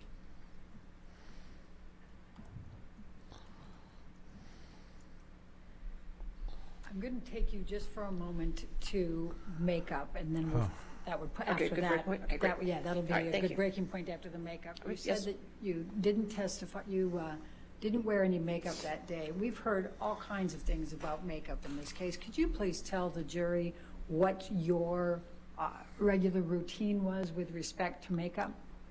With respect to makeup. Yes, I get up and wash my face, like most of us, and I put on right away a moisturizer that has tinted foundation in it. And then I put another foundation on because it has sunblock in it. I have a skin condition that my skin reacts to the sun in a bad way. So I have to wear sunscreen or sunblock every day. Anyway, so I put on both of those. I put on concealer, and I do that before I leave my bathroom in the morning. That's obviously if I don't have a bruise. Now, when you had bruises or cuts of any nature, what would you do about those? Would you try to cover them up? Would you try to just leave them showing? What would you do? Objection, Your Honor, leading. Overruled on that. Thank Go you. ahead. Well, I'm typically photographed in LA when I leave the house, paparazzi type of photograph. So I'm somewhat aware of that anyway. And no woman wants to walk around with a bruise on her face. So if I do have a bruise on my face or someplace visible, you have to isolate away to reduce swelling because no amount of makeup can This fix one? swelling, but it's very manageable if you ice it really soon. Arnica is also a great remedy, arnica cream.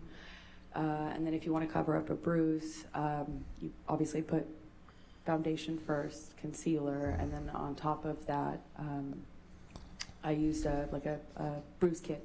Not a bruise kit, it's a theater makeup kit, a color correction kit, but I called it my bruise kit. And let me, I use this, I think, in opening statement, and it's Defendant's Exhibit 1. If you could by the microphone, please. Oh. Just we can hear you. There you go.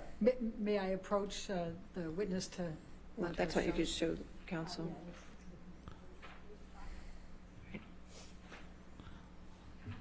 It looks like she has this red dot there now as well.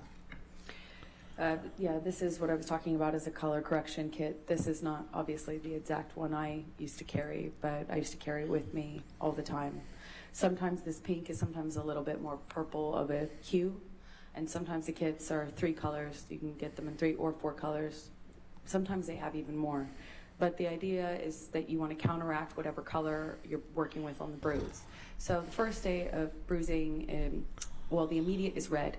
Red is what shows up right away. So His go face. the opposite on the color wheel by dabbing on a bit of the green or something to counteract the red. After a day or two, you get more purple in a bruise. So you'd obviously have to go with more of the red tones, the orange tones here. Day 2 for me was always the trickiest because Dio, GPYCVP.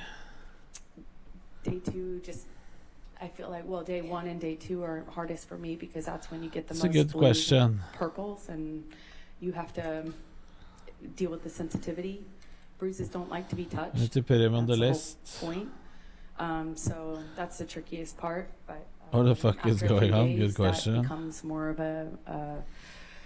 that blue becomes more of a brown, yellowish browns, like a 5-7 days in becomes more of a yellow green, and then fades into a brown and then into your skin. And whatever color you're working with in the bruise, you want to go opposite color on the color wheel. The opposite, in the first couple of days when you have more of the typical bruise color, the blues and the purples, you want to go more of the orange on the color wheel as opposed to the greens that you start with. And then it progresses from there. I also noticed that bruising on your face tends to heal a lot faster than, at least for me, it was faster healing than I bruises like how on my you're body. slow or at least it seemed person. like that to me. And Am I slow? a nose I'm is pretty fast much, AF. unrecognizable after a day or two, depending on how much you ice it. Lips are the hardest because they crack and bleed, of course. But it's easy to hide with lipstick if you're a woman, or if you wear lipstick, I suppose. We heard some testimony of people in the week of May 21st to 27th saying that you didn't wear a stitch of makeup. Oh, was that true? Objection, hearsay. Overruled. They just don't know what they're talking about.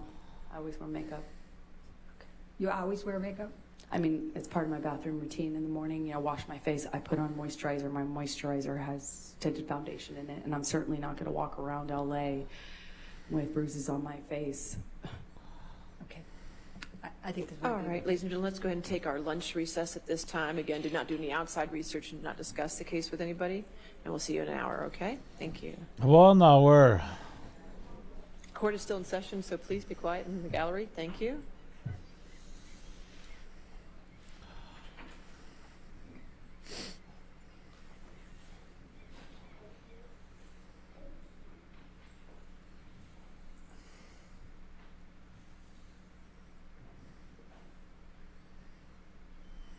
All right. And again, Ms. Hurd, since you're still under oath and testifying, you cannot discuss this case to include with your attorneys, okay? In your testimony. All right. Let's come back then at 1:40. Okay? All right, thank you. 1:40. Are you think that Depp is a Giga Chad? I don't know.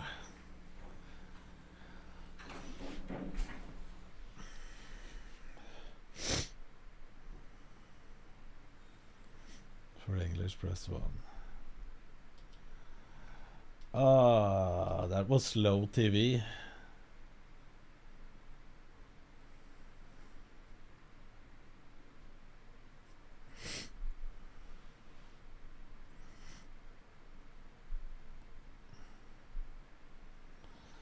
If I think I am, of course. Putting petrol on a diesel.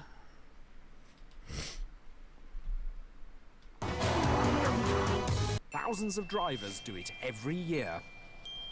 Duh! The schoolboy error in question is called misfueling, putting the wrong sort of fuel into your car.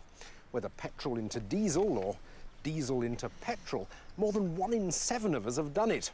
Men are twice as likely to commit this humiliating error as women. And I'm told some of the most frequent misfuelers are police officers. Your garage is likely to prescribe a new fuel tank, new fuel lines, a new fuel pump, new injectors, in fact, the whole fuel system at a cost of thousands of pounds. Factor in the environmental problem of disposing of contaminated fuel, and you can see why misfueling costs British motorists millions of pounds a year.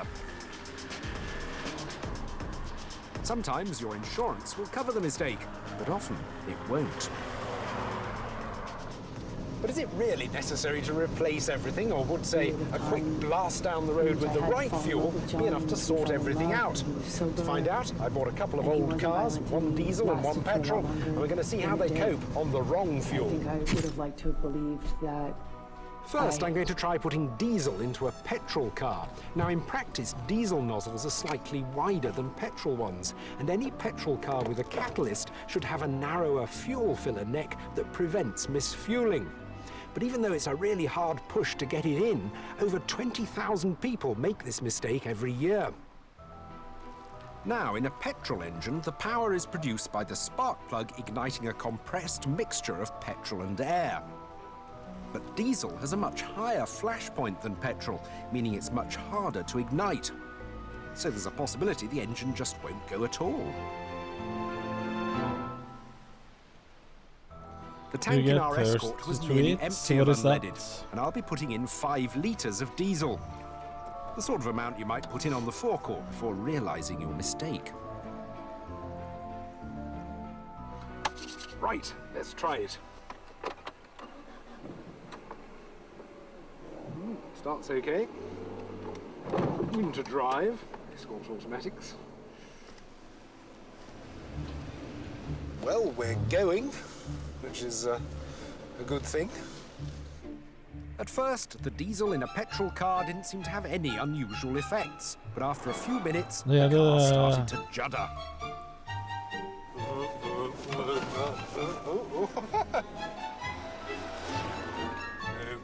I think we'll have to do something. This is not a very well car at all.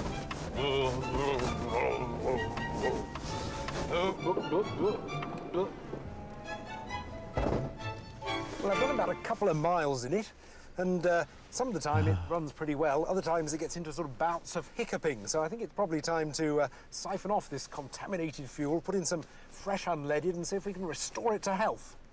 Which is easier said than done. This car seemed to be fitted with an anti-siphoning device. So we abandoned the idea, left the diesel in it, and filled it up with its usual petrol. Surprisingly, after a few minutes, the car seemed pretty much back to normal. But has its brief encounter with the wrong fuel damaged the catalyst? We did an emissions test to find out. It passed. So putting diesel into your petrol car doesn't seem to be a disaster, at least once you've recovered from Big your Salty. initial loss of face. But what about putting petrol into a diesel? Putting petrol into a diesel is much more common. It's much simpler to do. The slim, unleaded nozzle slips into the broader diesel filler easily. Oops. Now, this car was nearly empty of diesel, and very soon it's going to have 5 litres of petrol in it. Is it going to be a disaster this time? 7 TV. Jax, how are you doing? I wasn't worried about the screaming fan belt. The Astra had been doing that since I bought it.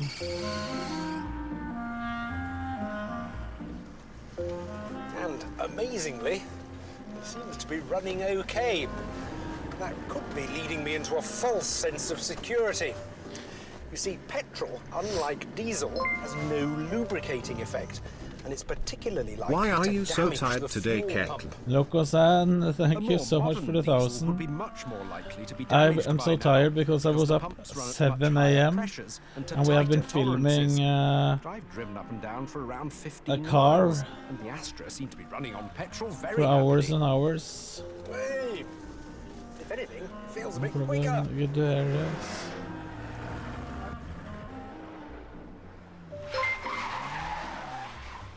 The fuck is this? Why, Kettle?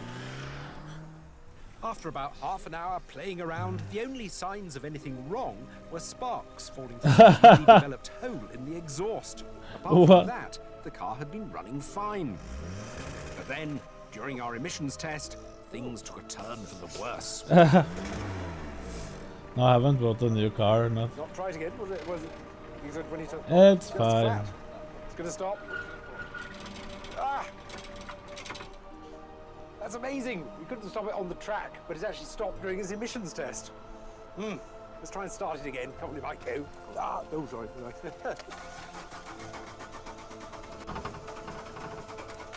That's not going. That's not going. But we're not going to give up on the Astra yet. We're going to try putting diesel. It's fine. Yeah, joking. This is your car. Maybe if I filled the tank with its original fuel, I could flush out the petrol and have it up and running again. The moment of truth. Oh. Strange noises. It looked like a victory. But then the engine died again. Eventually, after a few attempts, I had it working again. The diesel was starting to run through normally. The smoke gradually turned to the right diesel-y colour. Time for a test drive. Runs on anything, yeah. And it was fine. It was the fine. next day I went shopping in it. The day after that, I took it for a 200-mile drive on the motorway. It certainly proves you don't always need to replace the fuel system at great expense. Though I would suggest you have the fuel tank drained professionally. Okay, try to do it on a new car. Mine. And I don't suppose a highly tuned modern diesel would be so robust. But this exercise certainly restores your faith in old bangers. Oh, I think it's quite high up, don't you think, Biggs? I don't think we should, Vegard. Was it gas on a...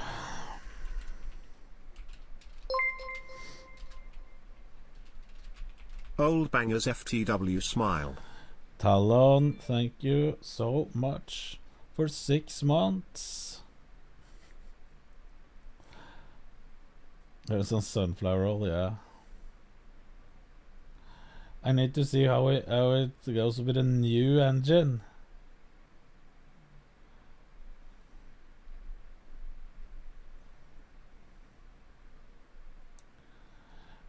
Will a gas engine run on diesel? Let's find out. No, that stops. The pros and cons of running an old diesel on used vegetable oil. Oil, you know, the stuff you use to fry your chips with. So to prove it and to show you the many pros and a few cons, that's exactly what I'll be doing today. You think you could take me on a wrestling match? I haven't done this method. I don't think I could wrestle anyone. For around 15 years. I used to do it when I used to work at Domino's, when I used to get loads of oil from fish and chip shops. What I'm going to do is use one 100-litre vat. I've got 3 20-litre containers full of used vegetable oil. You can see I'm not good in 2 that. from a fish and chip shop and 1 from a Chinese shop. So we're going to start off straining the crude stuff into this red bucket. Then we're going to strain it again properly, probably by... Okay, we don't need to see. No. Good job, Alex. There's a lot of crap that floats about in waste vegetable oil which not only looks rough, but smells rough too. Free diesel. I like to call it Freezel. Of crap you want your injectors to deal with. With around 12 litres of waste vegetable oil now clean, it's time to fill Miles up with this liquid gold. And because I want to do this right, that means completely draining all 50 litres of diesel that's currently in the tank. And how hard can that be? Good one. It's just not pouring out. Johnny. I'm good, how are you? This is not going well. Okay, because we're no good at stealing fuel and because I didn't know about Miles's pesky anti-siphon valve, it was time to call in the reinforcements. Cue Alex Bejan of Wrong Fuel Doctor, who hooked up a pipe to the fuel pump return line to drain the tank in 20 minutes flat. To prove that the tank is completely empty, Alex lifts the cover under the rear bench and drains direct from Miles's stomach. With the fuel tank dry, all that's left to do is to big brain. Big brain kick. Yeah. Lovely. Lokozen, thank you so much for 1,000 more bits, my man. On nothing but waste Yeah, Sounds my brain exactly the doesn't same. work, but You would this is literally not know big that I was brain. driving this car on used chip fat. It's incredible. So with Miles now running happily on nothing but pure waste vegetable oil, what, you are probably wondering, are the pros and cons of doing the same? Okay, so I've been driving Miles, the high mileage hero, for around an hour now, and had I not known that there was no diesel in here, that it was only Another running on 2K, my used man. vegetable Rat oil, go take a nap while watching Depp and Herd the car Kek. runs exactly My the same, man, accelerates the same, thank you so sounds much the for same, feels the 1,000, same. The only real 2,000, giveaway is the 3,000, smell. And also underneath 4,000, the true giveaway is that when you have this clear 5,000. fuel line here, you'll notice that the fuel is Bits. slightly darker. Apart from that, it's just like diesel. The benefits of using I waste got my vegetable neighbor oil in your village old had a diesel car running on the don't only end there, It because the smelled like a emissions fucking that come out of the friteurkake exhaust behind them. go down, namely Fryer hydrocarbons, behind carbon it. dioxide is And I reduced, fell but asleep, on the yeah. flip side, nitrous oxide does increase ever so slightly, and nitrous oxide is responsible for stuff like acid rain and smog. But at the end of the day, using this stuff in your diesel is better for the environment, and it actually smells pretty good. It's kind of a hint of chip shop with a hint of environmental friendliness. Now, there are some drawbacks with using waste vegetable oil in your diesel car, and the first thing you need to know about vegetable oil is that it is more viscous. That means it is thicker than diesel. A more thick fuel means that your fuel pump needs to work harder, which puts extra strain on it. Your injectors can also get clogged up a lot more quickly. Also, if you're trying to do cold starts on just vegetable oil, then your engine's going to have a bad time. Again, your fuel pump's going to suffer. And the final thing you need to know about vegetable oil is that it has a less calorific value, which means it effectively has less energy than diesel. And less energy means that you're going to get worse fuel consumption compared to diesel. Okay, so obviously the two biggest benefits of running your car on used vegetable oil are, one, that it is environmentally friendly because it is the ultimate form of recycling, and two, the cost, because you're going to save yourself a lot of money, which I want to talk about now. So let's do some quick maths and say that I drive 10,000 miles per year in a car that averages 40 mpg. Over 12 months of filling up with diesel at £1.31, my total fuel expenditure will be £1,488. Now say that you spend £5 per 20 litres of used vegetable oil exactly like I did. That works out at only 25p per litre, giving me a yearly fuel price of only £284, saving me a whopping £1,204. Which I could spend on modifying Miles. I could give him Stance, because Stance will make her dance. So it all sounds simple, right? Well, no actually, because there is a slight catch. You can't run a car on used vegetable oil just like that without doing any modifications. A popular modification vegetable oil car aficionados do is to install an extra fuel tank, usually where the spare wheel would go, and into which you pour your vegetable oil. And when you get up to temperature, when you're running on diesel, you flick a switch, and then your car will chug happily on vegetable oil. When it comes to switching off, all you do is then flick that switch again, and then that reverts back to diesel, which means that your injectors and everything are cleaned out of vegetable oil. For the purposes of this test, I am running Miles on just waste vegetable oil. I'm going to be filling him up with some diesel, which means that I'll be running on diesel by the time that Miles is switched off, so I don't damage anything, because Miles has to run forever. In terms of the negatives with using waste vegetable oil, the biggest drawback for people will be time and mess. For starters, you need to source the oil, buy the containers and filters, and then get to work cleaning it up to around 5 microns. For context, the hair on your head is around 100 microns in diameter. If you own an old diesel and like the idea of free fuel, then look online to make sure that your car can handle it. Old Mercedes, many old French diesels, and VAG group cars like Miles will chug happily on the stuff, but check online first before committing. There is also a very useful book you can buy called From the Fryer to the Fuel Tank, which tells you everything about converting a car. It tells you everything about the chemistry of waste vegetable oil. Otherwise, if you check out a website called vegoilcar.co.uk, he's pretty much an expert, and in the UK at least, you can use up to 2,500 litres of the good stuff, of the liquid gold, without having to pay any tax. Just keep a record of how much you're using in case the cops do decide to ask questions.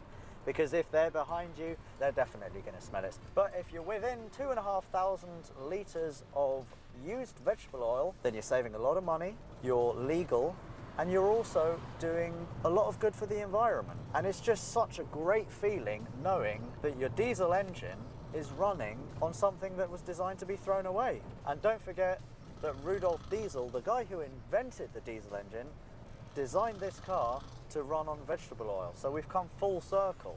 So to you, Mr. Diesel, I know you're dead now, thank you very much, because I am currently spending very little on fuel and reaping all of the rewards. So to answer the question, should you run your old diesel car on waste vegetable oil? The answer has got to be yes, right? I mean, it's good for the environment, more crops don't need to be produced to make this stuff. It is awesome for your wallet. And from my days driving a Peugeot 405 on waste vegetable oil, one thing that I will never forget is being tailgated. And when you're being tailgated, when you drive on waste vegetable oil, all you need to do is drop it down a gear, floor it, and then admire the big black smoke of chip fat behind you. Haha, take that!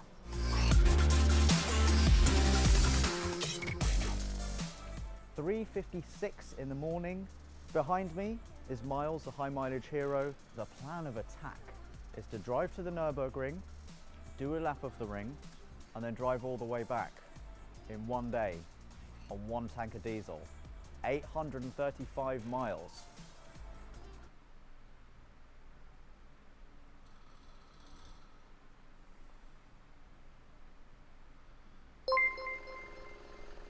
With the price of diesel fuel these days, biodiesel seems like a pretty good option. Gachi alarm, wake the fuck up you Pepe Gabaldi and stop snoring like a pig. Well, first make biodiesel and we'll I was sleeping. Gachi alarm, wake the fuck up you Pepe Gabaldi and stop snoring like a pig. Then we'll compare the lubricating properties of biodiesel to diesel. Gachi alarm, wake the fuck up you Pepe Gabaldi and stop snoring like a pig. Purchase this engine, so before we jump into making biodiesel, let's get this thing running. The governor assembly is on the front of the engine, and you can dial in the engine speed up to 3,000 RPM. It has a small mechanical injection pump that's near the bottom of the engine, a fuel line that runs from the injection pump to the injector, and a fuel return line from the injector to the fuel tank. Pushing down the compression release lever opens up the intake valve to release the compression. The exhaust is on the left side and the air intake is on the right. Let's see if we can get this thing running. It really took quite a bit of effort to get this engine going since there was air in the fuel line. After cracking open the fuel line to remove the air, the engine fired right up.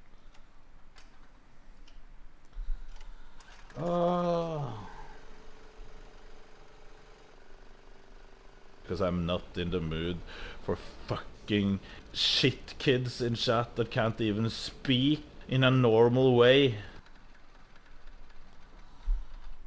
Some people actually use vegetable oil or even use vegetable oil as a source of fuel in a diesel engine. We're going to try running the engine on vegetable oil, but we're also going to make biodiesel. I need to get the process started making the biodiesel since it takes about 24 hours for everything to settle out. To make the biodiesel, we need potassium hydroxide. We also need methanol. The yellow bottle of heat will work just fine. And then, of course, the vegetable oil. I'm going to measure out 2 cups or 500 milliliters of vegetable oil. Potassium hydroxide serves as a catalyst that causes a chemical reaction with methanol and straight vegetable oil. I'm going to measure out 100 milliliters or just about a half cup of methanol. I'm going to measure out 3.5 grams of potassium hydroxide.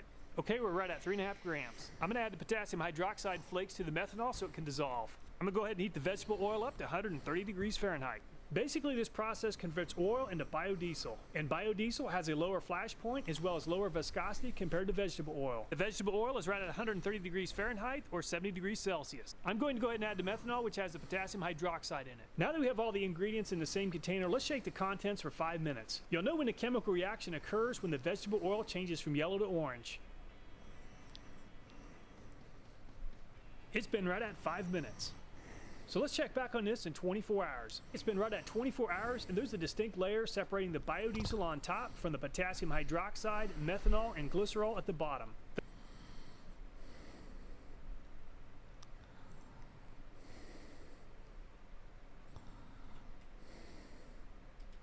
Now then guys, how you doing? Rate my takeaway, back on the road again. Alright, We're going to a place today in Farnworth, alright? It's called... Oh my fucking god.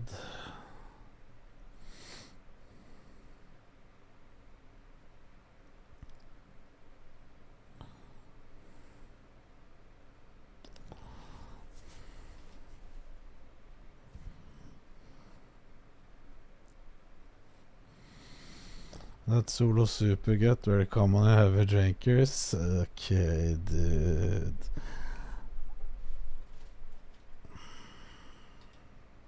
Now then guys, how you doing? Back on the road again. So, it is getting lighter of an evening, so I thought to myself, right, what shall I do, what shall I do? I want to try and find another beautiful kebab, alright? Now, in Edinburgh, in Leeds, there's this place called I Am Donna. I Am Donna. Donna, Donna, Donna. I am Donna, Donna, Donna, Donna. Woo! So I'm going to go there because apparently on a Wednesday, alright, they're serving up a really, really weird kebab. I want to go try it out. So come on, let's go find Donna, see what she's happening, see what she's doing, see what's happening at Donna. Hello? Go. I am Donna. Here I come. Whoa! I am Donna. Jeg? Right, here we go. We're in Edinburgh, right? Skal kjøpe is. Studentville. Alright, I believe it's just down here. Ta deg en is, du. But we need to find out where it is Well. first, don't we? So, like I said, they've got a weird kebab on the menu. Now, I mean, I know a lot of you say that kebabs are weird anyway. We don't want to get into the debate of what's stuffed in a kebab. I just know that I like it when I'm sober or when I'm like Yes, Drake Louise says. Mr. Kebab Lover, yeah. Mr. Kebab Lover, yeah. I am Donna.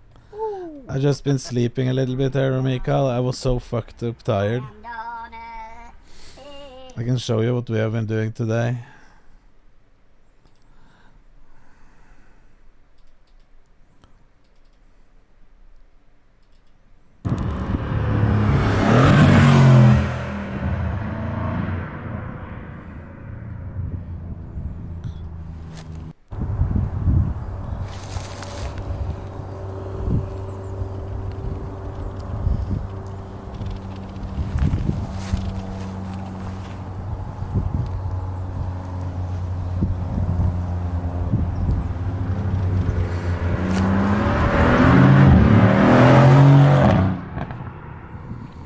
I think I saw Ruben and Vegard on your Insta story. True. So slow, yes, Korg. Let's do speeding. And then, when we first do speeding, let's fucking film it as well. And put it on the internet. Smart. Smart choice.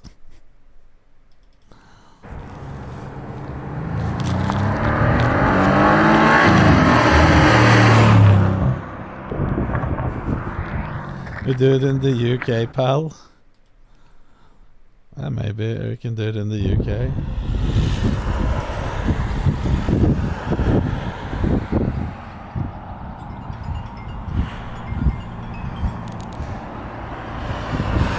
Hello?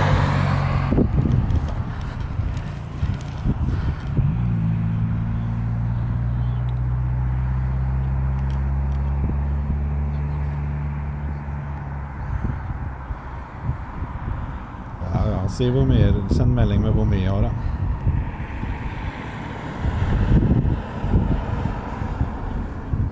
Ja.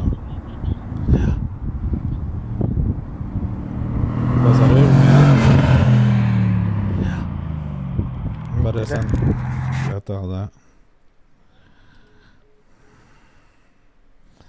No, I have to pay. There's different filming, of course. We have just some clips. This isn't a car. We have other cameras as well. Hvor skal jeg gå? Nei, det er bare å gå rett mot bilen.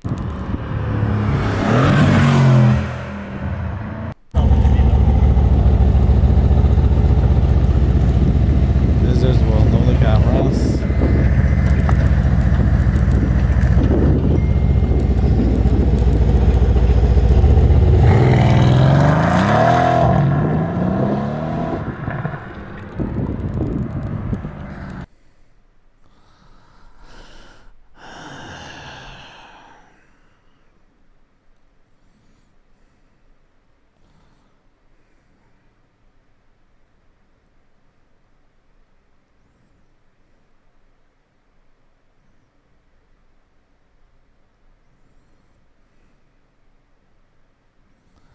I have to send money and pay for Louise's stuff. Fucking kids these days.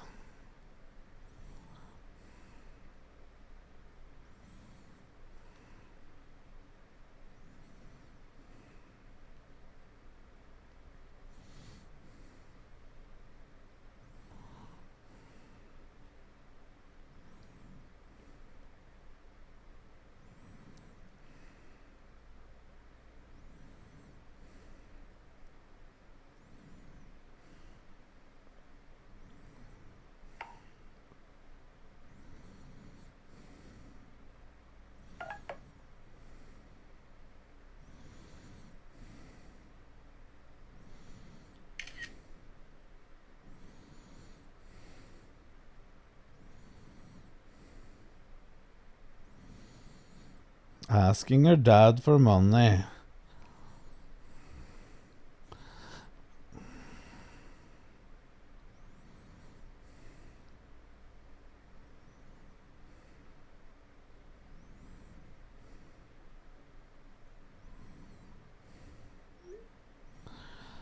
Your tummy is showing. Line Jørgensen. Is that a problem?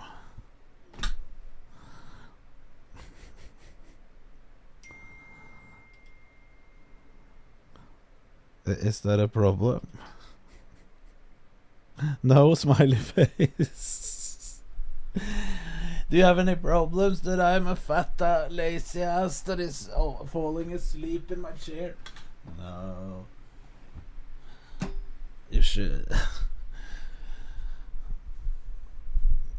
If X-ray, you can see it 3 La Italia, but Twitch might. Why would they have a problem with me showing my stomach? Why would Twitch care?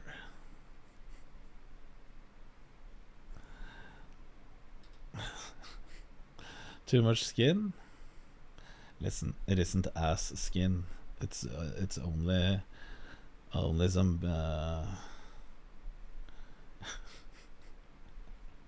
Let's watch this, man, so I can feel better. Just double yellows everywhere, innit? Looking forward to this, guys, because, like I say, it's a weird little menu. I'm hoping they're not sold out, because it's going to be a different taste. So, right, guys, I'm running here. Whoa, straight across. Right, no more dirty donuts. Salad boxes, street cart fries. The job lot. Right, let's go in. Let's go see what it's all about. See what's on menu. Come on. Oh, that smells alright. Alright, love. Hey, mate, alright? Good, sir, thank you. Good, mate. I've come down to try and I am Donna. You Donna? Yeah, I am not, but I do work for them for sure. So it's all kiosk over there. Right. If you want to order from right there, that's all right. So yeah, they're much more sexy hipsters. Yeah, put it on. If you need any help, let me know. Right, yeah, nice one. Cheers, mate. Thank you. Hey, look at this cameraman. This is a bit weird, isn't it? It's like being at, what is it? Argos, isn't it? Ordering me furniture here. Right, let's have a look. Right, kebabs. Here we go. This is a one. I'm not laughing, hipsters, are you? It's real. Right, I'm just going to order it and then we'll go through it, guys. So, we'll have one of them. Is it Korg? It could be. Yeah, make sure there's no snipers. When you hear the... That's to order. Right. When you hear the... Oh, look, this always happens with me. Accent. Earn a drink. Easy as that. Look how easy this is, guys. So you can either phone up or you can just come in, tip-tap away like you're at getting your garden furniture. What does it make? Ordering? No allergies. Bosh. Enter my name. Oh, how many people do you reckon on a Friday night have done all those funny names that we have to shout them out? Ain't gonna do that to them. It's not fair, is it?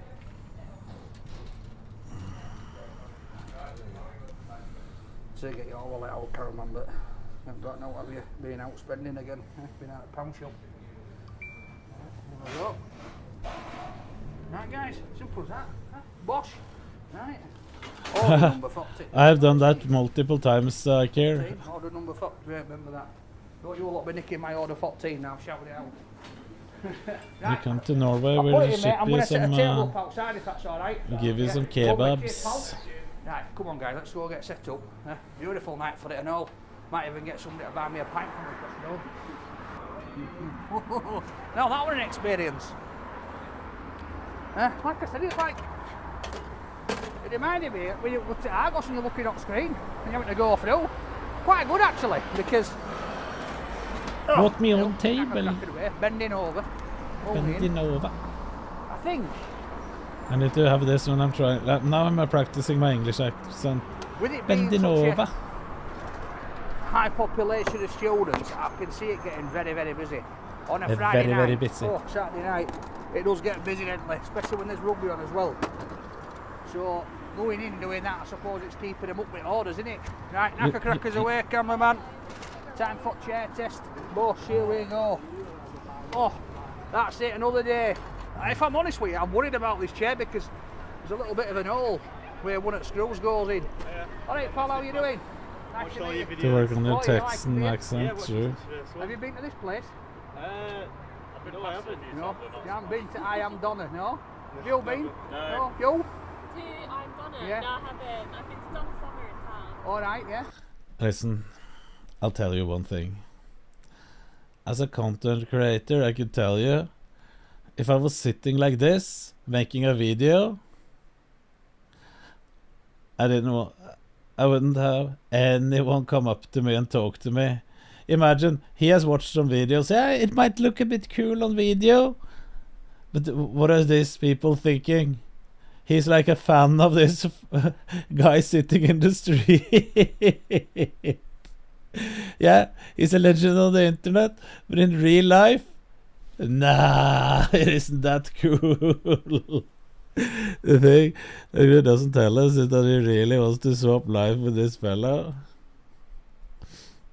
I'm not insulting him, I'm talking from my own experience.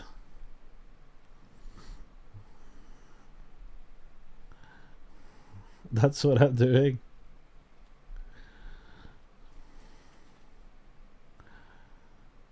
Your channels are getting more famous than anyone in Norway. Nah. Insulting him, I'm not. But if I brought my own table and I was sitting outside a kebab house, ready to eat,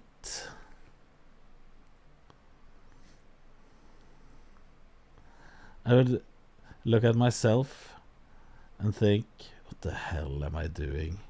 It's like when I'm walking around in Oslo and the TTS place. You might think it's fun, but just imagine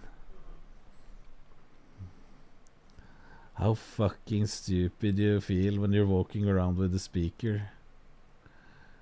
We do, I know.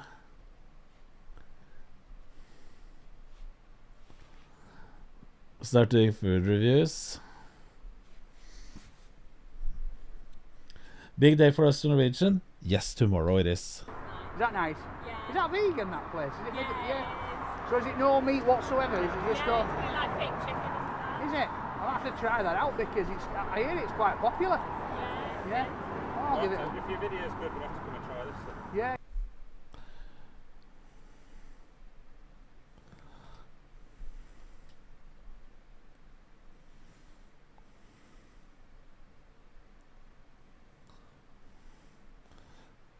I really don't. I wouldn't do it if I cared too much.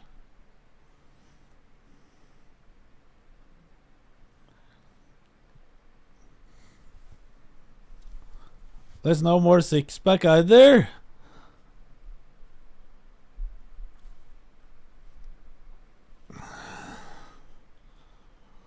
It's covered in fat.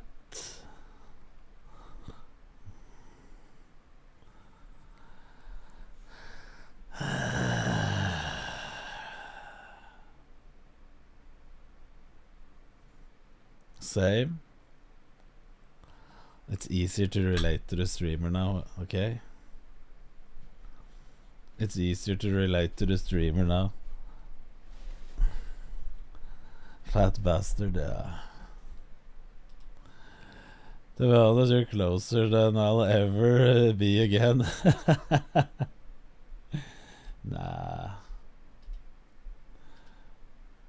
What is this fast countdown?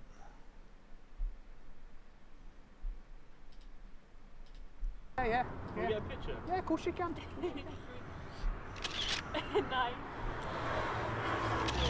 Hey, I think we're reading your messages. It took a bit long, didn't it? It's like What's scrolling out photos. bits There, TTS got it all minimum? again. What? See you later, On guys. Thank you. computer? Oh, so there you go. On computer TTS, when I'm What have I sitting here, ordered? Right, so what it is, it's this plate, 100 right? bits. When I'm out streaming from the backpack, Well, I think it's this one for me. it's Every Wednesday, they're doing a special kebab. Slaves, and get your camel. ass back here! Happy birthday, Norway! Kimmy! Thank you for raiding. And since it is tomorrow, we could start out by playing the song once, since we got to raid.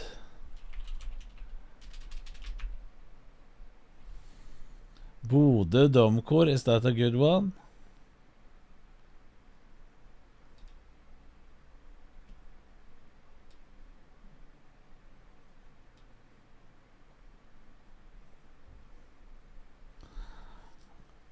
This is tomorrow, for tomorrow.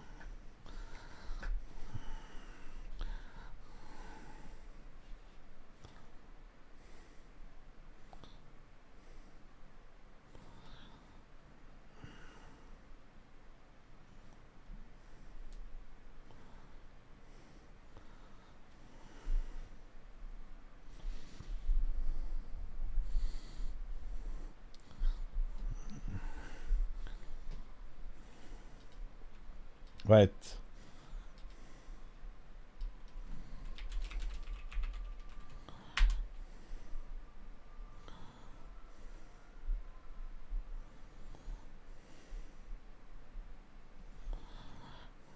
We should have had a better video.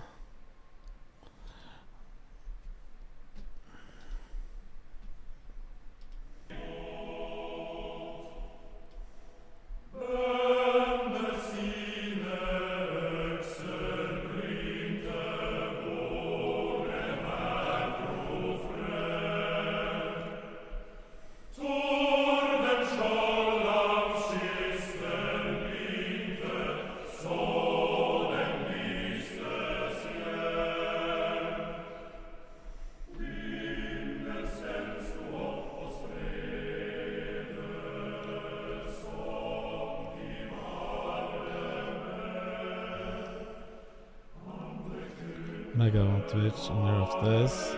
Myself and such a visitor. I realized part of it. Thank you, Everett. I appreciate the kind words.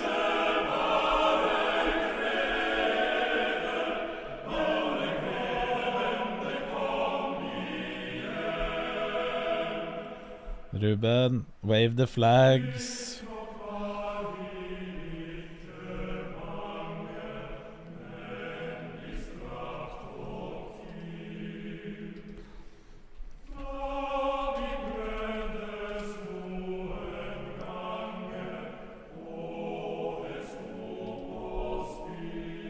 We can watch this instead.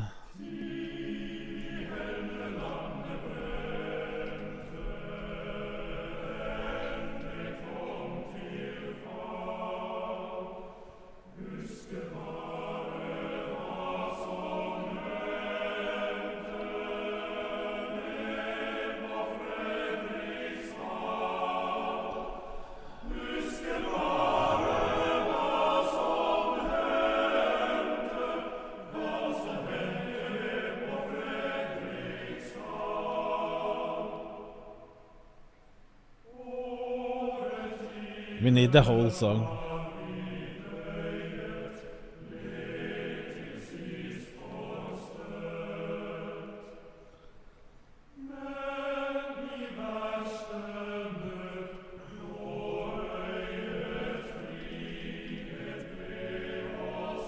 Jeg vet en kløff.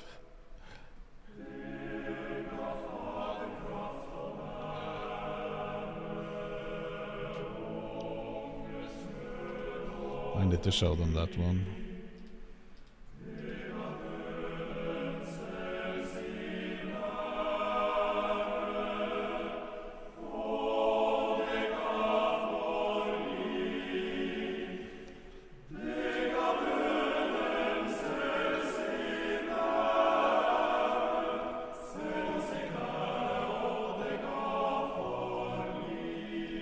You can't see this anywhere else, can you?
We need to see some other places in Norway as well.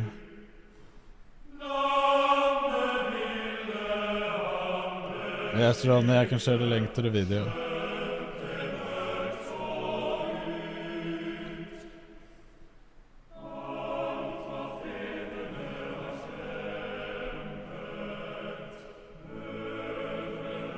We'll do it whenever I watch.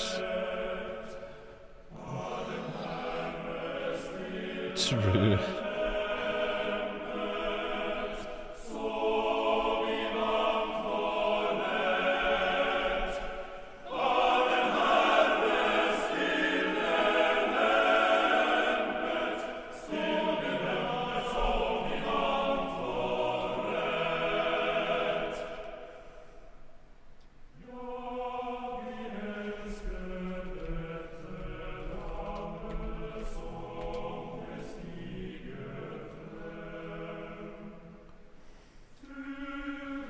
This is the scuffed area over here.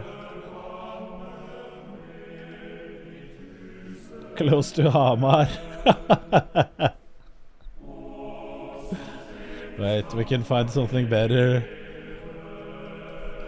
Hallingdal.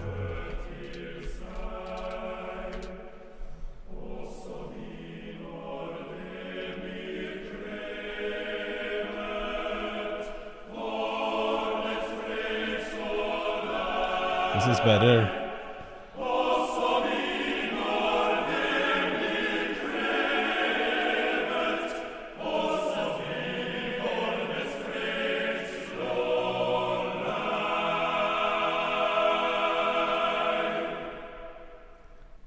Then it's finished. This tomorrow you will probably see Geiranger. Yeah, we can watch that as well. But tomorrow you will most likely see one of the most the biggest celebration of any Constitution Day that any country has. I will show it on stream.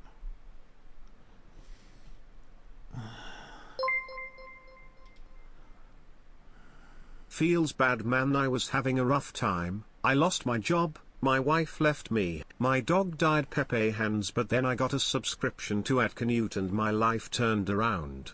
I won the lottery, bought a yacht and live on the ocean with my 7 model girlfriends. Thanks Canute for turning my life around. Pog! Casino Cop. That's nice to hear. That's the usual effect of getting a Knut sub or being a Knut sub. So that is real. Yes. Can confirm. Not even subbed. Ruben knows.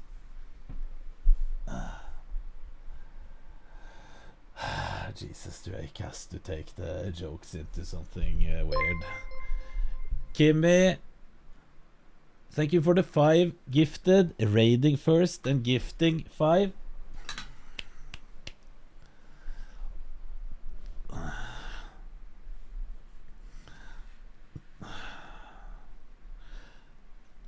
This is the best national anthem ever. Russian national anthem. Nabu, I don't think we should be playing that, okay? It isn't the times. And Becca gifting a tier 2 to Kimmy. But we have a problem in Norway, a rising problem.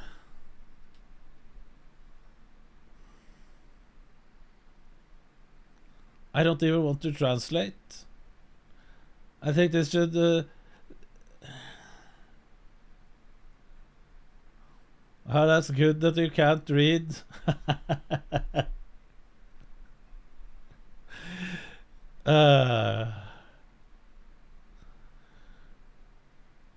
Jeg tok min nystemte. What does that mean?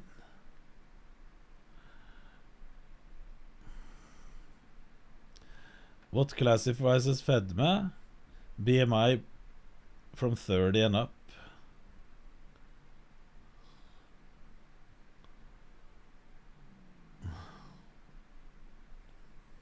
We could read Viking.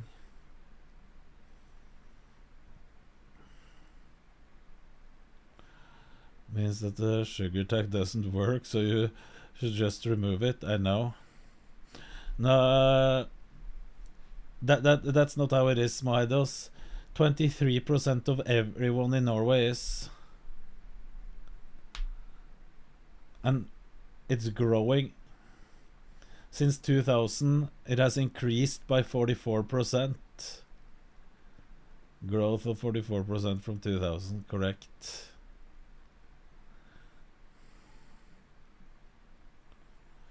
Yeah.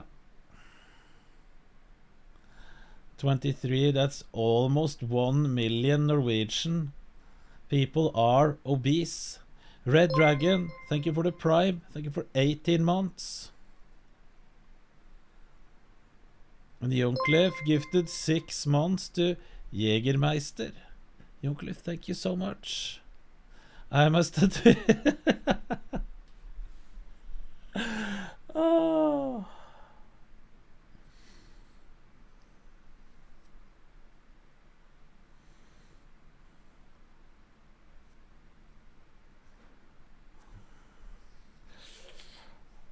Yeah, that's a Giga Chad gift.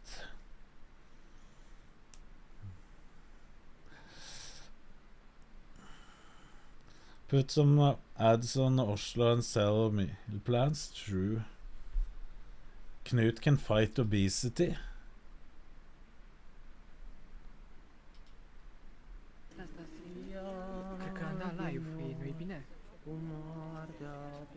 Please watch this. What is this? I don't understand shit.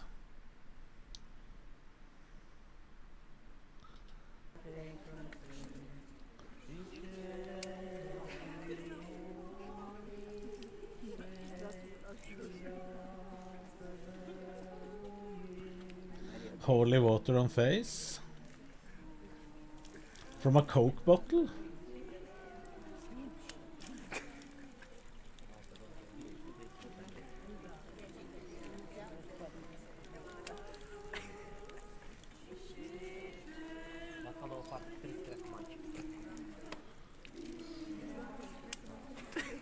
He's laughing. Everyone's laughing. Why are they laughing?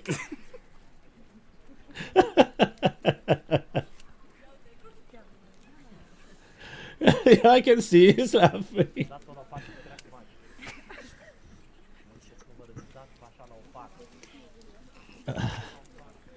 You can hear them in the background.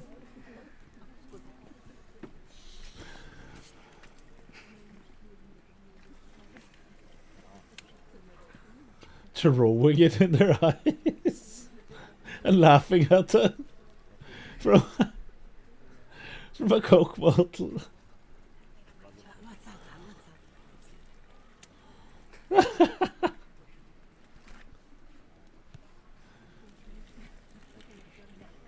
That's Drake, by the way.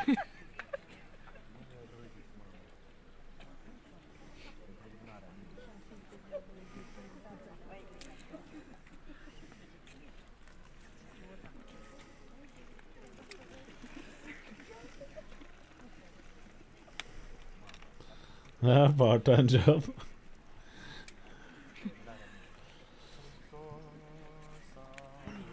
Hiking yesterday went really well. No, Saturday.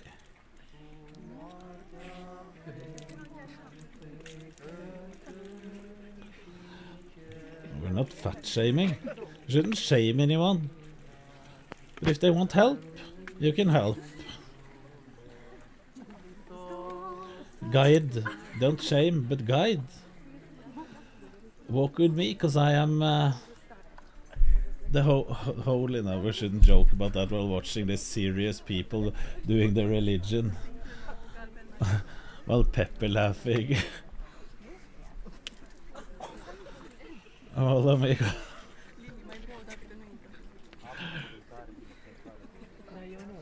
When they are laughing, we are allowed to laugh as well.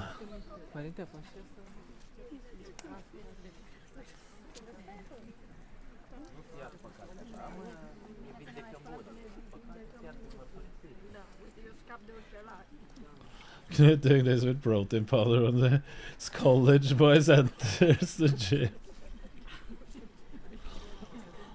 Yes, I live in Hamar.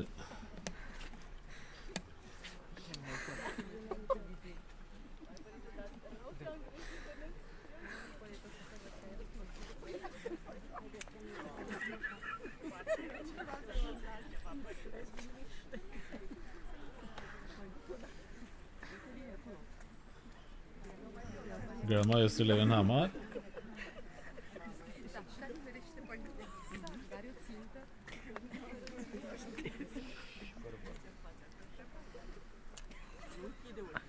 Vegard, you should have filmed him. Do you want to see Norwegian Christians, Drake?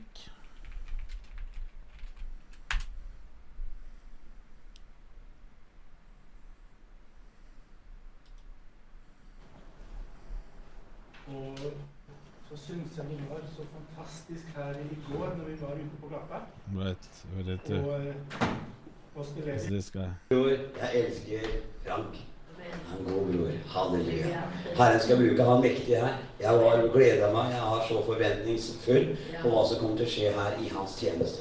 Du vet at når en salva profet blir sendt til vår nasjon, og så kan gjøre sånt nå, så har vi virkelig forståelse av dette her, at vi I en Guds vilje. Amen. Halleluja, halleluja. Yes.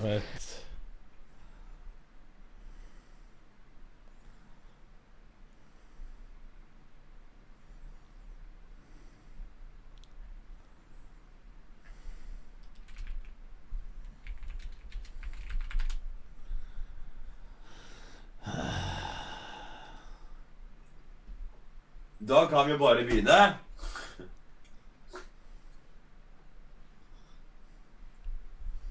This is a famous...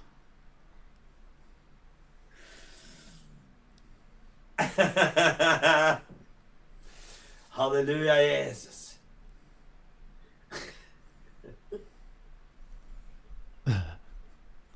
Ja.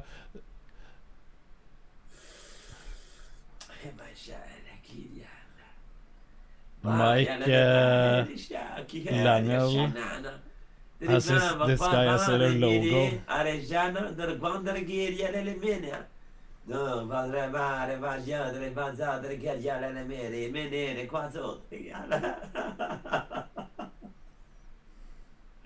Oh, min mester Jesus. My master Jesus is a...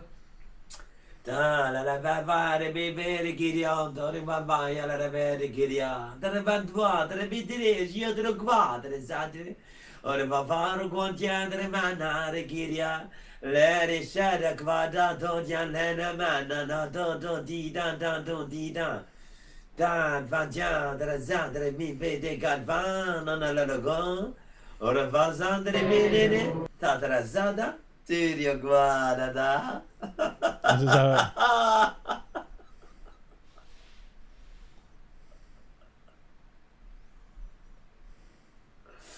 Ha!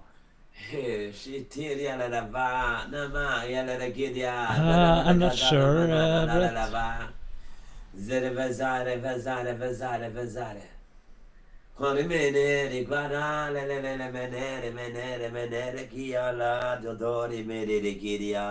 He streams as well.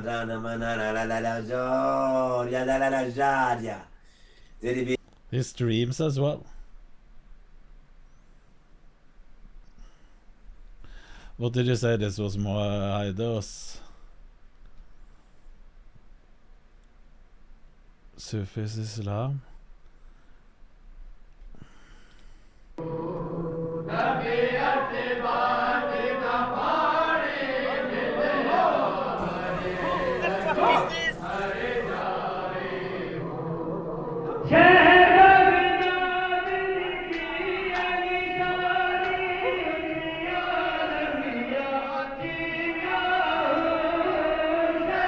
Watch where you're stepping.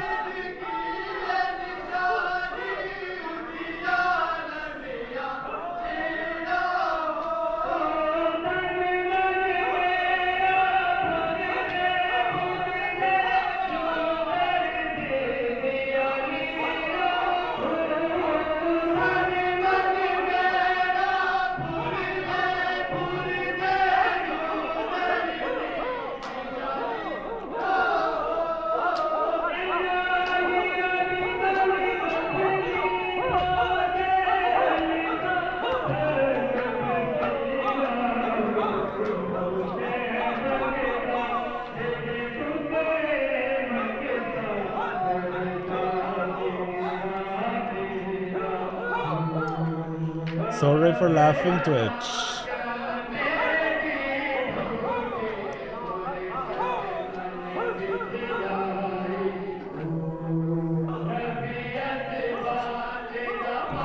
Midos, are you baiting me into a report?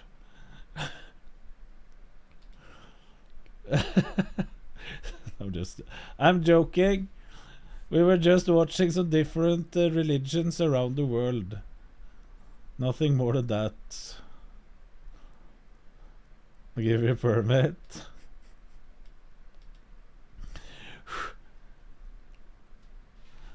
Yeah. I'm not sure if we're allowed to laugh of any religion these days. I'm not sure what the social rules are.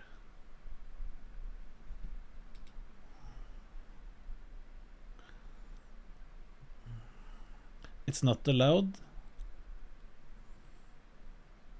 As a Christian myself, baptized Christian, member of the Norwegian Church, I take no offense if you laugh at us.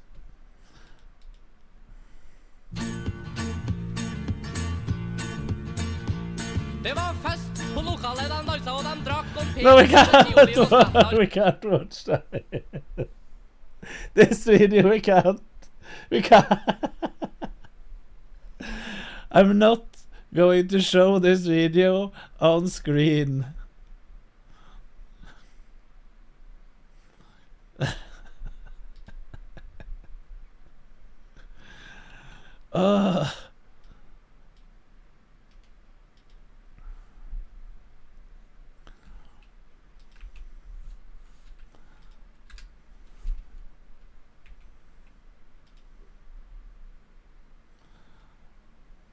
There was what was the name of the song? Peder.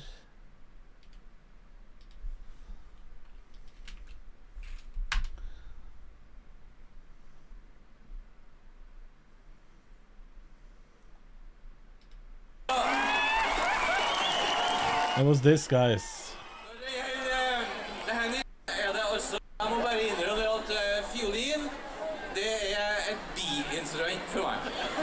If you have heard, ever heard Bitsnox or Vegard speak, they speak the same dialect as this guy. Hovedinstrumentet mitt, det kappsag.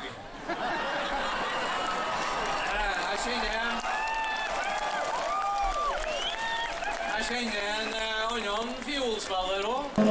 De har jeg akkurat på samme måten. Hovedinstrumentet hans, det var... Hovedinstrumentet hans, det var... Ja, det sikkert hørt om han heter Peder. Han ordnet det faktisk et instrument, en høvelbenk. 2 bedplukkere, 1 elg, fest på lokalet da, mens han trapp på Peder, satt på fiolin og satt. Da har det skapt industri.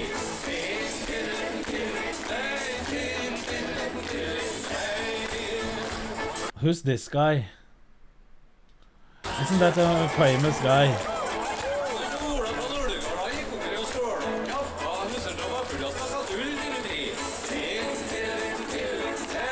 Oh, Alexandersen.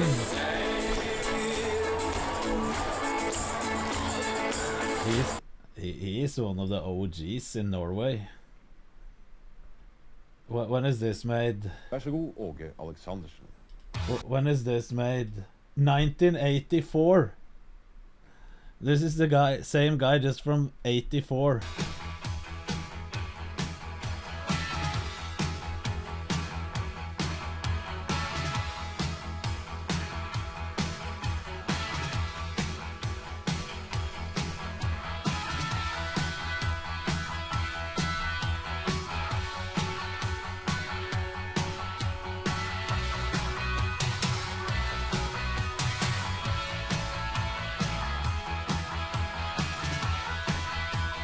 Look at him jamming with the guitar.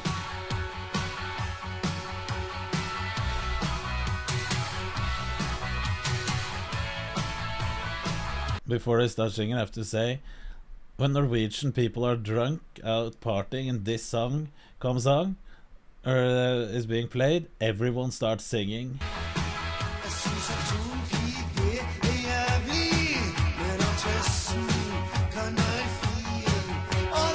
Norwegian people, drunk people, love this song.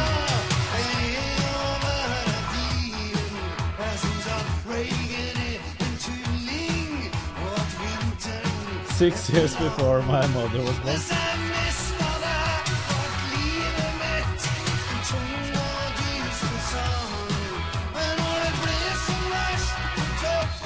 Coming from a Dutch person. That's good to hear.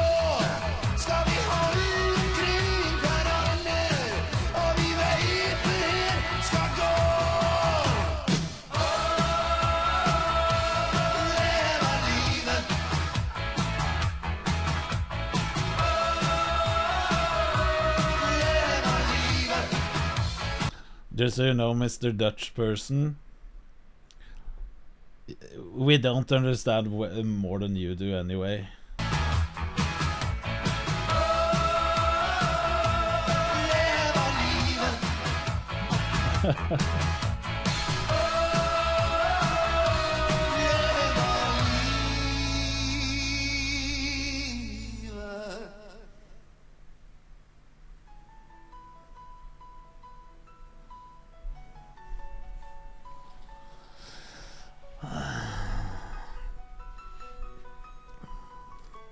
This could almost be the Norwegian national anthem at this point. Almost, not 100%, but just almost.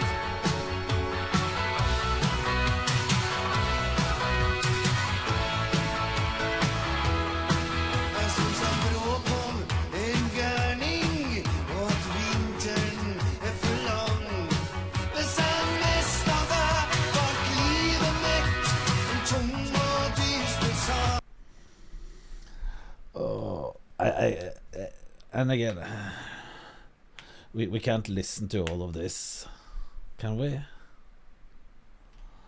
It's enough Norwegian hillbilly music. Awesome Kikona.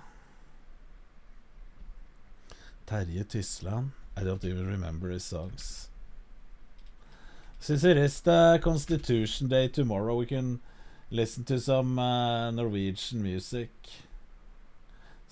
Send meg en øl. Send me beer.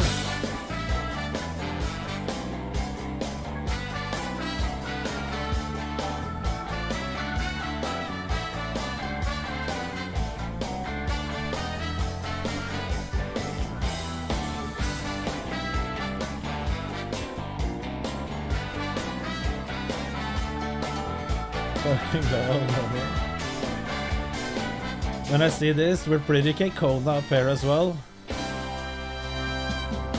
Herregud, for en dag. Var et jævla bra dag her I går. Bella huset gikk nå, men hva gjør hjertet slå så det går? Kan jeg sette I ro? Hva møter en mann eller to? Så dårlig som det går an.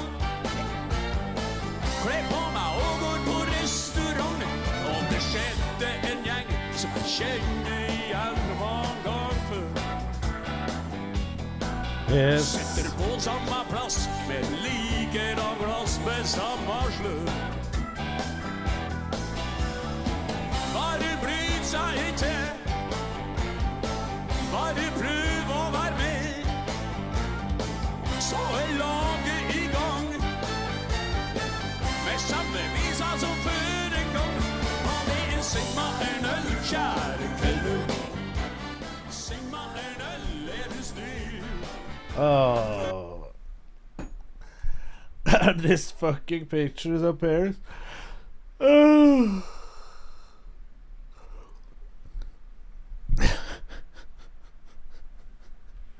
Vassendgutta. No, that's too far, Bagstad. Ole Ivarsen, Vassendgutta, that's too far. Det var dans og hold I gang opp på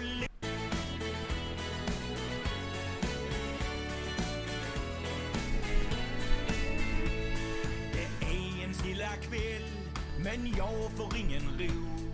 Solen dröjer kvar vid havets rand. Jag börjar tänka på en gång för länge sen. En annan kväll I Pilevallars land. Spelemännen spelade som elden vore lös. Bågarna från Sjöbo var vilda och de svingade varsin tös. Det var dans och hålligång upp på logen natten lång. Det var sommar, det var guld och gröna skogar. Jag var ung och du var grann, som vi älskade varann. Det var sommar, det var guld och gröna skogar.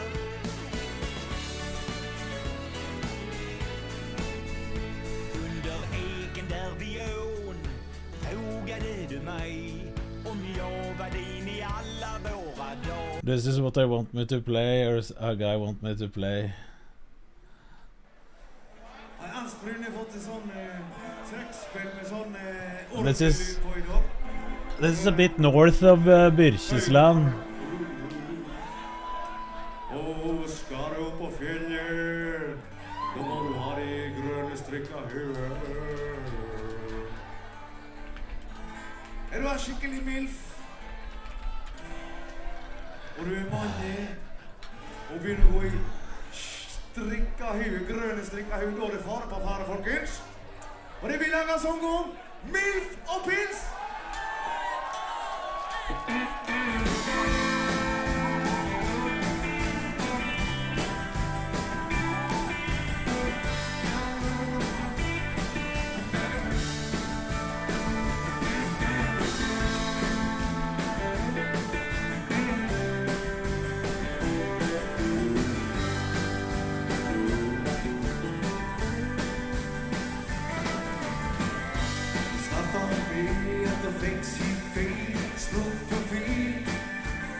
I think we're falling down a deep and dark rabbit hole by listening to these songs.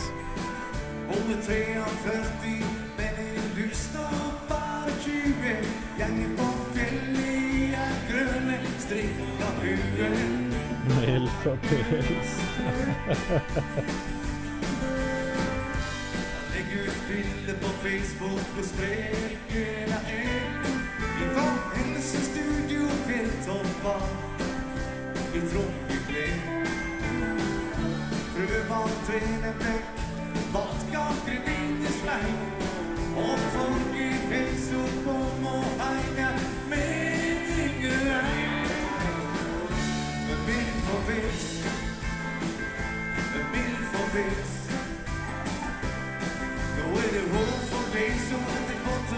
No, we can't listen to Setorn. That isn't allowed.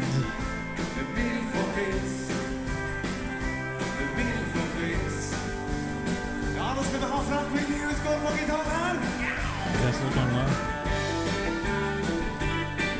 If I can translate, it isn't that easy to understand the lyrics. It's easier to hear Bursum's lyrics.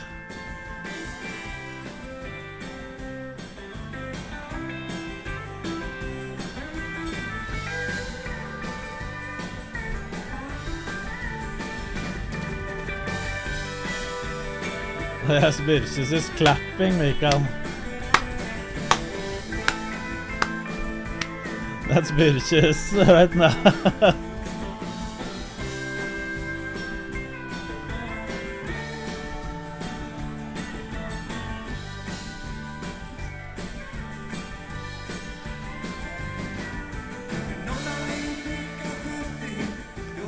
In the Netherlands we got bands like this as well. Do they wear cowboy hats?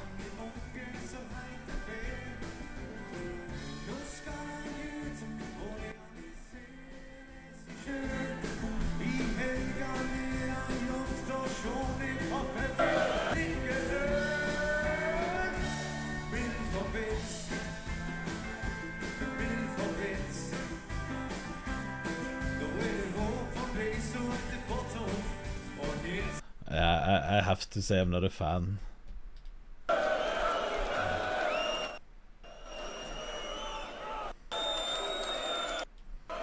It looks exactly the same.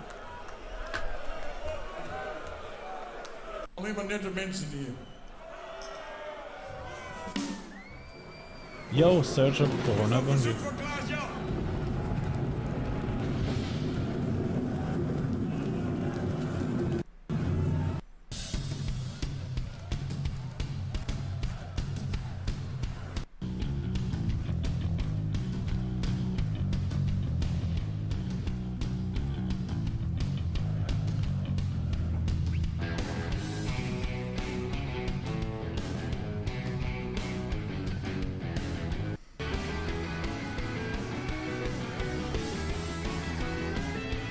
Exactly the same.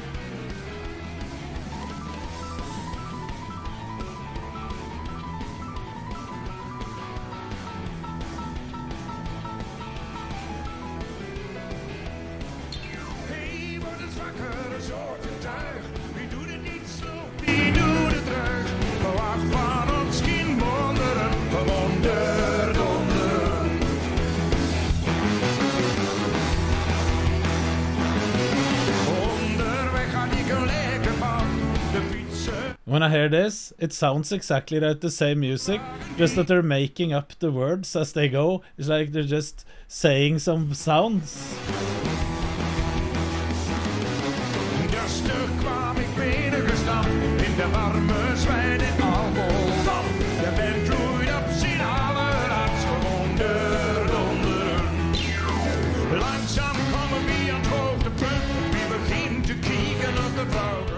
That's how it sounds like for me.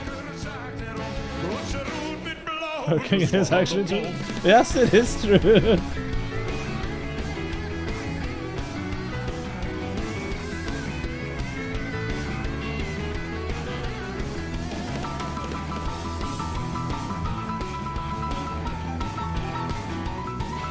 If we're drunk enough, this could sound like Norwegian. This could be like a weird dialect in Norway that we didn't understand. That's what it could be.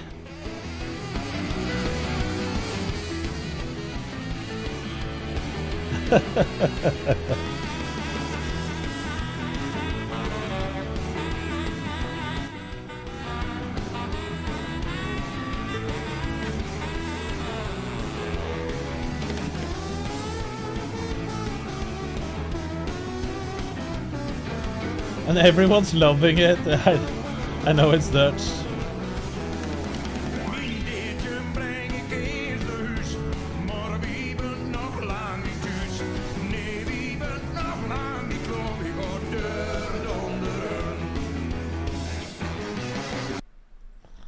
Okay, Belly Boy.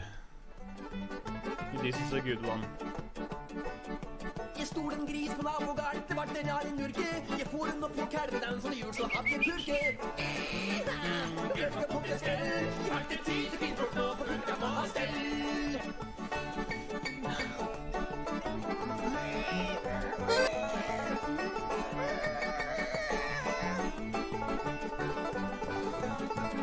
Og kjellinga på nabogarden, ville slakte dyret. That was Gjeddevisa, but it's the same band, Spellemannslag or something. But it wasn't. It was the other song.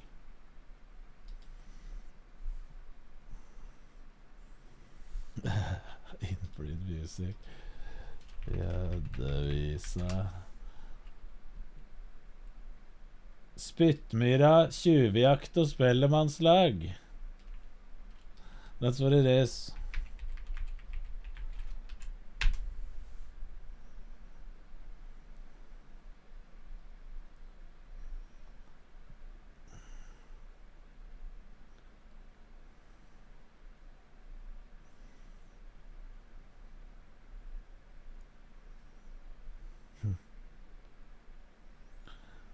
I've never been to Canada. What is this one?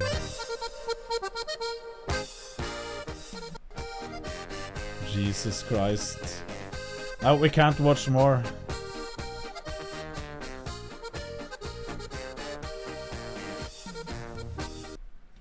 We can't watch more. What is this, Bailey?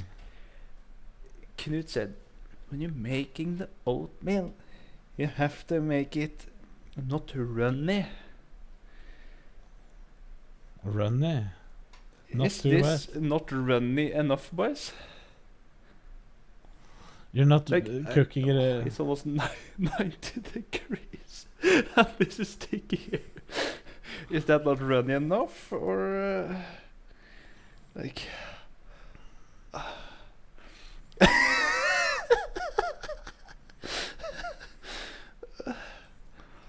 Okay. Or should I get it a bit more runny? So you want it sticky like glue? Well, this is glue, Knut. This doesn't look good. It's protein powder mixed with oatmeal. Like, I can hold it up. It looks... Belly Boy. There's a fine line between a brick and just water. There's a fine line between a brick and just some oatmeal that is mixed into a lot of water. Somewhere in between, Belly Boy.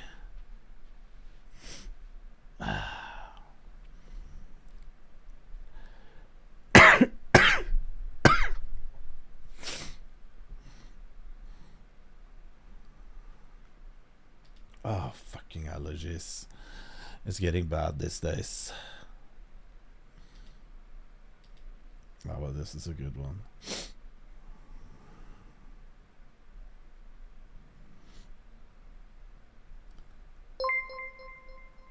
Sonny Castra. Nuttall, good evening, Canute. Thank you for 8 months. Yeah, we heard a lot of weird songs. And now, before we do anything more, I have to go to the toilet. Is that allowed? Yes, it is.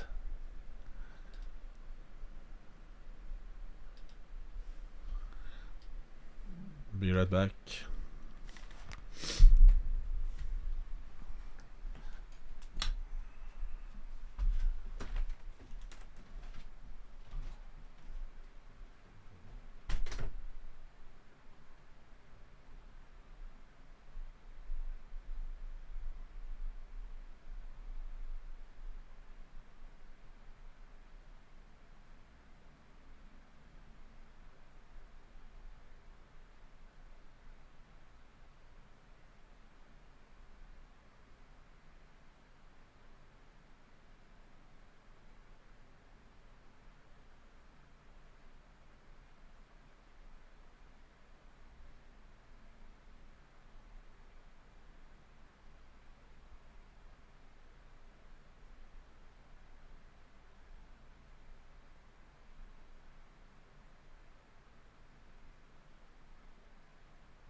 took some nose spray as well. And got something to drink. Oh.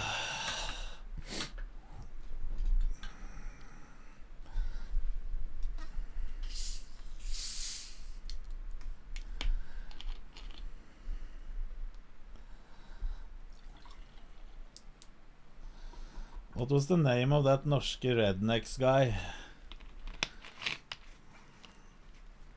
He was hilarious, Belly Boy.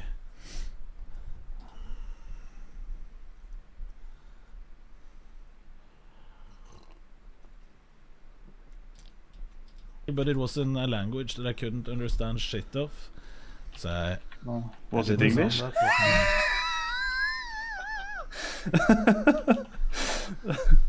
I don't know who it is. I'm going to the gym, Belek.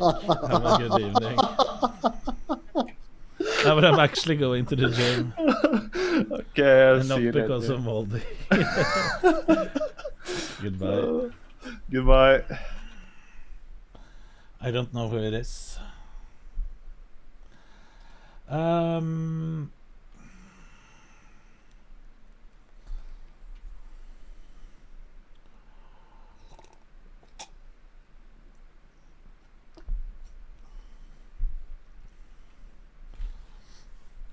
Norske rednecks.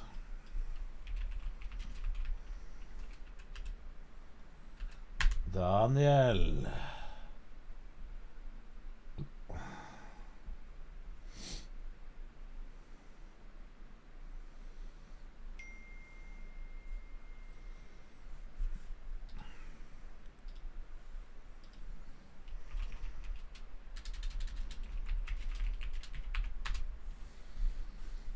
Let me just check.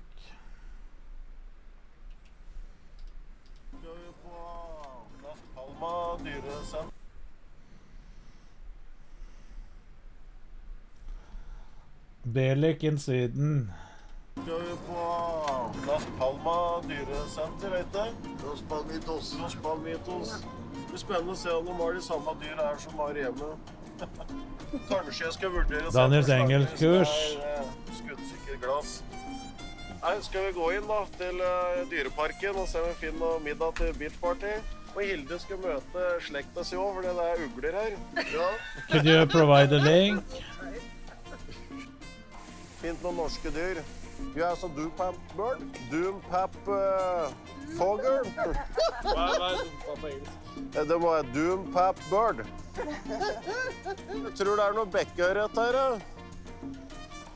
You would fit right in Gabsters in Rena, where Belek is from. Nei, pus! Ja, det er noe det. Vi har lite til sånne på Tuppsjøen. Håper de har slanga sine litt mer bura inn enn sånn, da. Vi får gå og spørre om de har tropehjelm. Tropehjelm? Kan ikke gå i jungelen uten tropehjelm. You have some troop-hjelm? You have some troop-hjelm? Sorry? Troop-hjelm, sånn hjelmet. No. Hjelmet? Sorry. Ok. Er dette her Slangestad? Ja, det er Slangestad. Ja.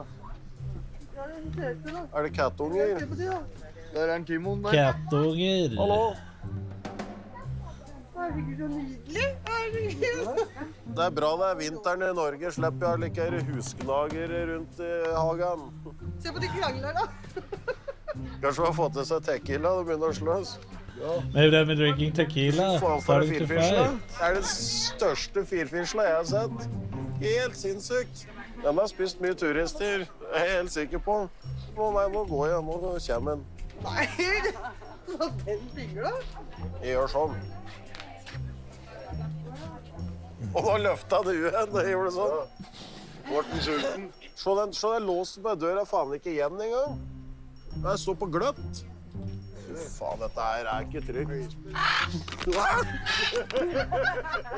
Faen, skjære meg. Jævlig. Fy faen. Ja, jeg hater dyr. Det er dyr, det gjør det vel ikke?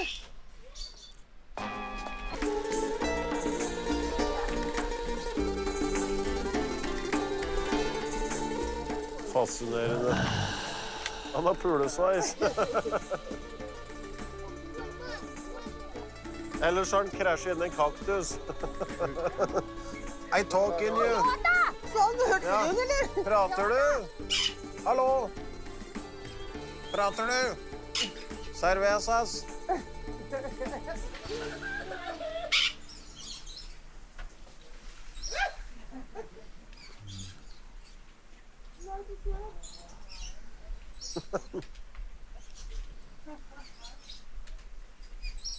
Da var den ikke bra nok.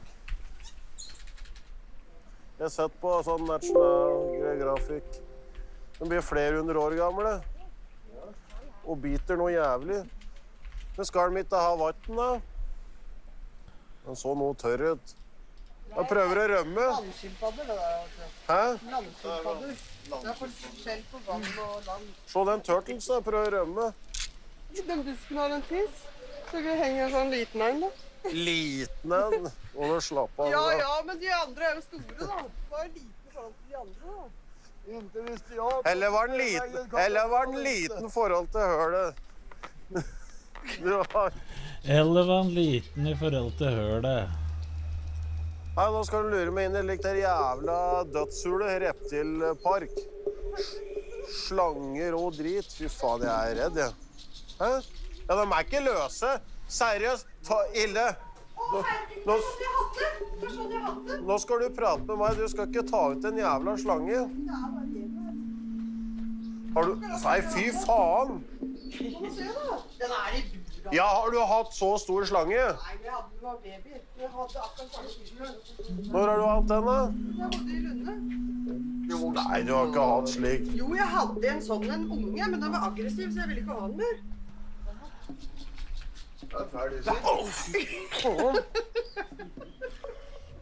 Nei, dette er faen ikke noe å spøke med. Sjekk på det glasset her. Er dette her sikkert, da? Så denne kunne du tenkt å ha hatt hjemme og ligge rundt og inn i pupp og alt som er?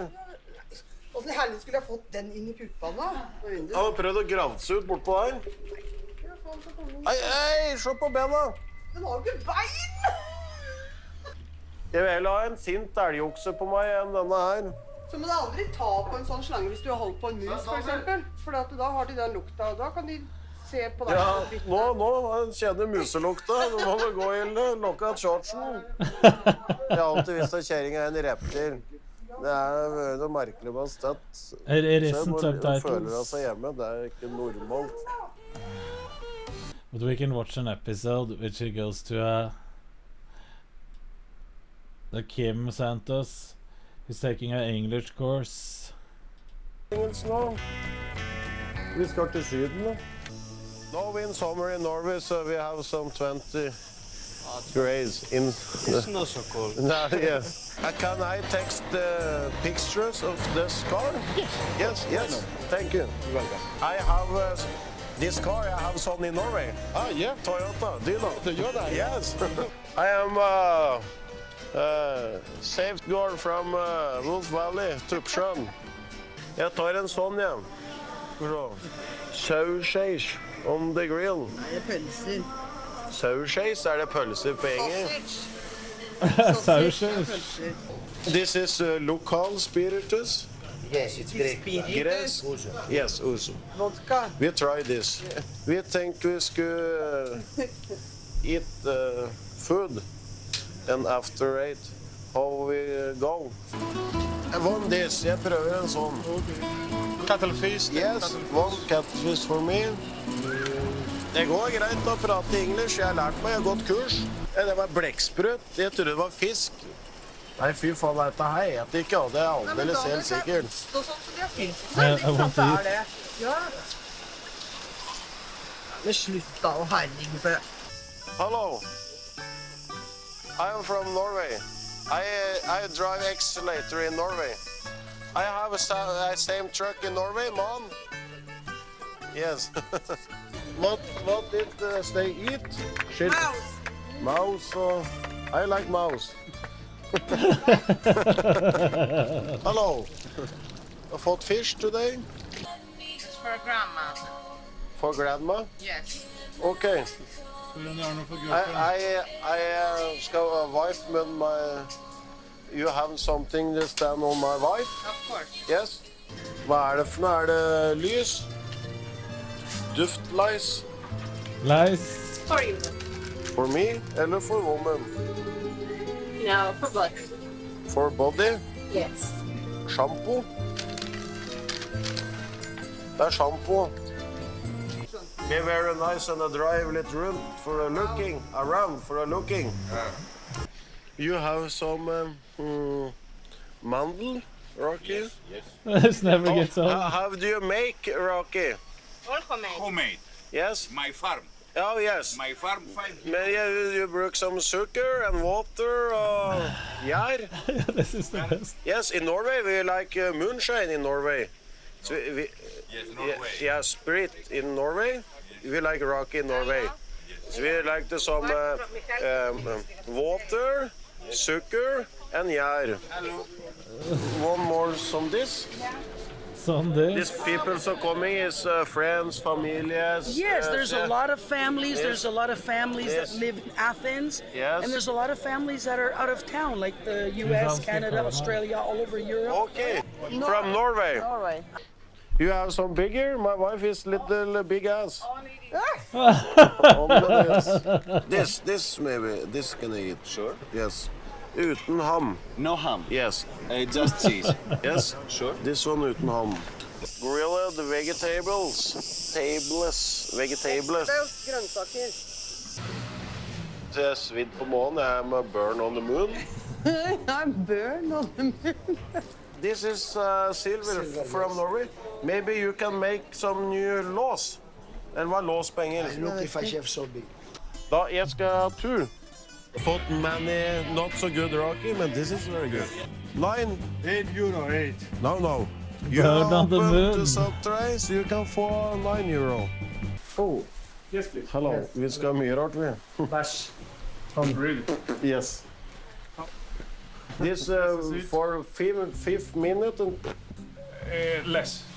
1 minute. 1 minute? 1 minute, and you're free. Spør hvor lenge. How long this working? How long? Right away. 1 minute, and I'll go one time and finish, I can eat. Ferdig bæsje. Takk skal du ha. Ferdig bæsje på 1 minute. The finish boobs på 1 minute. Okay. And then I can go out and eat some dinner and very fine. Skal vi gå og drite? Nå går vi drit. I have to ask your English-speaking people, did you understand what he was trying to buy?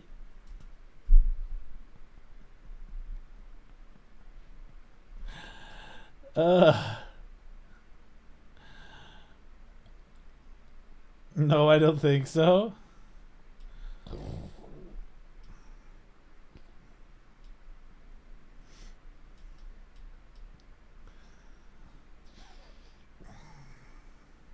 Okay.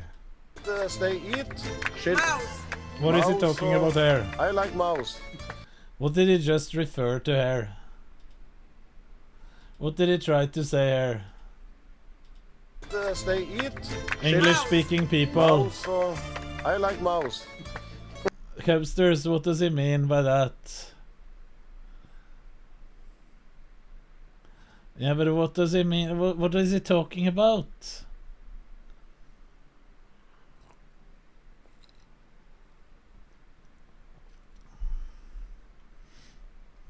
Yeah, pussy. Yes, correct. I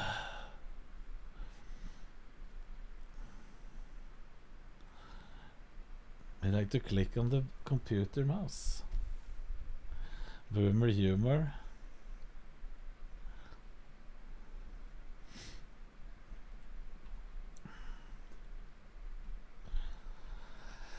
This isn't boomer humor, this is Norwegian humor at its best.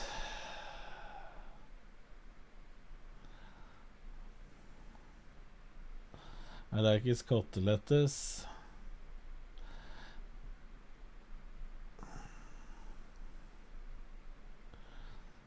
You can see the little hole on your computer mouse, this one. Yeah, it's Sad that we can't translate.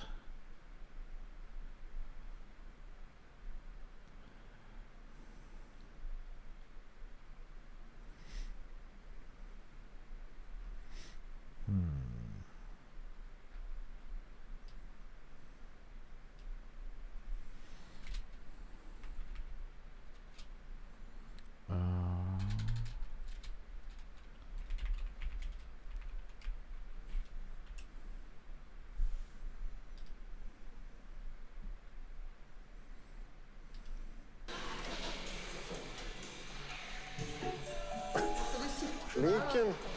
Have a... Thanks the same, Kim. Have a good time. Sånn. Ja.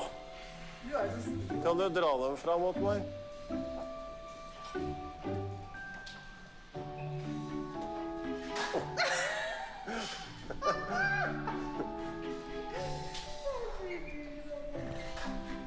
Jeg har ikke joggesko, så jeg tok slippers. Jeg har ikke innesko. Så det treningsbukse etter mora til Hilde. His pants is from her mother. Så på fullt. Det går jo ikke an å trene på, det jo ikke nok vekter her. Han den svake bygd her. Dette tror jeg må ha lik dameavdeling. Hilde må ha et treningsapparat så trener puppa. She needs a machine that can train her boobs. Der. 180. Nei, 82.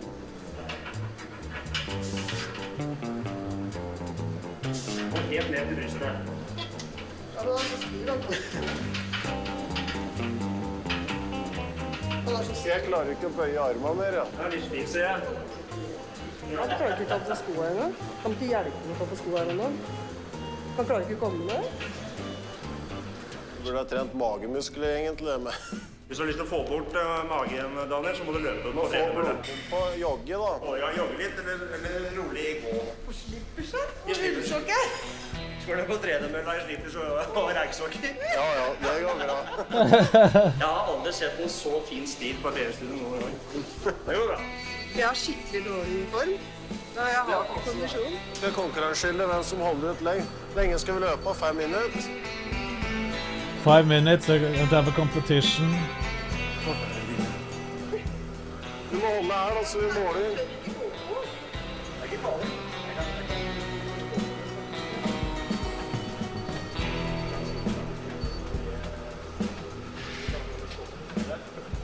Sist gang jeg løp var for å rekke polet. Last time I was running was to make the liquor store in time. Sett på tida, Hilde. Sett på tida. Jeg har sett på tida. Se hvem som holder ut lengst. Du har allerede stoppet han en gang. Du har jo ordentlig løpesko. Du slipper ikke å miste snart. Hvordan det å løpe i slippers? Ikke helt behagelig.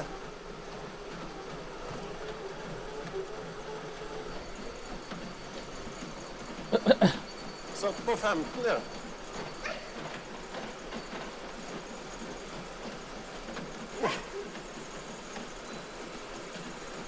Veldig positiv overrasket over Daniel i slipperser og raggsokker på Denne tida ble jeg ligge på sofaen og et egg og bacon på Bonanza. Ikke stå på treningsmølle. Hilde så Hilde skal på treningsstudio, for jeg hadde en liten slu tanke å få til å gå ned, så jeg måtte begynne på lagkar. Så hun fortsatte, og jeg gitt faen. Så da må jeg stille opp, så lenge hun vil skal trene, så får jeg trene. He just said that he had in mind that she should lose some weight, so they started on a low-carb diet, and he quit and she continued. So he had to join her at the gym. Jeg gjør alt for hun, vet du. Til og med gå på treningssenter første gang i mitt liv. Skal jeg ta imot, da? Hilde vant på å ligge sånn. Så kjennes det ut. Klarer du mer? Ja. Klarer 300? Ja, prøv 300 da. Tåler denne maskinen der, det bra sveiser. Jeg ikke så redd når jeg kan gå på et helsestudio. Da må man heller drive med sånn strongman-øvelser i skogen da, med vedkabber og lastebildekk og lik. Maskinen klapper ikke sammen. Eneste som klapper sammen, det beina dine. Må ha ambulanse. Her. Så nå det 300 kilo. 300 kilo, Daniel. Så skal jeg støtte deg i tillegg. Klarer du dette? Hva faen 300. Ta den. Kom her. Kom her.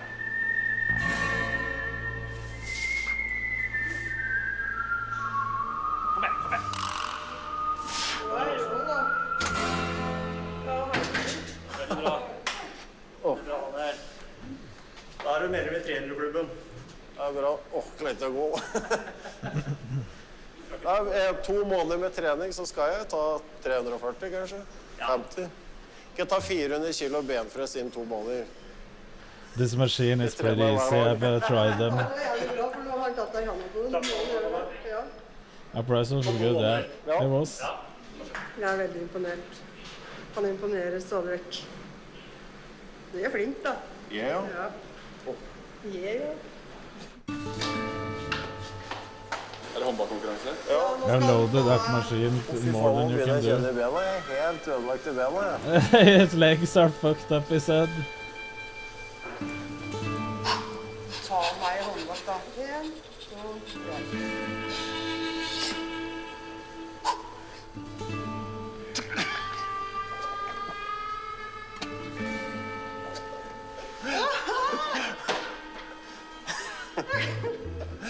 Tapte du mot jente, Daniel?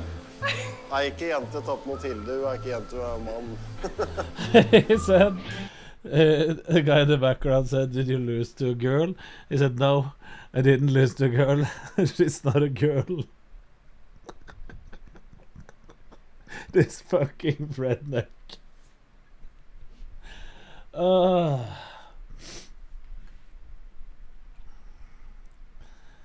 This is hilarious. Norske Rednecks is amazing. I watched it for the first time this week. I couldn't stop. I wish it was texted in English.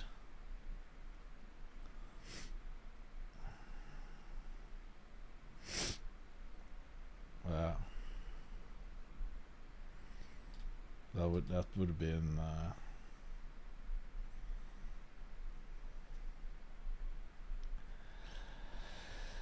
what do Norwegian rednecks usually do for a living? He's driving a truck.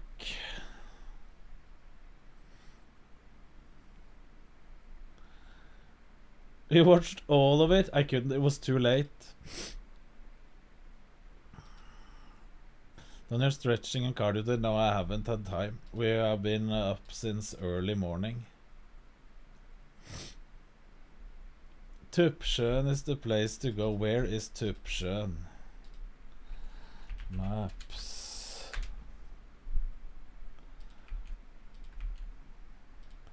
Tuppsjön, Rena. So he doesn't live that far away. Hamar.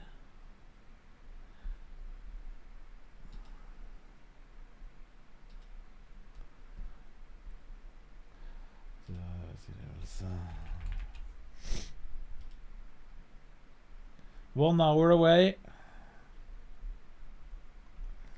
Maybe meet him. Jeg har lært meg litt engelsk nå. We just watched that one, Rekost. It was perfect. Workout session. Is he on any social media though? No.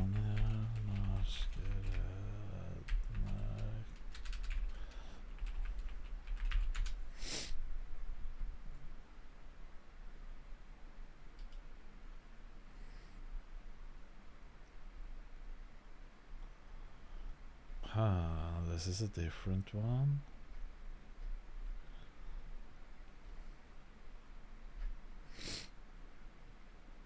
Let me see if I can find any one of them.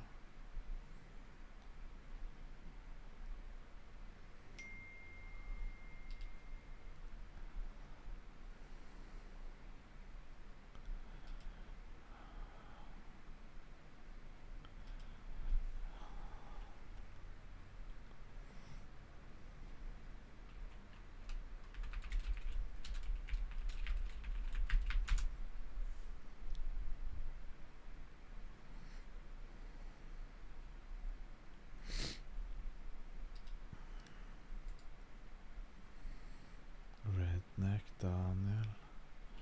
Is it Daniel Boan? No. What is his name? Is it him?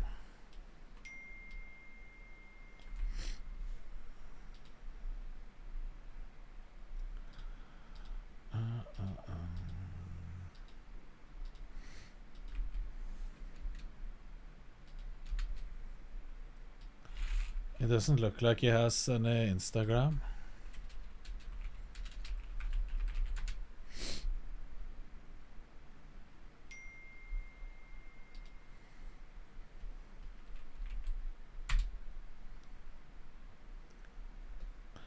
Only Facebook, okay, but then I can't. I need to fix something for tomorrow here. Give me a second. The only one who thought it was about Johnny is Johnny. It's about me. It's about what happened to me after Johnny. It's about what happened to me after I escaped my marriage. It was about me and my life and what I endured once I moved on and got a TRO and moved on with my life. It was about what happened to me after. The only one who made it about him, ironically, is Johnny. I'm going to, we can take that down, Michelle. I'm going to turn to something about electronics and transparency. What, if anything, have you done to cooperate in the authentication of all of these things? Objection, Your Honor. May we approach? Sure.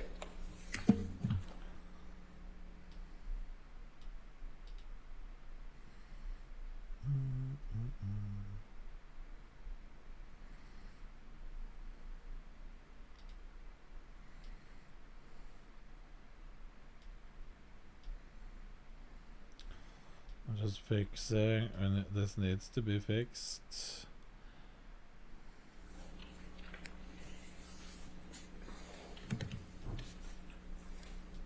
All right, I'm going to turn to your counterclaim. You have made a counterclaim against Mr. Depp in this case, correct? That's correct. And it's based on 3 statements that Mr. Adam Waldman, Mr. Depp's attorney, made, correct? Yes. Okay. I'm going to ask if you can pull up Defendant's Exhibit 245. But, Your Honor, I'm going to ask... It's already in evidence. Your Honor, if we may approach Okay, just sure. real quickly, because I think we can move this along faster if we do this ahead of time.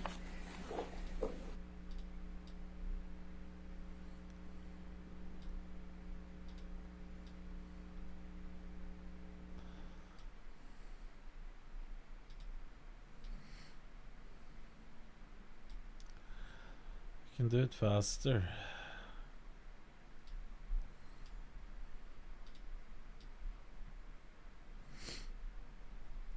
Hello, hello.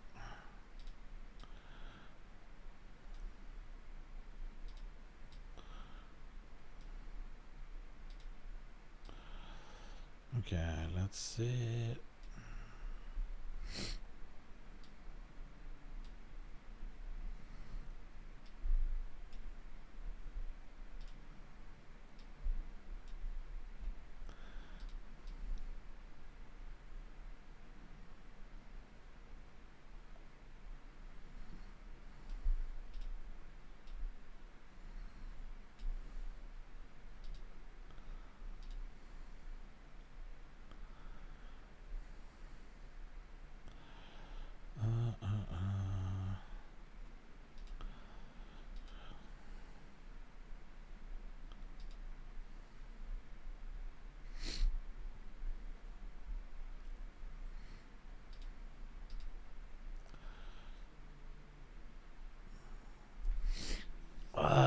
Fucking allergies.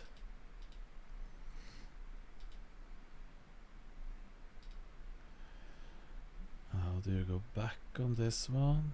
Dog shit.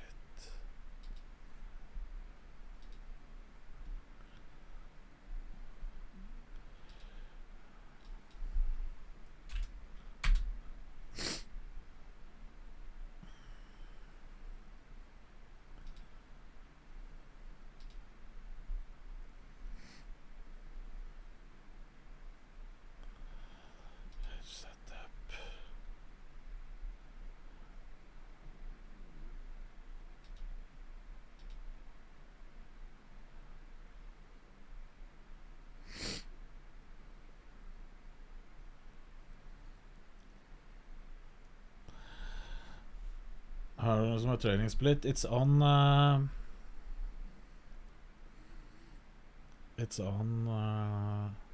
Discord.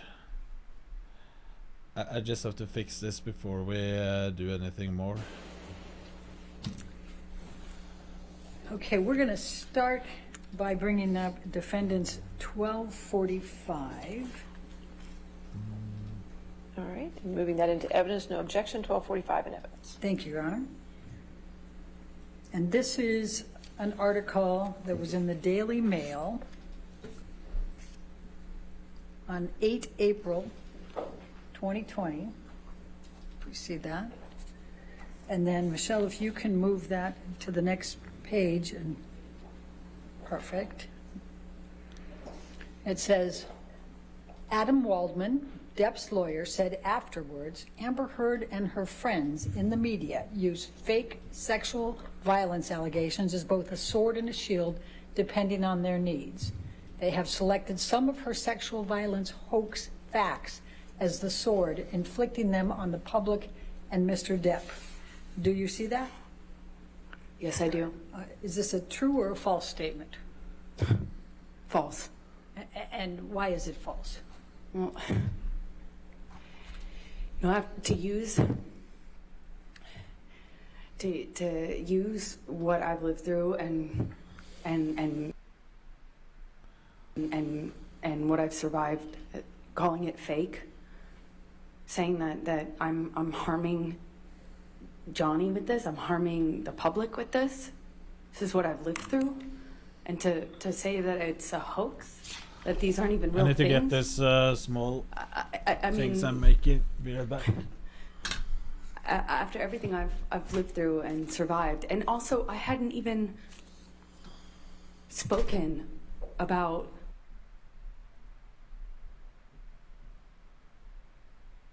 the sexual abuse within my marriage.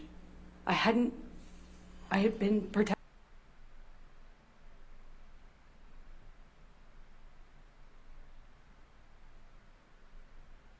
of that.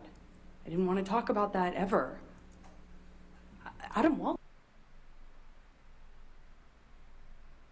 was the one who put that out in the world.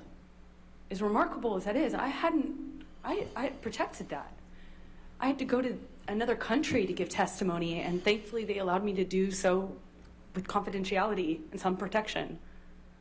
And then Johnny, through his lawyer, not only uses that against me, but says it's a hoax.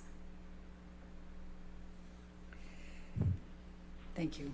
Now I'm going to ask if we can bring up, and it's going to be 1246A.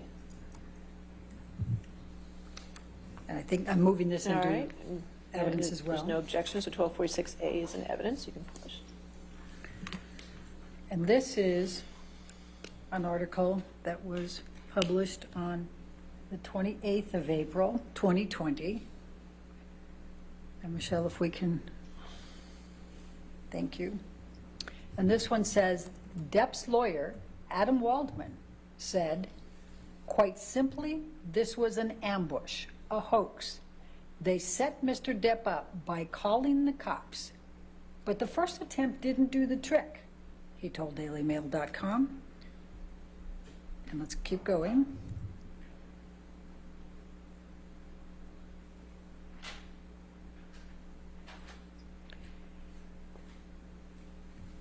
So Amber and her friends spilled a little wine and roughed the place up, got their story straight under the direction of a lawyer and a publicist, and then placed a second call to 911. Do you see that? Yes. Is that true or false? Couldn't be more false. And why is that? Every part of it is false. I didn't call 911. I didn't call the police. I refused to cooperate with them to protect What Johnny. scuffed thing is this? I protected Johnny. I didn't call them once, and I didn't call them twice. I didn't rough up the place. I cleaned up the place. I didn't even know the second cops were coming. If I wanted to get something from him, if I wanted to hoax Johnny, why wouldn't I cooperate with the police? Wouldn't I say something to the police? Wouldn't I do more damage to the house than just knock over the things that you saw pictures of? It makes no sense.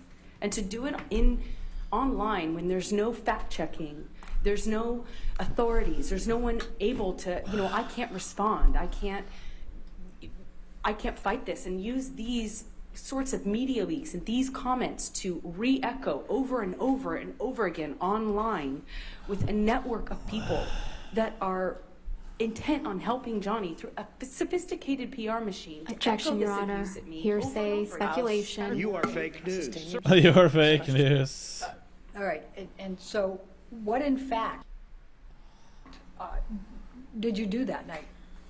I cleaned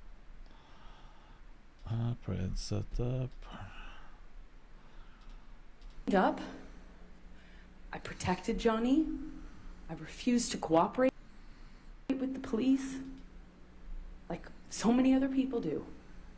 I tried really hard to keep it private even after that, even when I was committed to filing for a divorce. I tried to protect Johnny. I tried to protect the history of what we had. I tried to protect him. And did the opposite. And I didn't even have a lawyer. I didn't call my publicist. I called my contract attorney to get me another lawyer who could give me advice on how to protect Johnny. Every bit of this was to protect Johnny and to protect the secret that I had fought really hard to keep for nearly 5 years, which was that behind closed doors, things were not what it looked like. Okay. Michelle, can you take this one down and go to defendants 1247, please? And Your Honor, I'll move the admission. All right. I know there's no objection. 1247 in evidence. In a way, I feel bad for both Remember, of them. this is another Daily Mail Online, and this is published on 24 June, updated on 25 June 2020. And then if we can go further. And this one says, Depp's attorney, Adam Waldman, said, "We have reached the beginning of the end of Ms. Heard's..." Let me see them titties gonna take along. Look at those titty go bitties. Areolas looking nice, nipples looking real pretty. Come on, let me get her at your boobs. Drop them out, let me see them knockers gonna take along. Look at those big ham hockers, just squeeze them together while I play with my cocker. Come on, let me get her at your boobs. Drop them out, let me see them flappies, make an old man happy. Just lay him on my lap and come on, let me get some on your boobs. Drop them out, let me see them.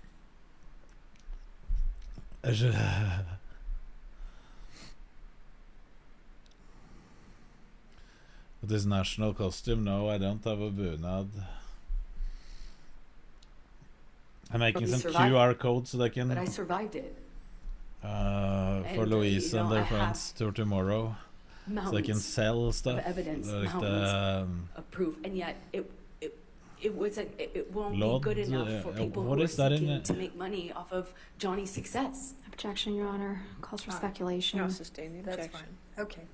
So I'm going to take you now to the damages that you've suffered as a result of these statements by Mr. Waldman on Mr. Depp's behalf. Please tell the jury how you were doing reputation. Objection. That's a legal conclusion, Your Honor. I'm sorry? We move to strike counsel's testimony. Come forward.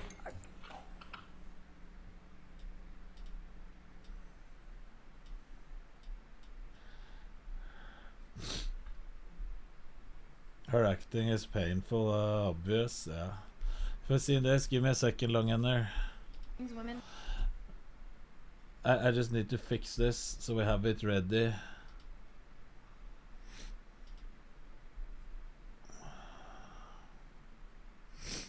This should be enough. From the record, we'll disregard that question. All right, your next question.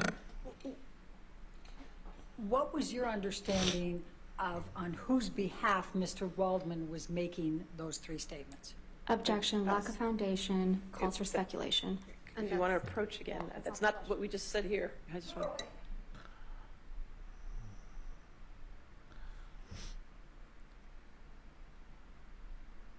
Taking actress classes with Depp, true.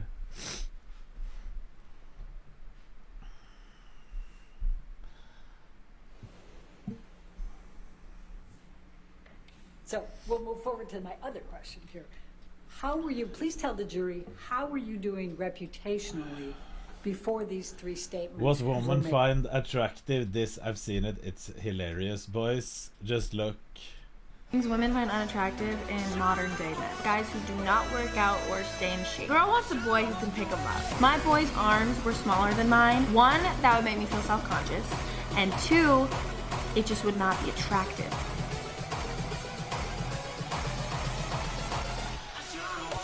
Wants a boy who can pick them up.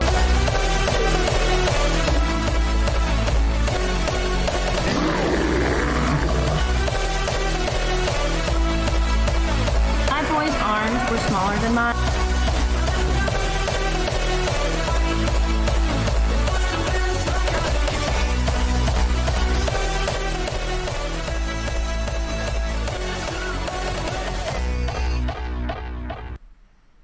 Men det...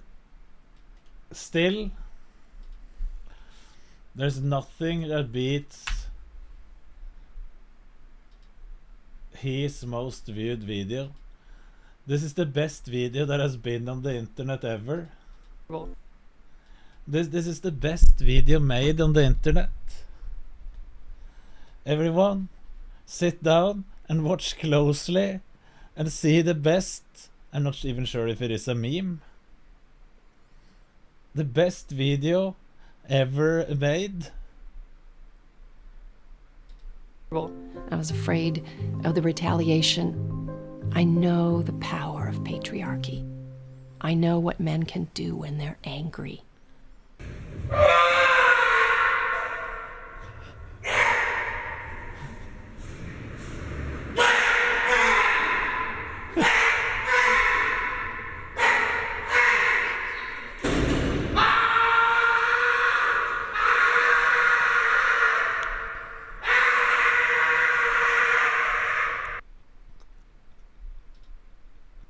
This is the best video on the internet.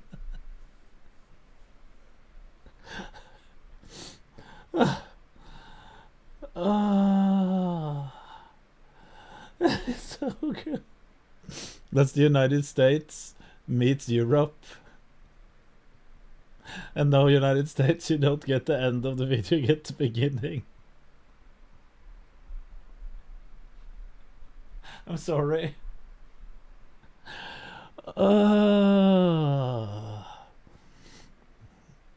Can I be more like him? I have no chance. Roll. Whoever made this for him, genius. Vegard level meme.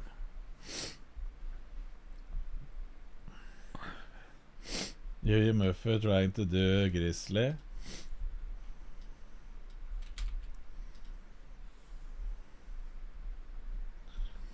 Incel IGP. I don't dare to watch that stuff.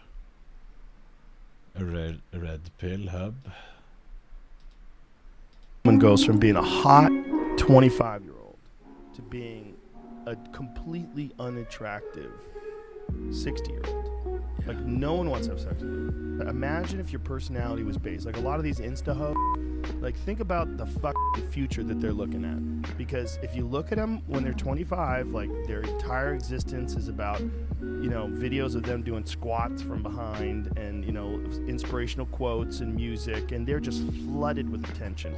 Their inbox must look like a tsunami of dick just flying at them, right? For the biggest shift. Fucking Joe Rogan. Tsunami. The woman that you did everything nice for. Oh God. I have to pre-watch these videos. I can't.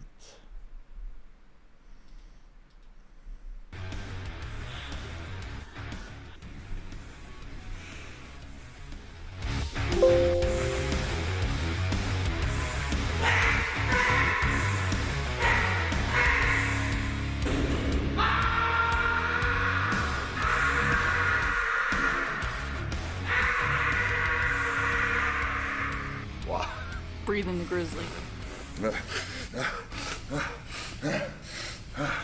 Garlic? Yeah. He smells like garlic pretty strong over here, actually. He's just eating cloves of garlic. This is the Kyrikos Grizzly workout that me and the boobs are going to do together, and we just barely crossed halfway for what he does for reps.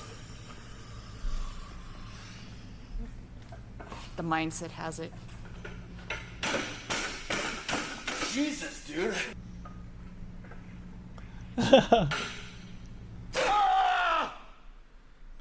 understand why he yells now. That was completely involuntary, dude. That I felt like my head had exploded.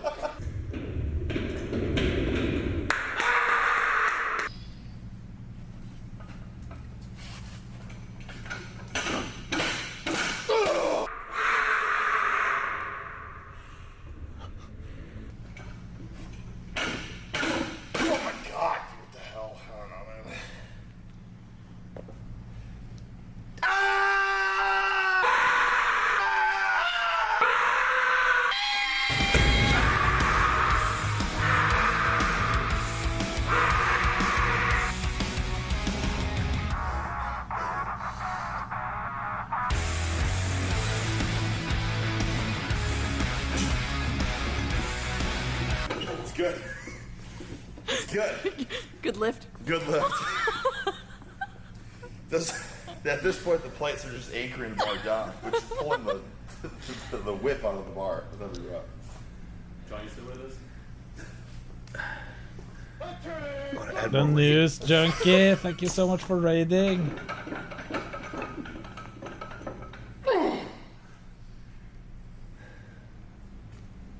Yeah, we're gonna have more weight. In this channel? I'm gonna have to ask you for a spotter on this one. You want a spot? Yeah, I mean, I know he's not using a spot, but what do you want me to do? Working on bending the bar no, of the no, sports be room. back here like a squat. You know, it's like a squat. Like, all right, I just. He wants you to catch his disc if it blows out. of his Yeah, yeah. If my disc pops out of my back, catch it so it doesn't hit the wall. I'll keep the Disc. disc. Yeah, yeah. You ready? Discs are in line. All right. Jesus. Can't even lift.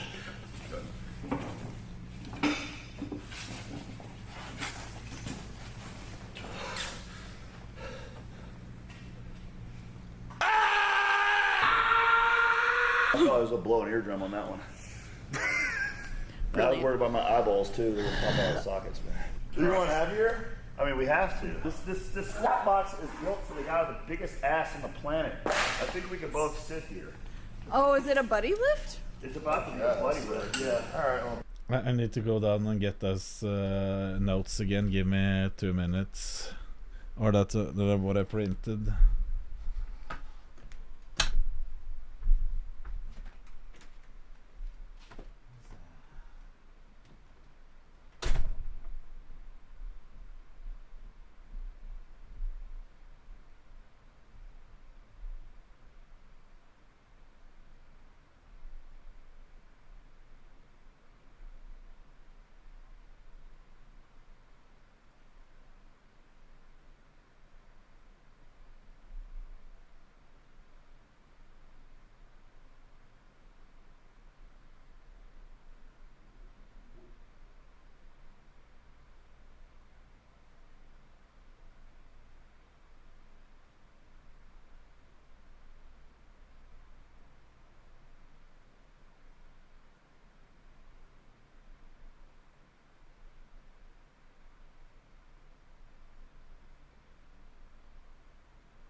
Scammed stream.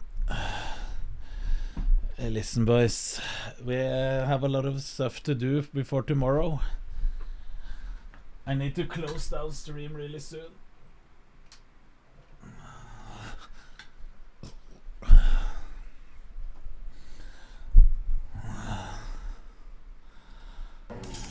Grizzly. We gotta give the people what they didn't know that they wanted. You know what I mean? This is what this is really about. You're right. They didn't even know to ask that for this, and that they're getting knurling's it. gonna feel really good in the elbows. Dude, you're leaving me no room, man. Dude, my ass is huge too. Now sit down. Yeah, you ready? Come on. Dude.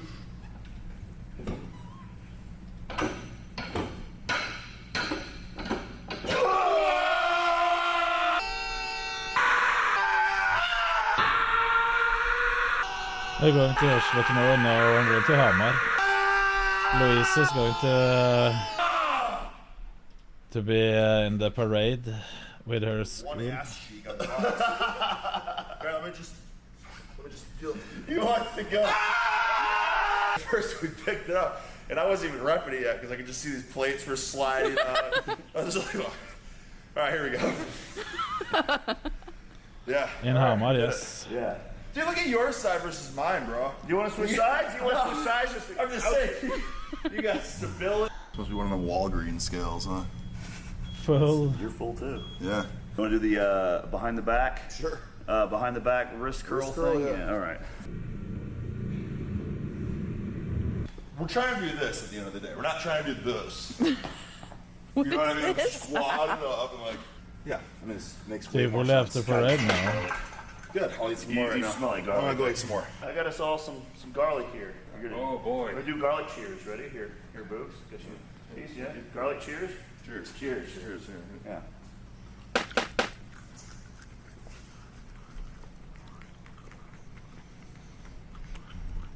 All right.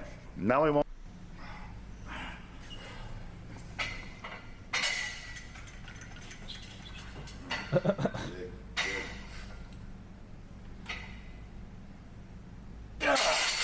Fucking hell, man. 350.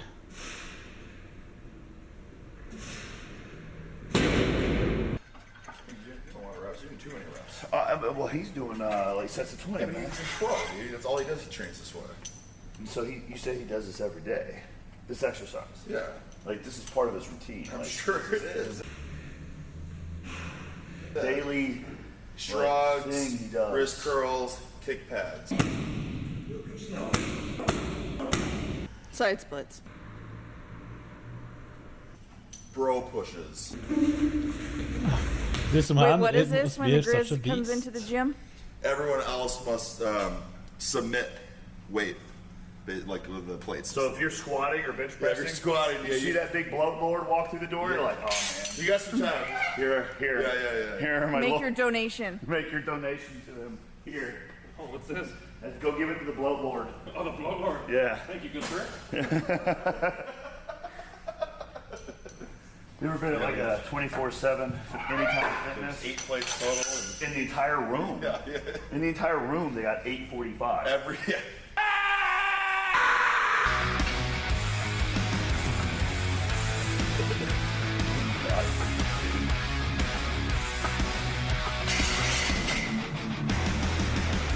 I still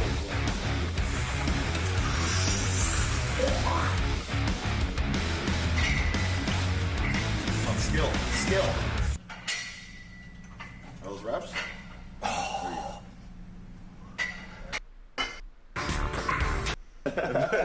It's hard, man.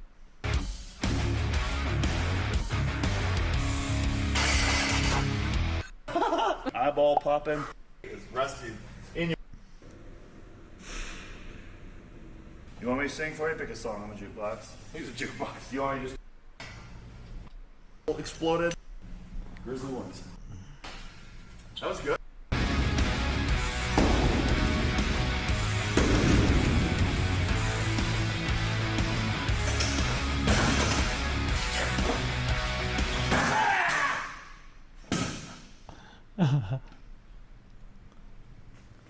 Another exercise.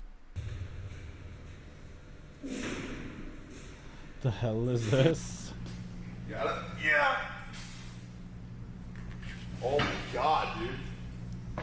Oh my god, you want me to help you? Look at that. See that? Jesus. See that? New veins. Oh, wow. Yeah, the plates pinched me. New veins. Oh my god. If this develops a scar, I will remember that forever. There you go. Okay. You want another point? Oh god. Oh! Yep. What I'm trying to do is not hyperextend so much. Oh! It's the most intense zercher I've ever done in my life. Christ, get the hell on there. Let's pinch. Head games.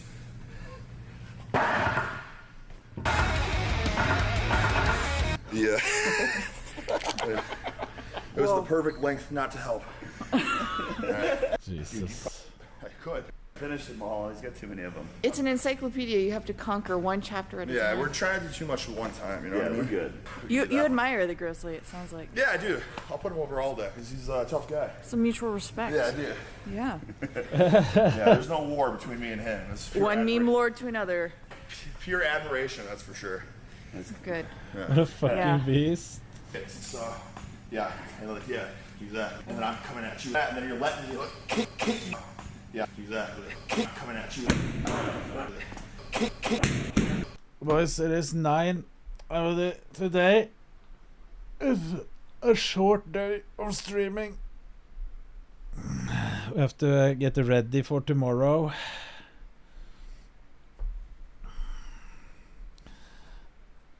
What is that? Rick Bugs? No.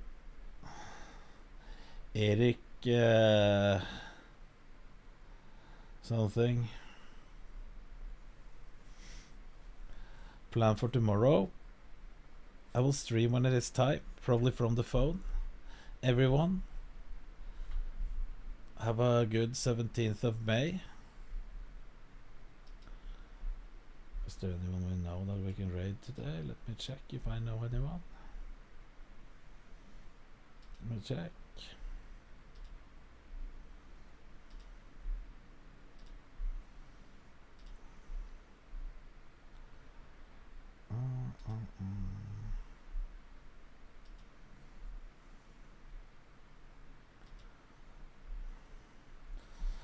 Not going to bed at once, right away, but soon.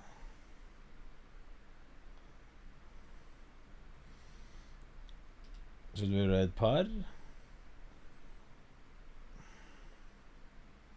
Harley, yeah, we can do him.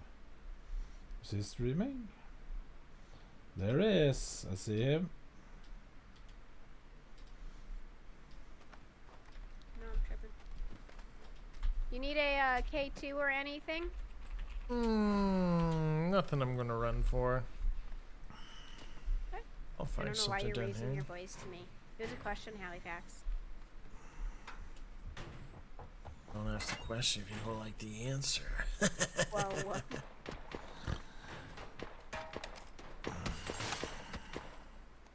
On me, Mark. He's to the left Everyone? of my mark. Do you copy? Roger that, roger that. Pushing, I'll pushing, stream pushing. what I can tomorrow. Behind you on your... Oh, he's peeking. Other than that, Oh, God, I'm dead. I'm dead. Oh! see you for next stream. Have a good evening, guys. His little toesies.